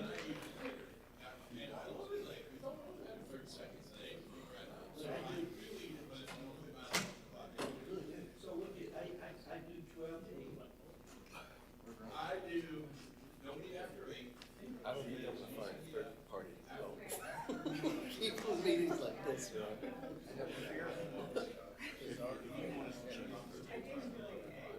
No, whatever you guys are just trying to propose answer some of the issues. That's what you're trying to do. I agree with this.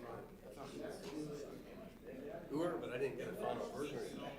So you're passing things out. They're asking what do you think? No. No, I didn't have to. Roger said you sent this email to me. I weigh 150. You showed it.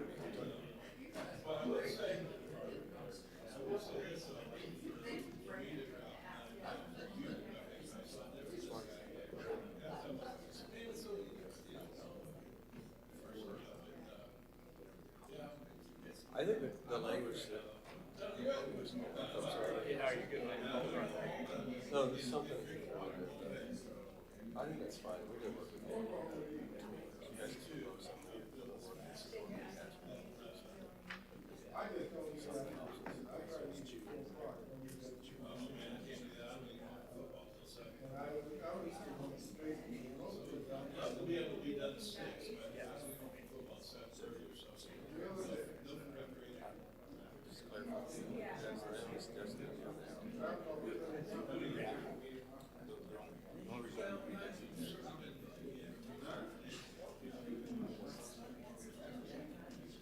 Yes, no, I have the questions. I have the questions.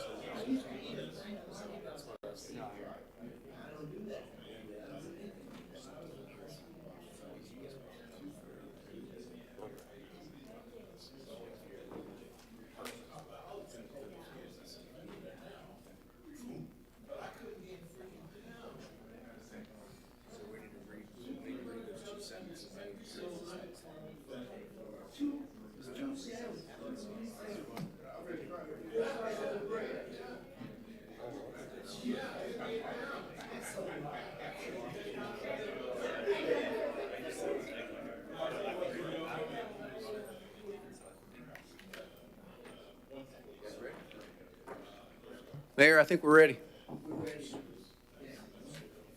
Come on, Fish. I want to get home, man.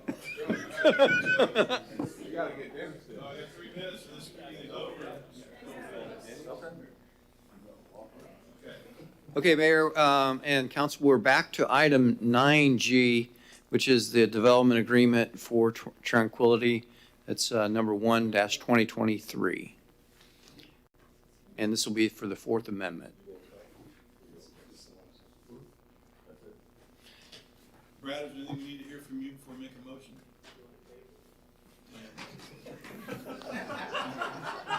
That ain't even funny, man. I appreciate you greatly.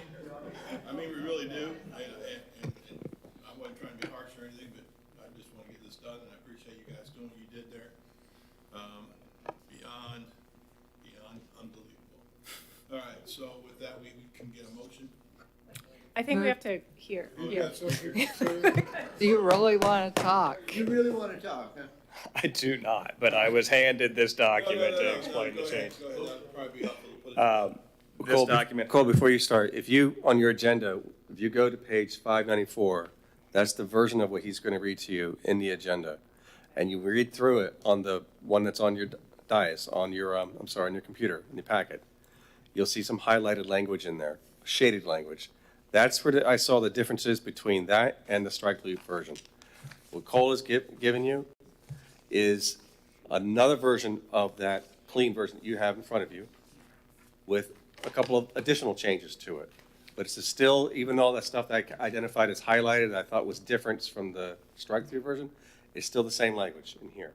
So as you go through it, I'll point out something, this is different, just to make sure that everybody understands. I don't have the highlighted version in front of me. What I have is the red line version. And the first change was that Section 3, density and intensities of uses, which goes to that Section 3.2. Cole, why don't we start with a whereas, because at the very, the strike-through had no reference to Section 34-394. That's on page 594 of your packet, the first whereas clause. That's added now. Yeah, and that reference is 394 in your code is the home rules power of the city of Titusville. The home rule power amendments are already referenced later in the document. This is just to make it clear in the whereas clause. It's a cleanup item that, Richard and I worked through to make sure that everyone's clear that this is moving under those vehicles that are your code. So then the next change is Section 3, and the language you see on the handout is what Cole's going to describe. And that is the Section 3.2? Yes. Okay.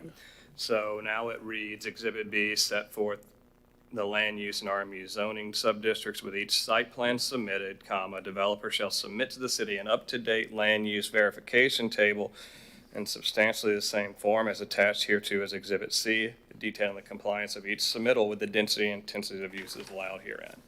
And that is to address the staff's concerns that no use would be more than the 50% uses that the comp plan requires.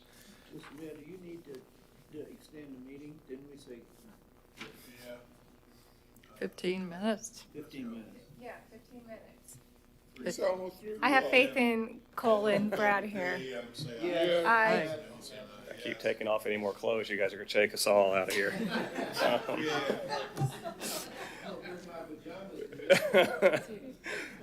Brad, what's the next? So this is the exhibit he's talking about. Yeah. We're still working on that format, but that's what it's referring to in this language. Is that okay, Brad? Does that make it clear for you? We're good with that. We can work with Okay. them on some kind of monitoring tool. And we'll accept whatever format they need. Perfect. That Okay. works. But it says They here, can there's police an the code. Exhibit C.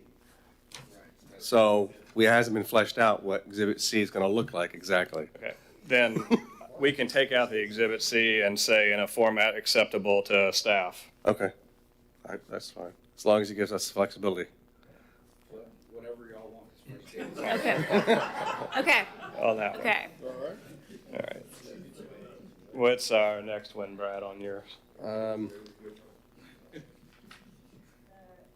3.6.4. I'm sorry, 3.5. What page is that? Yep. So, No, No, ma'am. you're in section 5 of the agreement, section 3. Section 5 this of is the amendment. the big dog in the room, the open space, parks and Yeah, recreations. 596 of your packet, and then on, it's page 3 of the handout, the hard copy you've got in front of you. It was underlined to make it clear the change that we were suggesting is what we had. We have no concern on the underlining or not. The new language is where it starts for clarity. Per Titusville's LDR section 33-41 is what's going to be used to define open space. Okay, So they're picking a section, basically. okay. Okay. So, that's good. Next one is, same page, 596, it's highlighted under section 3.6.4. What, detention ponds? Wet detention ponds, yes. And this clarifies that they can be utilized in the open space, parks and recreation calculations, which, I'd posit that they already are in the existing code as it's drafted. Very good. Okay. The next one is page 597 of your packet. It's section, here's the waiver one, 3.6.8.1B. This one, we added this is one of the late changes that we were working with for clarity's sake.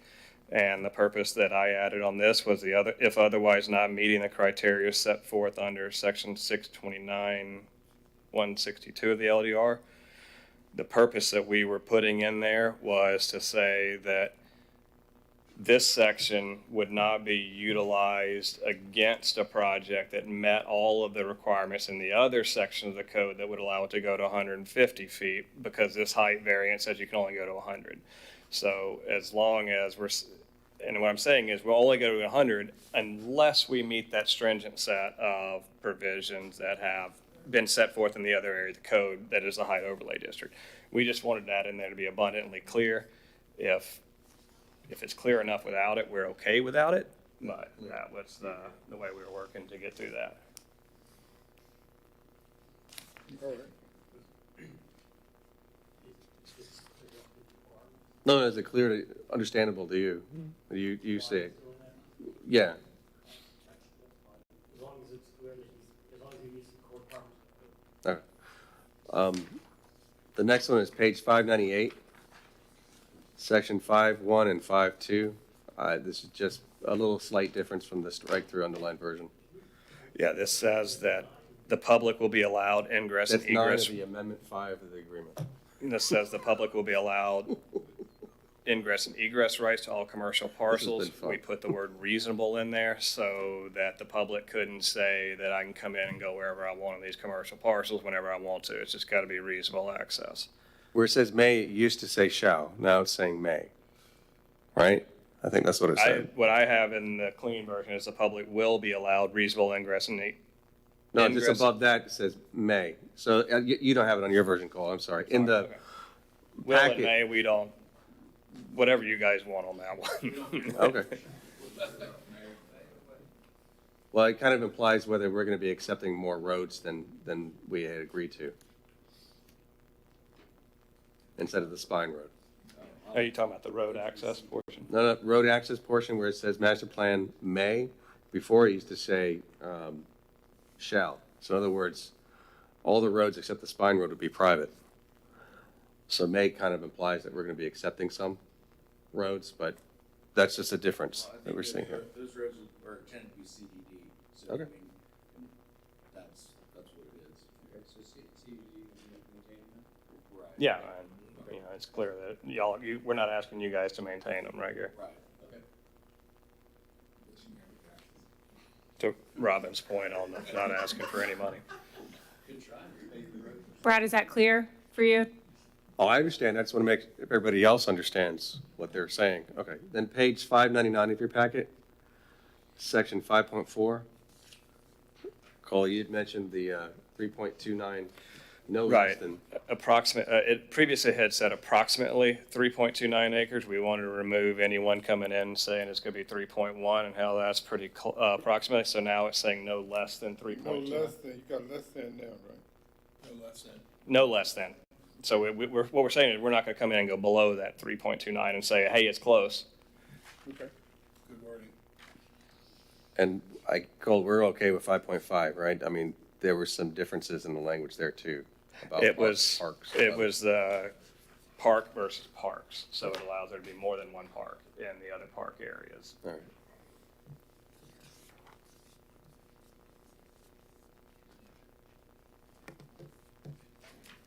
I believe that's it. I believe that's plenty. I would also include, probably, we'll add a paragraph, or if you guys, because you're changing the legal description, right? So is that going to be a change? There'll be a new exhibit. There'll be a new exhibit with a new But it's are we the same legal, same property. So there's no. Okay, I just, if we need to, though, we'll do that. My man says. Are we all on the same page? Tell you why. You say no. Good? Brad, good? We just need to make sure you understand, that's all. So that's the agreement. The exhibits attached to it, which is the master plan you have in front of you. And I believe Rodney was going to read something into the record, additional notes that will be added to it. So then if you accept the additions and the master plan that's in front of you, which I believe is just B1, right? We don't have B2, or you're not? We're not changing. Okay, so B2 you have in the agenda packet will be, I'm sorry, yeah, B1 in the agenda packet will stay the same.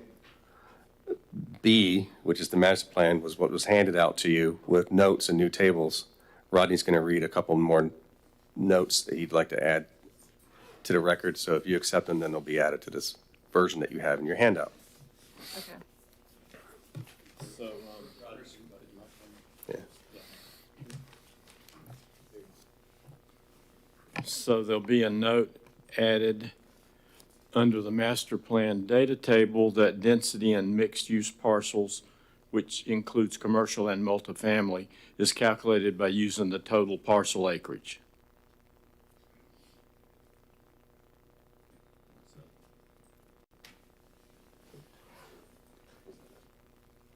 And so it'll be it's note 13. And then under the use table, there's going to be a note added that there is 51.1, I think it's 51.1 acres of RMU 100. That's just to clarify that when you add all the acreages together from the use table, that it's still 345.9. And it help you understand how the percentages work. So when you add these percentages, it's not 100. That's because we didn't include the non-residential and commercial. And so one other thing on the map, there's a solid line around the parcels where internally to designate the parcel line. And right now, it's shown in the exhibit you have that between the single family and the parcel 3 particularly, the solid line has dashes in it. And that's because it was put there because this is the part of phase 1 and 2. And so now that's a solid line, so it's clear where the parcel 3 boundary is. And also on the end, it moves up to here too, so that's it. So it just completes that. And this line here is solid too. So that was just some comments that Brad had that we made. So we good? I understand what's being presented. So you understand, if you understand, your staff, I'm good. Yeah. I'll make the motion. Microphone? Turn your light on. Better turn that light on, make that motion. Yeah. Vice Mayor. Do you want this on, this is quasi judicial, is it not? And this is the land. No, No, you're just going to This is approve not- Amendment 4. Okay. I make the motion to approve the amendment for the development agreement, number 12023 Tranquility, parentheses F, slant bar K, slant bar A. It used to be, Antigua Bay, Fourth Amendment. Second. I have a motion from Vice Mayor, a second from Member Cole. Roll call vote. Member Nelson? Mayor Diesel? Yes. Vice Mayor Robinson? Yes. Member Stokel? Yes. Member Cole? Yes. Motion passes unanimously. City Manager. Thank you all. Meeting adjourned. 3 o'clock. And no, we didn't set the record for the latest meeting. No, but we will.